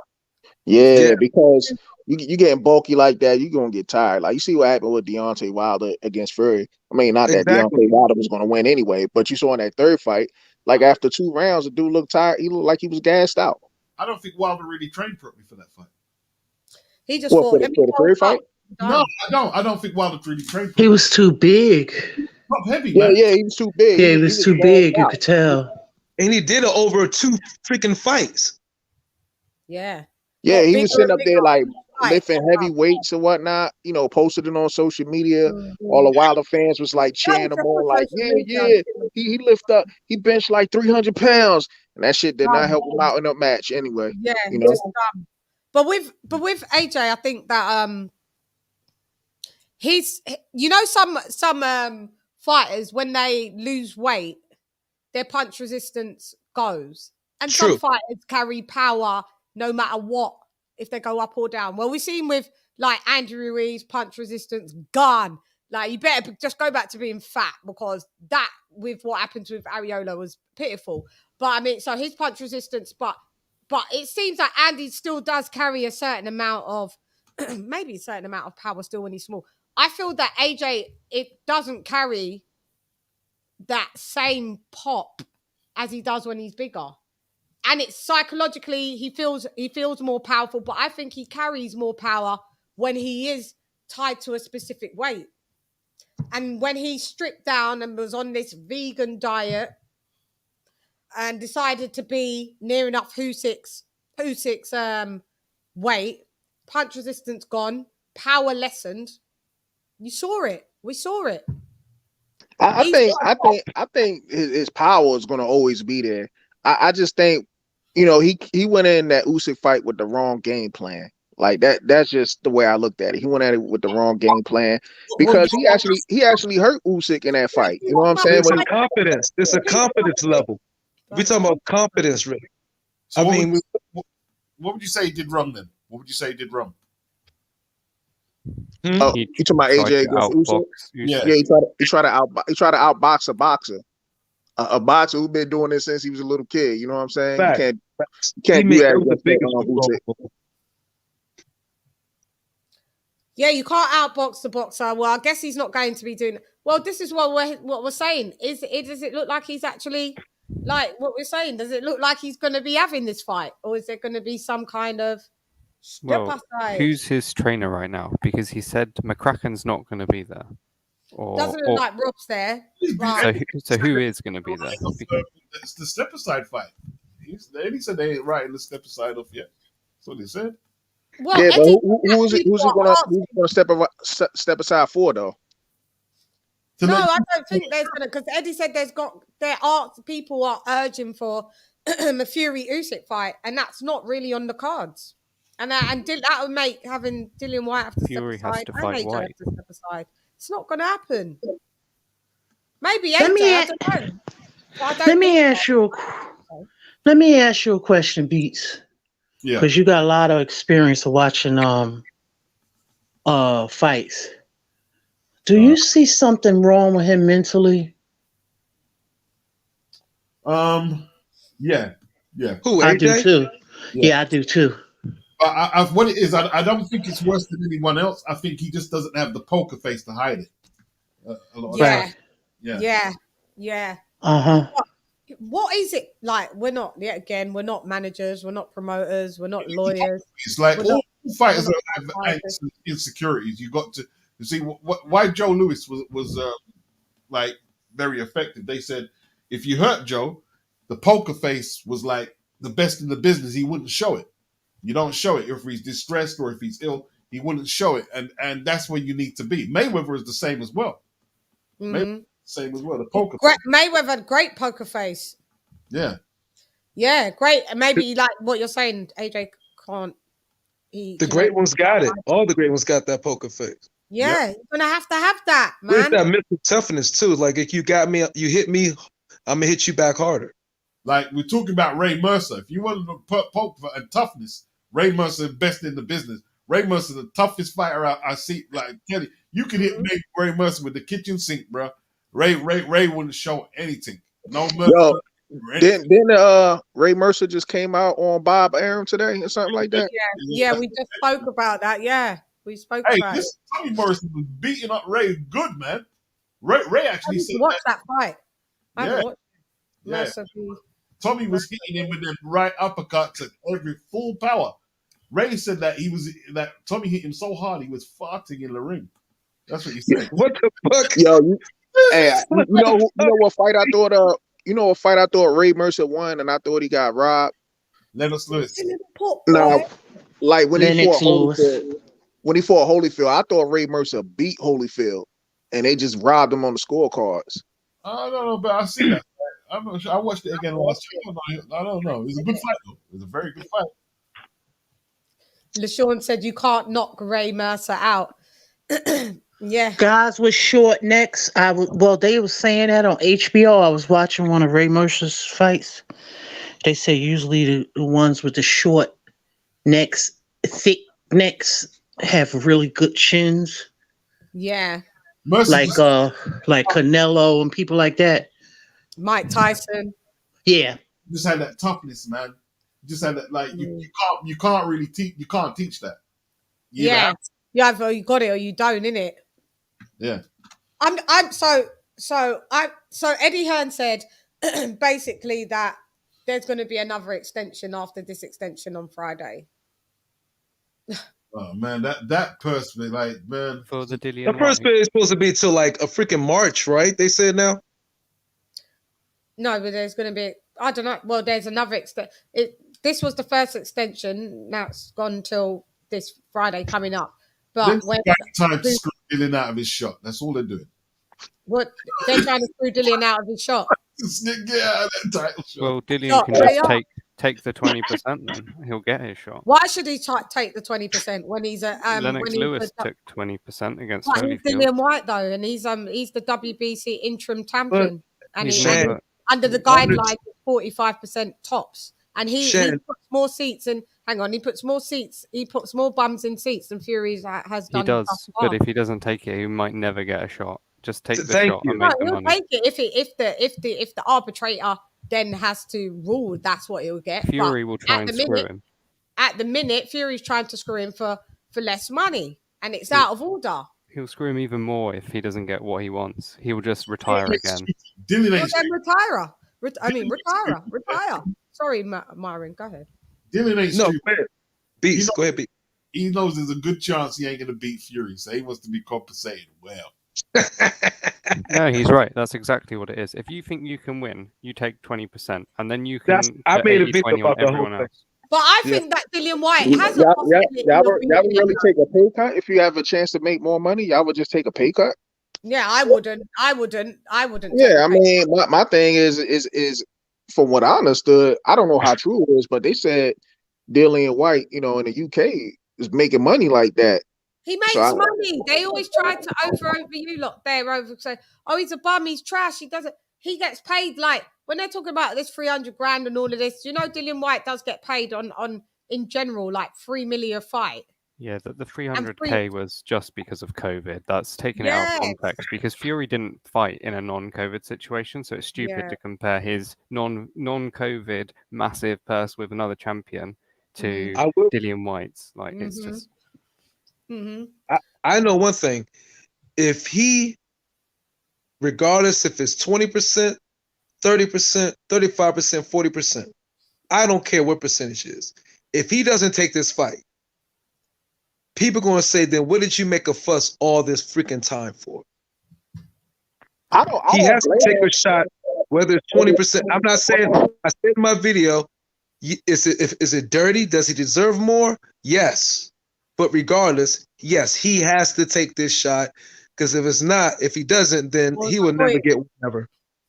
I think he's just waiting to see if what the arbitration rule and whatever they rule, he's just going to rock with. But to be honest, he's got to go for what is his just dues. To be fair, absolutely.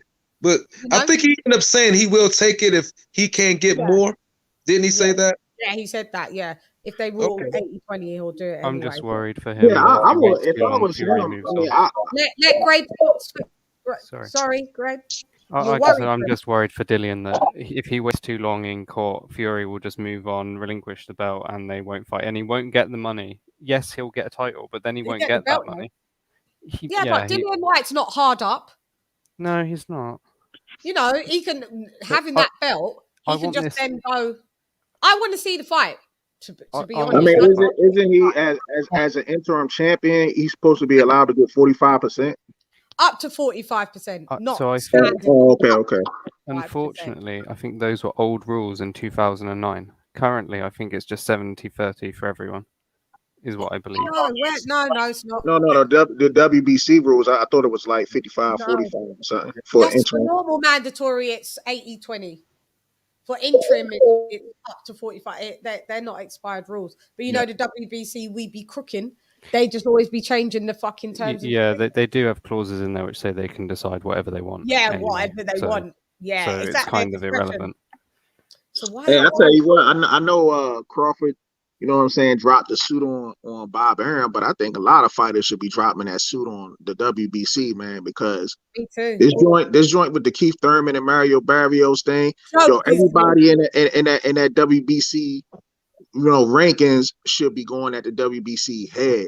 Like, you got a guy that's ranked number 15. Rick Bow that belt. Everybody in across all that 17 division weight class, anyone that is a WBC title holder, they should just dash them belts in the bin. That they should, and then that would be the end of the WBC and done. I think everyone should just boycott that belt. Yeah, because in the same welterweight division, the number 15, the guy that's ranked number 15 beat the number 1 ranked guy, and he didn't even move up in the rankings. He stayed at number 15. Like, I don't know. That's pretty messed up. Corruption at the highest degree. It is between them and the WBA. Load of bullshit, load of trash. So now that Keith Thurman's announced this could be the time. But what happened? Did Mauricio Suleiman come out? Because I reported. They didn't. They didn't say that was a. They said this was eliminated, but not like a final eliminator. Does that mean? So who does Spence fight afterwards then? Well, he got options. He got options with the WBA, right? Because the undercard is supposed to be the mandatory. My thing is with the IBF. The IBF should do the right thing and just strip Spence, because he hasn't even fought a mandatory in the IBF for like how many years now? And it's supposed to be 12 months to make an IBF title defense. Otherwise, you get stripped. How come? But wasn't the IBF is mandatory? The last one was Ocampo, right? Yeah, but they probably gave him an extension because he had the the car accident and then the eye injury. Yeah, but they never like the other belt, the WBC. They didn't give Keith Thurman you're right, Lisa. You know what I'm saying? Then they stripped Keith Thurman for when he was injured and everything too. I thought if you could prove that you was credibly injured, that would stop being stripped. But I'm not sure. I'm not sure like 100% if that's correct. But one good point you just mentioned, and I don't mean to switch gears, but it's back to the Crawford joint. Do you think Bob Arum side are going to use, because since Crawford was stating that he didn't get the fight with Spence as he was promised, do you believe that Bob Arum's side is going to use the incident of Spence, car accident, and all that as reasons why they didn't make that fight? Possibly. That I was hearing rumblings anyway that they was going to do that. I was hearing a bit of rumblings. Nah, because he came back that same year and fought Danny Garcia. Mm-hmm. And he had to take that fight. And then he tried to fight Manny Pacquiao before he got the eye injury. True. Okay. Well, see, the thing is, here's why they can't use that, Myron, yeah? Because the truth is, right, Bob hasn't even been able to get Errol to sit down and talk. No, he hasn't even been able to do that. You know what I mean?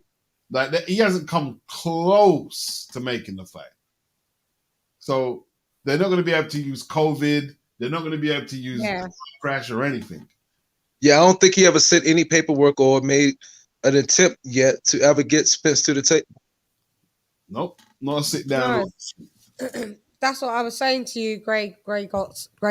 Like, I don't think they've ever actually sat down around the table to even discuss the Spence fight. I was saying it to. I would find it incredibly crazy that Bob Arum wouldn't think to at least sit down with the other people and talk to it when it's in someone's contract. He must be negligent to the highest degree if he did that. Mm-hmm. I'd have thought he'd at least sit down and get some quotes. Because where did all those numbers come from? The whole, nah, mate, I want 60-40. And then he's like, nah, you're not getting 60-40. I want 60-40. Yeah, that's what I'm saying. I don't think that was ever done in a boardroom, was it? When they were saying, I deserve 70-30, 60-40. That wasn't, was it? That wasn't done in a boardroom. Arum made enough, and because Arum's made that comment about Al Heyman and what Al Heyman would say to Earl Spence on why Earl, talking as if he was Al Heyman, what Al Heyman hypothetically would say to Spence or say to Spence why he should not fight Crawford. And Arum was put that out there in the news, documented that, Al Heyman's going to say, brother, you stick with me, brother. Don't deal with the white guys. They're going to lead you down the wrong road. And we over here, we're a brotherhood. And whatever Al Heyman tells Spence not to do and not to fight Crawford, then he's not going to fight Crawford. And those was words of Bob Arum and what he said. That's what he's going to do. And that's why that was in the article. So I don't even think he maybe attempted to even sit to the table with him, to be honest. And that's why Bud is so pissed, because he find out that an offer was really never made to Spence from his side. So all along, do you reckon they was feeding Bud that they was trying to make the fight? Exactly, but he never did. I think Bud figured that out, and that's why he's suing. If that is the case, Bob will have no evidence that he's done anything to make any fight, and Bud will easily win. So this should be over pretty quickly if that's the case. But I think Bob would have been smart enough and savvy enough to at least get some documents and try and make some attempts. Or arrogant or just arrogant and say the hell with it, say whatever he needed to tell him to his face. And then when he's not, it's like, don't worry about that. If that's the case, Bud's going to win pretty fast. Well, so we think. Well, I don't know if it's going to be as clear cut.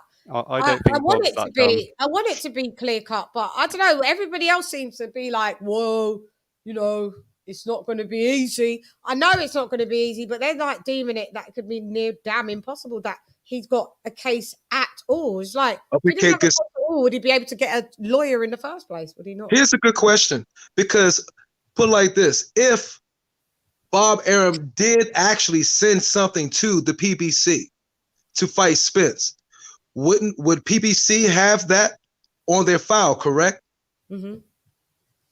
Okay. This is what Haplo's talking about. Bob could use Errol's statement. Right. So if Bob never did send anything to the PBC, a offer for Spence and Crawford, okay, then Crawford has a strong case. So that means the PPC now will have to be involved in it, because okay, if Bob Arum gonna say, yes, I sent some paper to them for them to make this fight for you and turn it down, then they will have to go to PPC. PPC say, no, we don't have no paperwork. Yeah. Then boom, Bob is fucked. Bob's planning on bowing out. Go ahead. Tell you what, Al Heyman ain't gonna be doing Bob no favors. No, he won't. You know it exactly. Yeah. Be like, kaboom, just quickly blow up Bob in one foul swoop, boy, with that. So that would be just stupid as Bob, as he got lackluster in his old age, just slipping. Remember though, the PBC since has come out with some stuff which kind of was similar to what Bob said they'd said, right? Which is Terence wants too big a split or too much money and they won't be able to do it. That's consistent. So it seems to be that there was probably some... No, that's not what he said. No? Okay. You're talking about with Tim Smith? Yeah. No, he did not say he want too much money or a bigger split. He said Crawford is not a pay-per-view fighter. Top Rank has not built him up to be a pay-per-view fighter. Yeah, he didn't say anything about a split.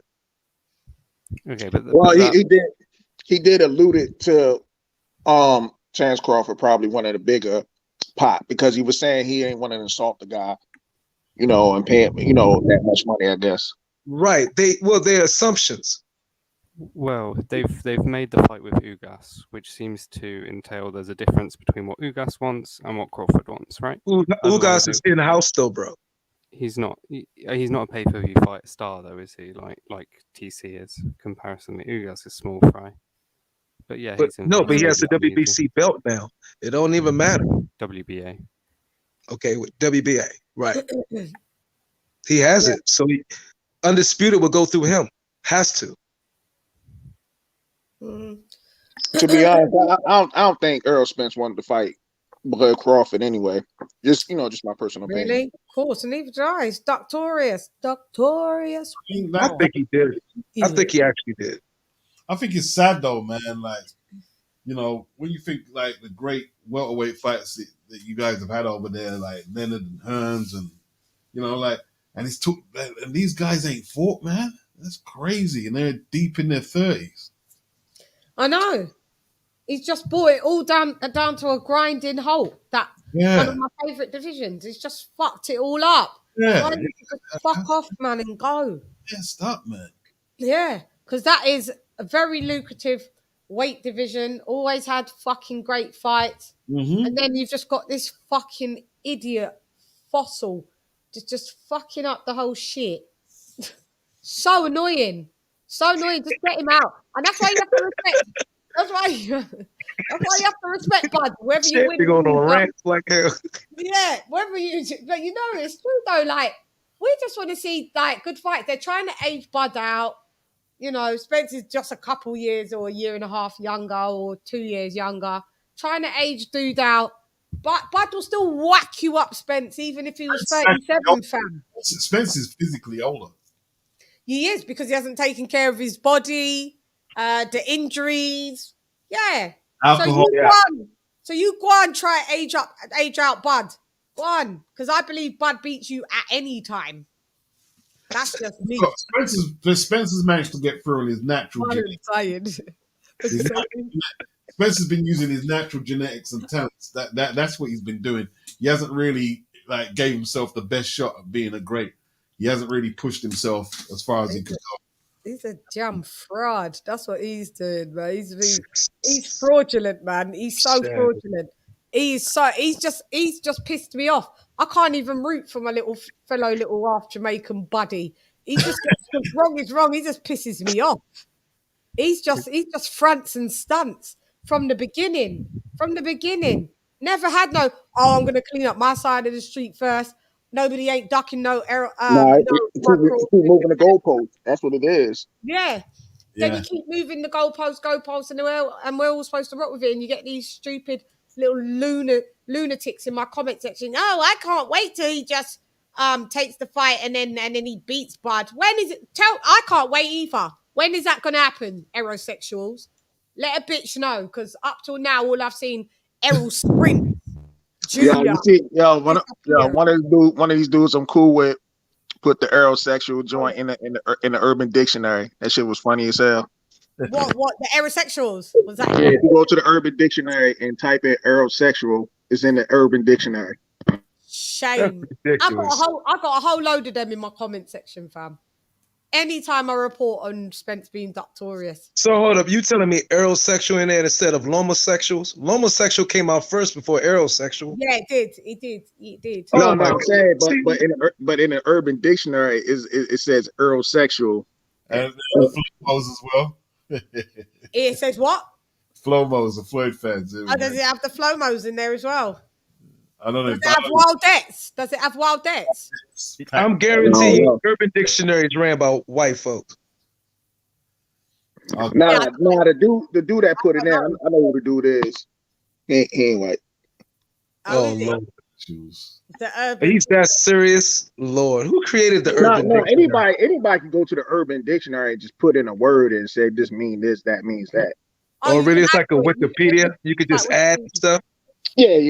It's not like that's ridiculous, man. Who created that? But I'm saying, like, Urban Dictionary got like slang words and this means that, this means this. You know, yeah. I'm hip. I can't stand it though. With his you love our PBC, boy. I'm gonna tell you, Bud is blaming Bob for the Spence fight not happening for a ton of reasons, and yet people are still blaming PBC and Spence. No, we're not blaming PBC and Spence for the certain breaches and obviously of how Arum's treated Crawford Smoke, but we can clearly see that he don't want no smoke. Spence don't want no smoke with Bud. You can clearly see it. Could I disagree with you for a minute? You disagree, do you? Go on. What? It's not that easy, is it, Smoke? I feel there's a combination of issues, like from Shan just be going on bad. There's a combination of issues there why it hasn't happened. And something down to Spence, Arum, and Al Heyman. It's been a combination of issues. Yeah. I mean, because he was supposed to talk. I need to get your name right because it's fucking pissing me off. That's fine. So we do know that Spence is unifying, right? He unified with Sean Porter, and now he's unifying with UGAS. If one guy's unifying and the other guy isn't unifying, it doesn't really point. How is he supposed to unify if everybody that's unifiable is on the PBC? Sean Porter is on the PBC. So you think no one will fight him because of the PBC? Do you know how long the Sean Porter and Bud Crawford fight was in the mills, and it wasn't happening until it was sanctioned? Like, I've been speaking about Sean Porter and Bud Crawford happening before it was sanctioned, and saying it's a hard fight. It's not really going to happen. I don't think that Porter wants to fight, but when two fighters want to fight, then it happens, innit? But if you're on PBC Island and you're all mollycoddled, you can use the PBC as your buffer why you don't make the fights. PBC doesn't make fights with top rank unless imperative. They don't make fights unless it's in their best interest. I don't like what Gary Russell did. Gary Russell, like, he's come out saying he's injured slightly. So is he? Has he? Excuses before in case he injured now? Oh, he's gonna lose anyway. He's saying he's slightly. No, I don't. He ain't losing to this guy. This guy that he's fighting, the guy in his last fight, he got dropped by a bum. He's gonna get mopped up, dude. Gary gonna mop this dude up. Hey, hang on, who's Gary Russell Jr. fighting? Masagayo. Oh yeah, Max Sayo. Max Sayo. Is he the Filipino youth? Yeah. He got a lot of power. He's explosive. He's slow though. Oh yeah. Okay, sorry, I had it wrong. But he got dropped in his last fight by nobody. Yeah, I'm not saying that will make a difference, but that fight on as a guest on someone. Well, he was a good fighter. He wasn't no 5-star like Crawford. I mean, like Gary Russell. He's a decent. I don't know about that. But the dude he's big for his weight though. He is. He's big for the weight, man. He's big for the weight. He's big boy. Yeah. He gonna go down big too. I watched who his last fight was. Was it with Polio? Seja. Is it Seja? Seja. Yeah. Julio Seja. Julio Seja. Yeah. I did watch. I watched that. Yeah. Okay. Oh well, maybe Gary Russell Jr. Well, what is he saying? What's the injury site then? Where is it? I can't. He said he was slightly injured. He didn't cite the injury. What with the thing I wrote? Said he's slightly injured. That's what I'm saying. Why is he saying that? Why are you saying that now? Where at? Is it a hand? He don't know. He didn't say. It was on Twitter. He ain't said. Oh, man. That's just like a lead up for. I gotta make some phone calls. I know. I'm gonna have to check that one out. That's annoying. White is a real one. Here comes Smoke, bringing the smoke. White is a real one, but Spence is a fraud. Yeah, exactly. What? Yeah, Spence, man. Spence. Expand on that. Yeah. Yeah, Spence. You got it in one fight. You got it in one. White is a real one. Spence don't want that fight. In one. So thank you for coming with that comment. I totally agree. Yeah, Spence don't want that fight, man. Because if Spence in his mind knew he could like wash Bud, he would have already fought him. That's why I don't think he want to fight Bud. Because he like, man, he like, yo, I might. You know what I'm saying? I might get my ass whipped right now, and I don't want to get embarrassed right now. So I'm just going to get all the belts and try to maximize the much profits I can get in the negotiations, which is, in a way, it's kind of smart. But I just don't think he want to fight Bud at all. Of course he doesn't. If he did, he would. He would have. He could say, do you know what? Hold up. Hey, it's me. I want to step up. And do you know what I mean? He could do that. He's on his little PBC island. And Smoke, you stop defending them. It's just a promotional company. Stop defending a promotional company and start promoting, like, let's get in the fights on. I don't understand why people are defending. I don't get that either, man. The fact that you're kind of making this. I just want to see the fight, man. Let's see them fight. Exactly. How can you defend promotional companies and what is he called? An advisor? Like, you doesn't even know you exist. Like, do you guys think if when Spence said, yeah, I'll fight if it's 60-40 for me, do you think if Terence said, yeah, let's do it then, do you think he wouldn't fight? Because I think he probably would have fought for 60-40 or 70-30. I mean, I don't even know why Spence be calling out numbers. He only call out numbers when it comes to Bud. He gave Mikey Garcia a lightweight 50-50. You know what I'm saying? Mikey had no belt. He gave him a 50-50. Well, maybe it's because he doesn't believe he can win, so he needs to ensure the greater bit of the pot for himself in the fight. But if that's the case, Maybe. I would suggest Terence take 40% and just wash him up. But it wasn't done via the boardroom. It wasn't done by contracts. So you it just wasn't think done. there was never They was just an offer? talking like, 60-40. Da, da, da. You never ever heard Big Mouth Bob Arum come out and say, we try to make the fight. You never ever heard that. Oh, we try to get him to have 40%. You never heard nothing of the sort. There Nothing. was a video which said, I won't do the accent, but the next fight. No, I heard Bob Arum one time came out and said he reached out. Hold. Let him finish his statement before you speak. Oh, my bad. It's okay. There was a video, I think, that Bob Arum did come out with Terence Crawford, and he said something like, the next fight will be Spence. And I think Crawford said something like, I want Pacquiao instead. And then Bob just looked like someone had slapped him across the face. So it's like, do you see what I mean? Like, well, he was going to get Crawford, was he not? Crawford. What was the deal that Crawford was going to get Pacquiao, right? And that's a part of the breach of the contract as well. Is that not in there? Yeah. No, I don't think that. No, that wasn't in the contract. That's not part of the law. Oh, so that wasn't a part of the. Nah. That just fell through naturally on its own. Then. So I feel like Bob might be able to say, look, I tried to make it, and you said you didn't want it. You said you wanted Pacquiao. Yeah. Do you see what I mean? So it's like it's a bit. Yeah. It's rough because it's on camera as well. So it's like, well. Man, go ahead. I think what happened was one time I seen a video. Bob Arum came out and said he reached out to Al Heyman to try to make the fight with Errol Spence, and he said Al Heyman was like he's all right with it, but it was Errol Spence that they didn't want to fight. He said basically because I remember one time Errol Spence came out and I think he was complaining about. He said the guys in the suits trying to force, something. Like he was upset about with the company about something, but he didn't let it all out though. Like he tweeted it out though. Mm-hmm. I don't know. What fights do you think? Let's just do a quick list. Roy, close. What fight? Like, let's talk about. All right, the schedule. What fights do we really would like? If anything, I was gonna say if anything, but if anything was anything, right, guys, and we could have it our way, and we could see the fights that we wanted to see this year.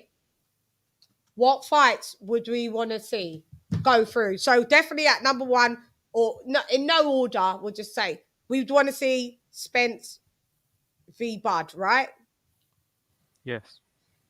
Number two, what other fight? Go on, you tell me. I want to see Tank Loma. Ooh, yeah, I heard that the rumbling today. That is never going to happen, but I want to see. No, we know, but we're just using it just if we had the boxing gods on our side for once. Thanks, Loma. Beats, come on. What's that?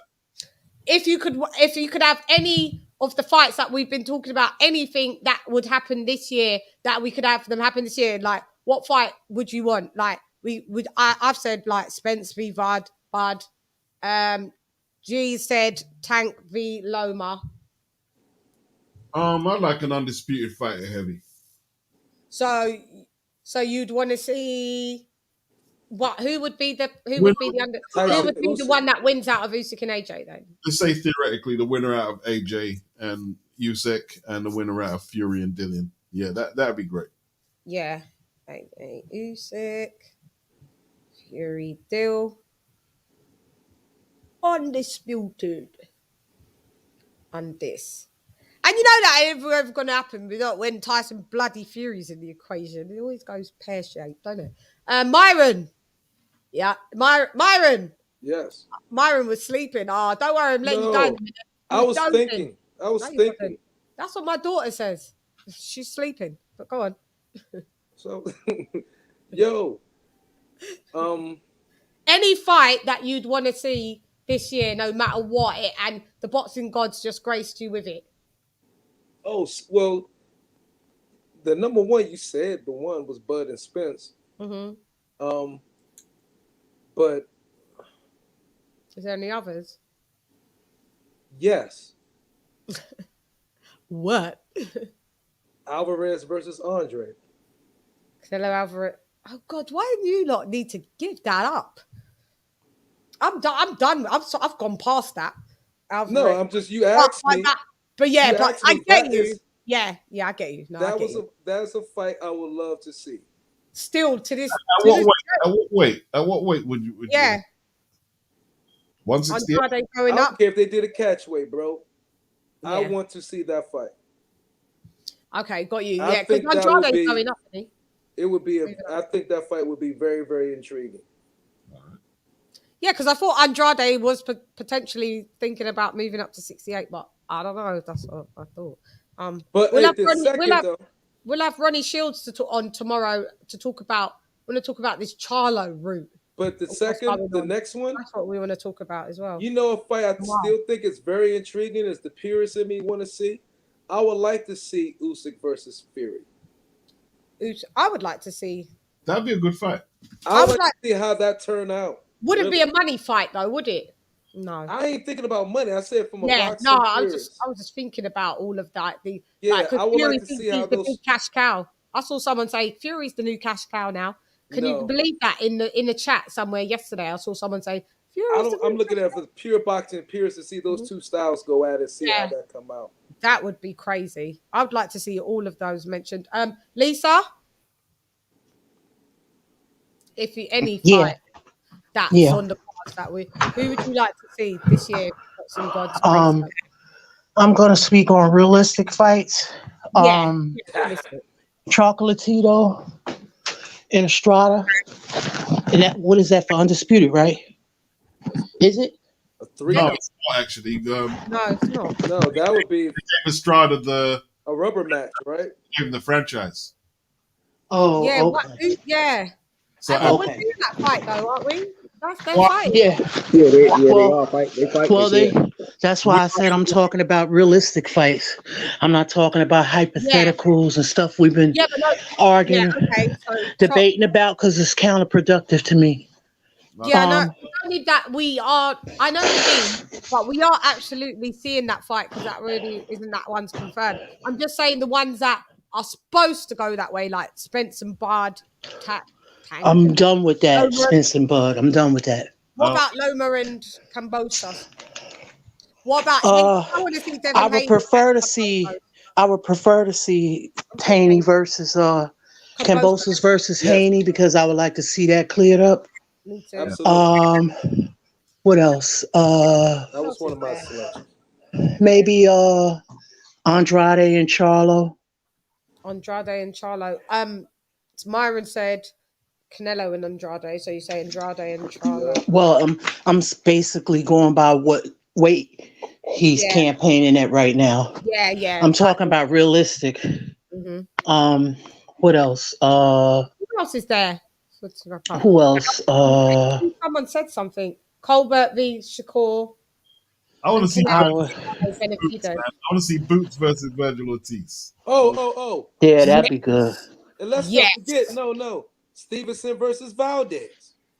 Yeah, we're seeing that. That is. Well, we're gonna see that. Yeah, we're gonna see that. But that is absolutely happening. So. And you know what else? They ain't announced a date yet. Yeah, you're right. Close to I would like to see when Beterbiev heals. I would like to see him up against Bivol for undisputed. Mm-hmm. Oh no, it won't be. It won't be undisputed because Joe Smith got a belt. I forgot about that. So Bivol off as well. Bob killed Bivol and Beterbiev, didn't he? He said it was boring. Bivol, that's a whole boring fight. Yeah, again, mashing up the whole vibes again. Yeah. He don't like boxing, does he? Who said Bivol was a boring fight? Bob, he just likes money, whatever. He don't really like the sport of boxing, I don't believe. Well, he just trying to get his guy. Right, he's trying to get his guy a bigger fight. That's what it is. Nah, bro, that's a massive fight. Yeah, I don't even care about him. Beterbiev with 100% knockouts. Oh, do you know how big Bivol and Beterbiev, it's a massive fight. In Russia. It would be huge in Russia. It's huge. That's a massive fight. Fight in Russia, it'd be huge. That's a massive fight. Yeah. That's a massive fight. Bob's just having a laugh, mate. Well, I want these cats to fight Mexican style. Yeah, that's what he don't like, the sweet science. He don't like boxing. He just likes the money aspect of it, and that's it. All out, as long as he can keep raping it, that's all he can. For the money, that's all he's in there for. Because everybody's but rubbish, everything's boring. You don't know nothing then. Nah, I think Bob just want his return on investments. I think that's what it really comes down to. Whoever he think could sell, that's where he wants to get the most money at. He's just spoiling it. Chris Colbert and Shakur Stevenson would be, that would be a fight. That's not a good fight, man. That's not a good fight. Colbert and Shakur, it'd be boring. No, Shakur would beat him up, man. Shakur would win, but it'd be. Oh no, man! I think that fight is a little bit more competitive. That would be more competitive than what we think. No, Colbert could fight his ass off. No, Shakur beat Colbert. On Shakur's level, man. He ain't got no power at all. I mean, Shakur's looking like he's exemplifying a bit of power last night out against Herring. He's not on that level, man. Yeah, he's not. Colbert loses. I think y'all sleeping on Colbert. Colbert's he's pretty nice, man. He might. I mean, I'm just saying, like, I think the fight would be a lot tougher than what we think. I don't think he'd just fold over. In all truth, no, it's not a fold over team, but for me, I think it might be a bit of a snooze. I don't know. Be a bit of a snooze fest because what Colbert they fight similar. They're similar. It's more of a counter puncher. Yeah, but this is what I'm saying. But Shakur, in my opinion, is better than him. Yeah. I don't know. Now, I gotta represent BK, bro. naturally now bigger than him. Oh yeah, what are you from Brooklyn? Oh, you bro, see there, yeah, okay. I gotta represent BK. No. I mean, I'm being objective. I thought think you was from. I thought you was objective. Are you from Brooklyn, Bold? I mean, I lived all over, to be honest with you, but yeah, originally I'm from Brooklyn. How are you? I thought you was from like Virginia. We could be objective. I think everyone's from Virginia, don't I? It goes for your borough. You gotta rep him, innit? You gotta rep him. I guess so. But yeah, Colbert, you think that'd be a boring fight, Beats, or not a great fight? I just think Shaq is just a level above. Me too, honestly. But I still think it would be boring. There, I was like, wow. I watched that about 3 times, man. I was like, yo. Yeah, I wasn't expecting that. Coming off his unimpressive win from that Nakatila guy, I thought I wasn't expecting, that. So Colbert, the last time I saw him fight was with what was his name? King Tut. King Tug, I believe. King Tuck or whatever. Yeah. Tug. King Tuck. That was the last time. Yeah, I saw him fight. King Tug. TUG. Tug. King Tug. Yeah. Mm-hmm. That was the last time I saw him fight. Yeah, it's all right. But I just think that, I think that Shakur Stevenson is now above Colbert. But stick Shakur in with Loma. That should be good. Oh, that would be a wicked fight. Yeah. Shakur and Loma. That's a hot one. Why would you just stick? I think it's a one too. Yeah. There's other fights for Shaq. Yeah, like no, I wouldn't do that. No, I'm not. Like they were just saying that it was a style matchup that they probably like to see. I mean, no, it would be hard. I don't see at this stage in his career that he's going to jump up the lightweight. He's going to jump up and fight a lot, and he's had one fight at the weight class. How much fights has he had at the weight class? He was calling Loma out, I believe. Yeah, and he I think Shakur Stevens can beat Loma. Sparring though, I hear Shaq beat him up in sparring. Maybe he said he wants to come to. Yeah, he said he wants to come to 35 though. So I think Shakur and Loma, that is a 50-50 fight. 50-50? Yeah. I think Loma edges it. It's definitely a 50-50. I think it's about an edge for Loma, an edge because of experience. You can get all the experience you want. That motherfucker Shakur Stevenson, his speed, his distance control, his defensive ability. Loma ain't be able to do none of that spinning around crap on that fast, Lord Young. Matrix. He is too freaking sharp. Because Stevenson is his defensive ability and distance control is so ridiculous. Plus, he's got a bit of youth on his side as well. Taylor speed, man. Like I was looking, I said, "Damn, he's got some Mildred Taylor hands on him, man, with that speed." He looked more like he fights more like Floyd Mayweather. I'm talking about on a skill level wise in this generation than anybody. Yeah, he does. Yeah, he I does. actually now think, yeah, I thought Loma may edge it like 55-45, but yeah, it could be just a down the middle fight, to be honest. What is how tall is Shaq? About 5'7"? No, what is he, about 5'8"? 5'8". So he's a bit taller. Is he got a reach on Loma as well? Yes. Yeah, he's got everything Arms on Loma. long as hell. Height, reach. Yeah. Interesting. So, that'd be an Dude, interesting fight to see, I guess. He's the most vicious.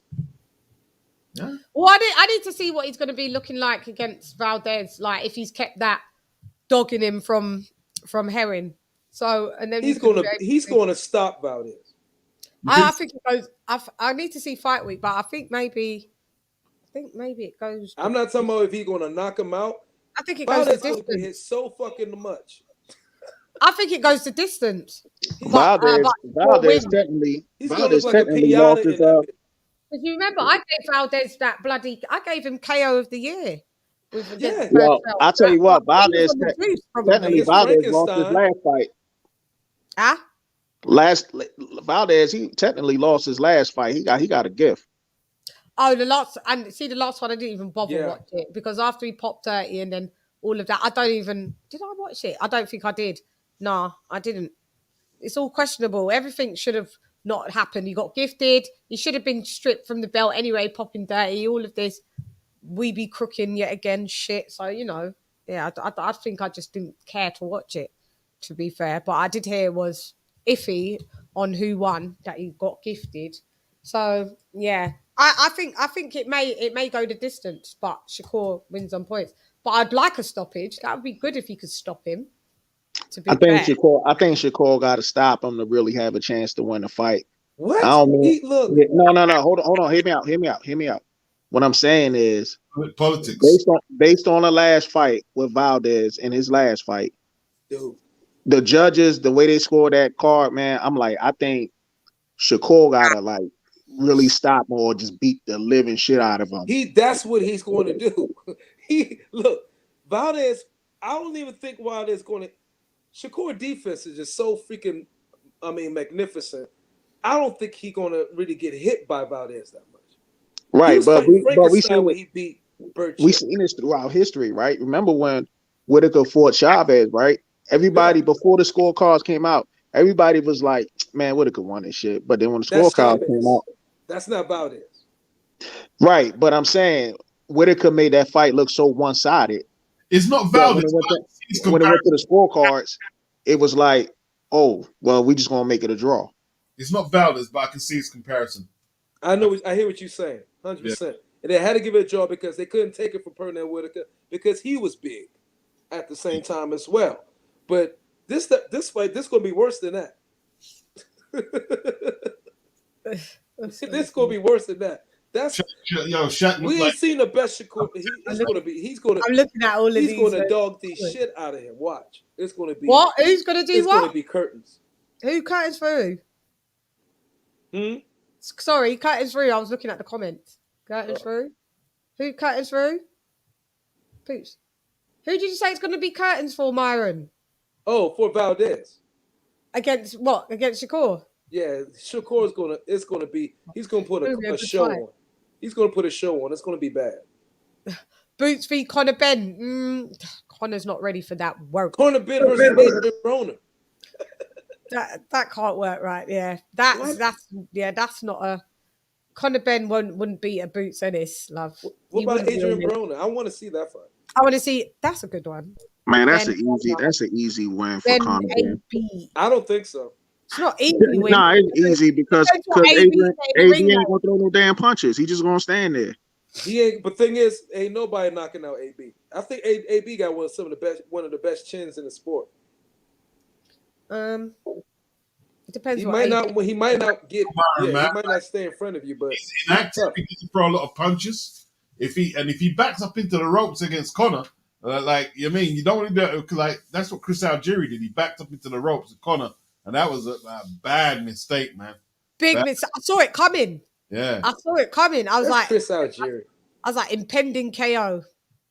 Algieri is out there auditioning for the gymnastics team, man. That motherfucker was doing rolls and shit. I mean, everything. I'm like, yo. I did a video about that too. Oh God. Him flipping in the daggone ring. What about Deontay I Wilder? thought I was v watching the WWE. Wilder who? AJ? Yeah, I'd like to see Oh, that. that's a good one. That's a Great good one. happen this year. Is that There's likely so to much happen this beef, year? like But no, over no. the years. No, it wouldn't likely happen, but it'd be a good fight to see. I prefer that. Well, I prefer well, that. if we talk about that, then what about Deontay Wilder and Dylan White? Yeah, Man, yeah. that fight should have happened years ago too. That would be a grudge fight. But yeah. Yeah. It would be. It would What, be. Wilder White? Yeah. That'd be a sick fight. It would be, man. Yeah, that'd be a sick fight. That'd be a sick fight. That would be Mhm. a fight that I'd be definitely at the edge of my seat to watch, mate. I'd be paying that That would generate a lot of money too. Yeah, it would. It would. It would. Which one? Yeah. On both territories. Yeah. That's selling paper. Yeah. A Wilder versus White, if that could happen. Yeah. Oh Yeah. yeah. Yeah. Yeah. That would be on both territories. Massive. So we got Spence v Bud, Tank v Loma, AJ, the winner out of AJ, Usyk and Fury and White, undisputed. Alvarez, Andrade, Usyk, Fury, Haney, Cambosos, Andrade, Charlo, Boots, Ortiz, Stevenson, Valdez, Bivol, Beterbiev, Colbert, Shakur, Shakur, Loma. Can I add one? Yeah. Wilder, Yeah. AJ, Ben, AB. I need the whole middleweight top fighters to fight Andrade. To be honest with you, there ain't none of these motherfuckers trying to fight Andrade. They all trying to. All of them. Not even one fight. All of them. Dude, fight. Andre's got some hard decisions to make. Is he going to fight that Johnny Beck? Is mandatory, or is he going to just move up? Fight Zach Well, Park? they in the purse bid right now with Janet back, right? Yeah, I think they delayed it for a little while. They're trying to come to some arrangement. But see, the purse bid, who won it? It was $200,000, and like, oh really? Yes, I think Andrade got the bulk of it, but that's terrible, man. Because like for some reason I think I don't know what it is, man. To me it just seemed like they trying to exile this dude or something. Yeah, they are, man. You see, like he had a mandatory this year against Liam Williams, and because he was trying to get the fight with is it Munguia? Yeah, I mean Munguia. Yeah, with another mandatory. Mm-hmm. They act like he don't even exist, like he not even a champion. It's crazy. Yeah. Yes. Hey, now look, who now to bring up somebody who we like. I definitely love watching fight, but somebody we think we would really like to see him in the ring with. Who we would like to see in the ring with in a way? Ioka.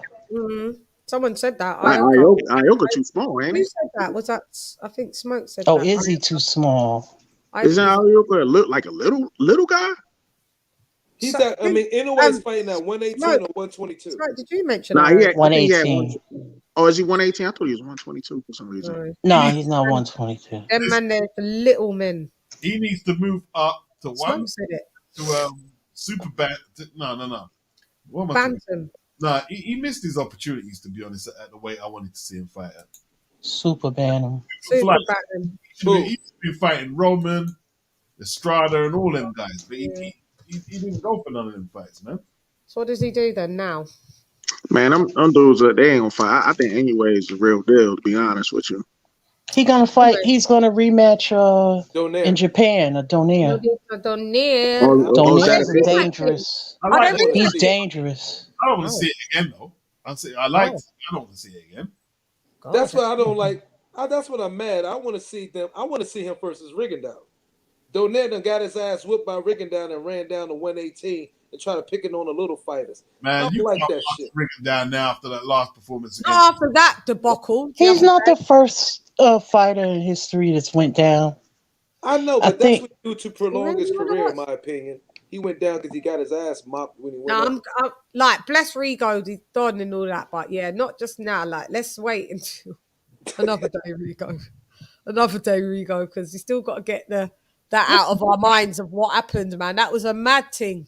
I think Casemiro would be a good fight for anyway. I don't like Casemiro. Man, anyway, will blow that dude out. Yeah, I'm not on him. He fights like trash. He's a brawler. Even though he been calling out That's anyway. why. Too. No technique. That's why Rick and Dad was doing what was he doing in that Yeah, I know. So he had to because evade the him, dude and I just get comes it. in all wild and shit, and he was just keeping him moving, trying to lull him asleep. Yeah, that's what he said. Why did he move up to 122 and fight Fulton? Who? Inoue. Inoue, yeah. Good shit. Mm-hmm. Yeah, that's some good shit. Yeah. That's some good shit. I heard he may be moving up too. I'm not sure, but he needs to. He's pretty. But that Brandon Figueroa, he's big too. I'm surprised he was able to make 122. Yeah. Navarrete, what is he? 126. Yeah, they big for their weights. Yeah. But at least Navarrete has been moving up because he started off at 118, I believe. Yeah, he has been moving up. Yeah. Is anyone mentioning Andrew Ruiz in anything? Andrew Ruiz just wants. I thought of him earlier, though. I thought of Ruiz. He ain't doing nothing, mate. I thought about him getting dropped. He had didn't he have surgery? Ariola, me too. Put him with Joe Joyce. Andy Ruiz and Joe Joyce. He'd get broke up by Joe Joyce. Ooh. He wouldn't be able That to would win be the a war. hand, drop Yes, Joyce. Joe Joyce. Let's start talking about him more. He deserves it. Slow Joe. Slow Joe, but he will fuck you up. Well, he like the modern day. He like the modern day George Foreman. Yup. Yeah, he don't. Yeah, it's just mad. I mean, yeah, he beat a lot of people, but he's just. I don't know if he hit as hard, does he? I don't know. No. He's 6'6". Nah, I don't think he hit as hard. Yeah. Who knows? How do you know? He's 6'6.5", and no, you. How do you know he don't hit? He was as hitting hard? Usyk, and Usyk's small, and he was fine. Yeah, but when he fought, oh my Usyk, God, Nah, George Foreman used to mess people up. he wasn't the same. He wasn't the same. He wasn't the same weight when he fought Usyk. George wouldn't get beat by some cruiserweight. They fought at heavies, which is cruiser.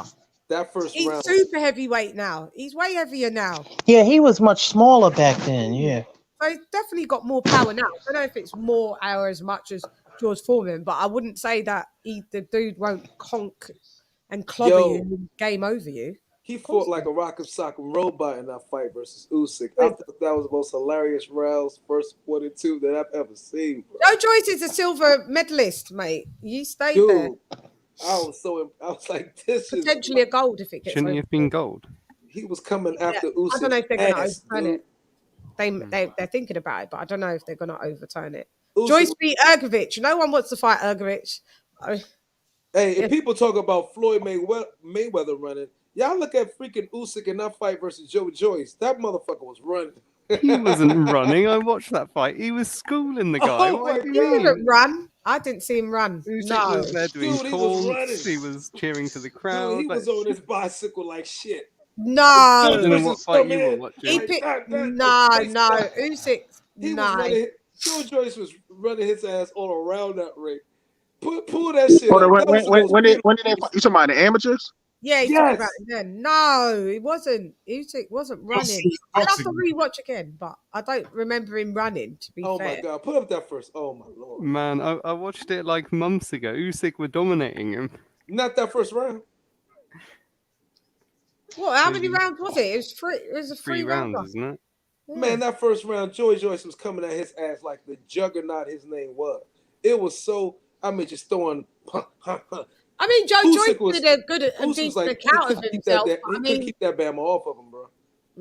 I think Joe Joyce did a decent account of himself. Hey, but I don't think he. Can we get some laughter in here? Put it in that first round, please. Oh my God, that joint was classic. I don't know. Would I Next, you're going to be telling me Bellew were beating Usyk as well. Get this smoke out. A question for you. Question from Smoke for us. Lady, question for you and the panel. Do you think Usyk is juicing? Well, in my opinion, no. I haven't seen any. I don't understand why. Because Tyson Fury come up with that I BS. think Fury is juicing. Yeah, I'd have Tyson Fury in court for defamation. Everything at arbitration right now. So I just bring everybody. It's 2022 is the year of court. Everybody just goes to court. Yeah, you can't just come out and talk all that and talk about that he's juicing. Why is he juicing? You think it was projection, huh? Yeah, for sure. Well, he passed VADA, but I mean, you do all other stuff. You're like, I don't know where it came from. Why that was said. He believes he's juicing. That's where it came from. He believes he's juicing. But why though? Because he's insecure about himself juicing. He's jealous. He's always a little hater, Fury. Yeah. Where does it? Yeah, but Beats, what I'm saying is, where did that come from? What did he see that leads him to believe that? You know? He believes that for him to come up at cruiserweight and be able to fight AJ or some of that size and that power, he believes he's juicing. He also connected to little the region, studded. but also connected to the region where he's from in the world and their history. Yeah. His history of completely clean record. The Ukraine and the Russia, yeah, they motherfuckers just. Oh yeah, and that's why they was banned from Olympics, isn't it? But Fury talks so much crap. He's saying, liar. I gotta bring the belts back or whatever, and all this. What about when he was gone and he collected? I just don't like him. I'm sorry. Yeah, I ain't gonna lie. I don't like him at all. I like when Fury talk a lot of shit though. I don't. I think he's corny. I think he's. I only like him at a little press I conference. never liked him, but I never liked him though. Yeah, I've never been into him either. Even when he fought Klitschko, I just wasn't a fan. Yeah, I was hoping that Vitaly would come out of retirement to avenge Vlad when Fury beat Vlad, because he would never beat Vitaly. Rubbish. But then weren't they supposed to have a rematch? Artist. They were supposed to have a rematch, right? That's a good fight. Yeah. Yeah, and then Fury ran off and tested positive. Yard v Smith Jr. I've got Yard in that. You got Yard beating Smith Jr.? You got Yard beating Joe Smith? Yeah. Man, Joe Smith, boy, be putting hands on people. Off of seeing what I just saw, how comes Joe Smith never got hang on, who did he just fight? Just put me the Jafrad. This was a late replacement. What's that? What's that, Myron? It's my juicing. Huh? It's my juicing. I heard he's gonna fight. I just saw it. He's gonna fight. I'll probably do a what's banana his name? in a minute after I come off here. I mean, say that. Yeah, I think hang on. I think that it said more about Jafrad not getting knocked out than fucking Joe Smith, big puncher, not being able to knock out that level of opponent. Nah, he knocked him out. He stopped him. Hang on, did he stop him? What round? 9? Yeah, he stopped him. He did, didn't he? Yeah, he stopped him round 9. But this is my point. Why wasn't it? I thought that should have happened earlier. I like to go 9 rounds. I just thought it was a bit dragged on for someone that was it. Yeah, he stopped him in round 9. But I mean, I always said, like, why didn't he? I don't know. I just think Jafar had a good chin, by the way. He did take a lot of punishment. But I just don't think that Joe Smith was as sharp as I think Yard beats him. That's just my opinion. Off of that. Yeah, but the thing with Joe Smith does have an equalizer though, because when he was when he fought Bivol was whipping his ass, right? But Joe Smith cracked Bivol one time. I don't fucking Bivol was seeing stars when he's walking back to the corner. Yeah, but what I'm saying is, has his edge slightly? I think he's slightly lost his edge. You're supposed to blow out that geezer Jafrad. You're supposed to blow him out. You shouldn't have. Why did it go 9 rounds? Is what I'm saying. My thing is Jafar. It wasn't like Jafar was really throwing punches. He was just standing there blocking a lot of them. Threw no punches. He threw none. That's even what's my point. Why did it take him so long to get him out? But when the punches that he did throw and it did connect, Jafrad, I mean, he was taking punishment, but I mean, he didn't go down. Hang on. In that 9 rounds, he didn't go down before that, did he? No. He didn't get dropped. Yeah, but it's kind of hard to knock out somebody who's not trying to get knocked out. You know what I'm Why, when saying? you're a knockout artist and this was a late replacement and this level of opponent is not your level of opponent? Not I understand that. But what I'm saying is, like, picture like with Earl Spence and Mikey Garcia, right?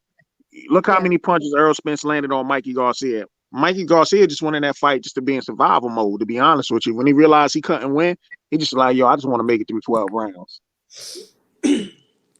I just saw there was an offer sent. It's the year of Buatsi and Yard. The who? Joshua Buatsi and Yard. I've gone past that now. Yard is number one. What is he? Number one WBO, isn't it? Why should he? Lord. Buatsi's like number 4. What sense would that make? Before we wanted to really see that fight, but remember we were talking with today and we said, what's the point of seeing that now? Is that still a fight of interest, people? I don't know. Maybe. Do Buatsi have a good jab? Oh, and that's why you think that he could beat Yard with? No, Myron. that was a flailing Yard with issues. Who do you think wins that? Do you think Buatsi beats Yard? It's beats Yard. It's kind of hard. It's kind of hard. I think he has the better overall skill. Beats, you get tired and drop off. No, thanks for coming, though, Beats. I thought he was here. My bad. Who do you guys think that wins out of that? I got Buatsi. Buatsi beating. Okay, you got Buatsi. And Myron, you've got Buatsi too. I'm be honest with you. I'm gonna have to go watch hash my memory and watch a couple of his fights. I may need to look at it. Yeah, I haven't seen him fight in quite some time. But if he has a 1-2, Yard's ass is in trouble. Buatsi does have a 1-2, but Yard is, and Buatsi does have power. But I just Yard might be in trouble. Buatsi's a bit of more of a boxer. I believe a puncher, but I do believe that Ant could just. I think King Arthur went into the second fight. That would be a stoppage, maybe. I think King Arthur went into the second fight kind of like mentally deficient. So why is he number 1? Why is Anthony Yard number 1 and Buatsi ain't then? It says something. I don't have no clue. It says something because he banged them out at the world level. He went, well, I mean, he got to world level, didn't win against Kovalev, but I mean, yeah. Yard he's knocked out everyone bar one person out of his fights. How good is Buatsi? I've heard the name quite a bit, but I haven't watched really. 21. He sound like he got the. He sound like he has the basics. He sound like he has the. He sound like he has the basics, but I'm just a little bit worried about his defense because sometimes he doesn't get his head off the center.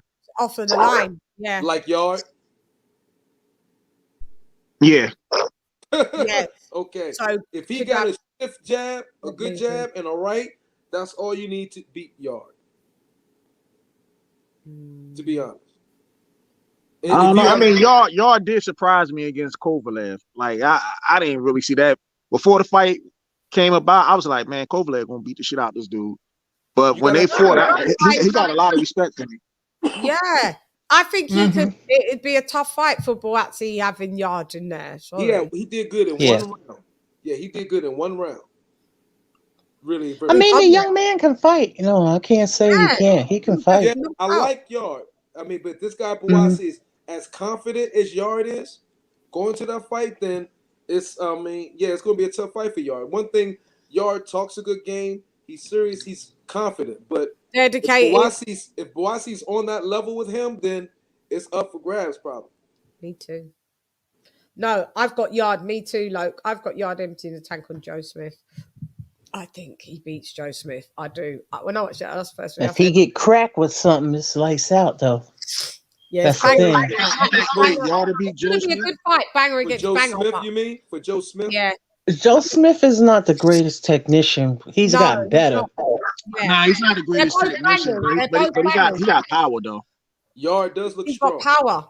Yeah. And and so is Yard. So I think it'd be banger versus banger. Yeah. But I think that Yard would. Yeah. I just think Joe Smith is a little bit more seasoned than Yard. Yeah, he is. He's more seasoned, but I don't think he's Yeah. better than Yard. Yard. He's not better than Yard. What I recognize about Yard, he need to stop fighting like Mayweather and go in there and get dirty. When he went in there and got dirty with Arthur like he did in the second fight, that's how he should be fighting. But when he be trying to look all slick and shit and be doing that, he just get tagged and tagged and tagged. He need to get inside. Yeah, he's an inside fighter. He needs to. He's inside. Because he's one of the fighters that Lisa, with a shorter neck, isn't it, Lisa? He's strong. Well, yeah.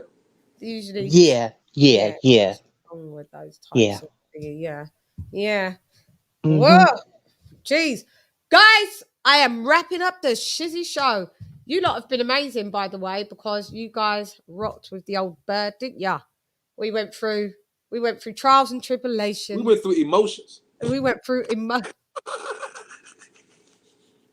No, I still love you. It's always love, though. That's why I like this. Emotional. Yeah, roller coasters on this show today. Watch back the show, you're gonna laugh. You're like, God damn. God.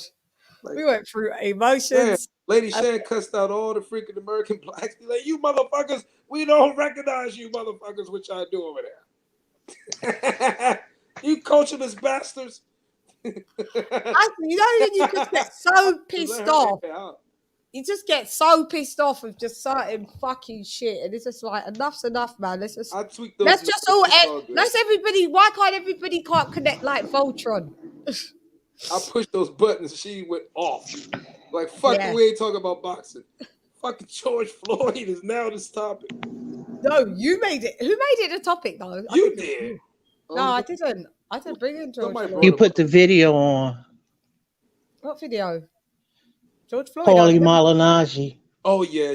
Oh yeah, That's how it came up. Yeah. Lisa Bell's in the back, like, oh Lord. No, I'm not, cause I'm pretty for the most part, I'm a pretty calm. I get my stuff too, but yeah, I goes off sometimes, but yeah.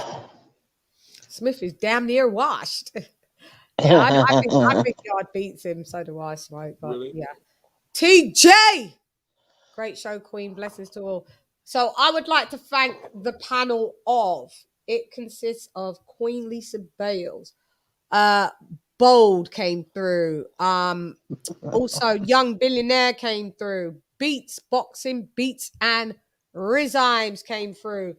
Gedrox came through. Myra Mangus came through. Magnus came through. Who was the guy talking like Bob Ross the whole time, using NLP on us and shit, the white guy that was from Italy, a real quiet. What's up, man? Yeah, that was you, Greg. Okay, I was like, this guy. Greg X, yeah. Pleasure talking to you, Greg X. Yeah, thanks for having me. Have a nice evening, everyone. Yes. Bold.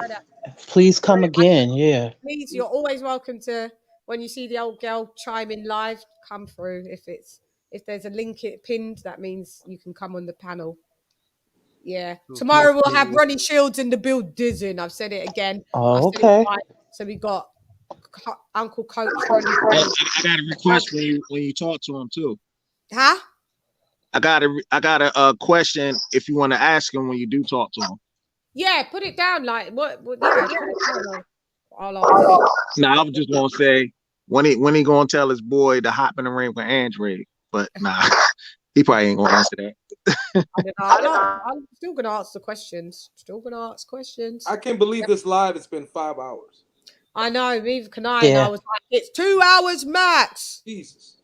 I know. Damn, man. What's the time for it for me? 3:05 a.m. And for me and Greg. Talk about race and shit and culture. I know. I knew it. Took up 2 hours. Oh yeah. That. Yeah. I know. Kenny Ken was in the building as well, because last time I forgot to mention my Kenny Ken. Kenny Ken was in the building as well, mate. So can't forget Kenny Ken. So, we've got to say bye to everyone. Lope, Paul Evans, Toby Barlett, Get This Smoke Fish, Actual Facts, Haplo, TJ, Fight Fan 30, you guys, there was a lot of us. Zachimo, oh yeah, he came on the chat as well. Thank you for coming through. Santos, thank you for coming through as well, and all your nice comments, massively appreciated. Haplo, thank you for coming through. Will Lynch, thank you for coming through. You was in the building. Who else? Paul Evans. Karma Serene. Yeah, I said Paul already. Karma Serene was in the building. Thank Queen. you. Kim Reaper was in the building. Miss Nick Rich was in the building. Also, Queen. Miss. No, it begins with Miss, innit? Queen who? No, I was just saying to the queens. That's all. Oh, okay. There was who's the one that came through? Daryl Alexander. Daryl Alexander was in the building. Thank you for the super chats. Those that donated super chats, massively appreciated. Bev, thank you for your super chat as well. Gorguruga was in the building. Lisa Bells. Thank you, Slim Reaper. Yeah. Lisa. LaShawn McCall, thank you for coming. It's been 3 years. Are we ever going to see your face in 3 years? God. Why are you worried about my face? Come on, we like family after this much time. No, I got you. I just wanted to pick. But I don't know. Because I don't like a lot of the stuff that go on online. Oh yeah. I don't have a problem with that, but I'm not really about all of that BS. I really am not. I'm There'll be a lot. There'll be a lot of I people, just don't have time for a lot of that because I'm not talking about all of that extra stuff. I'm talking about us amongst family. We ain't see your face. Malcolm Marcel was in the building. I don't have a channel, Myron. If I did a channel, maybe I would do that. Yeah, probably. Yeah. I'm not a content creator. Hey, Lisa, you should start a page. Thank you for coming through, Lewis. I owe Byron no explanations. Yeah. I'm a grown woman. Chai 205 was in the building. Sammy Ali in the building. Yeah, there was a lot of you in the building. We could go on for years and years, but so I've got to thank you lot all for coming through like the mother. Anyway, I'm gone. Hey girl, it's LadyChann rep nonetheless. Come box with Shan. Gone.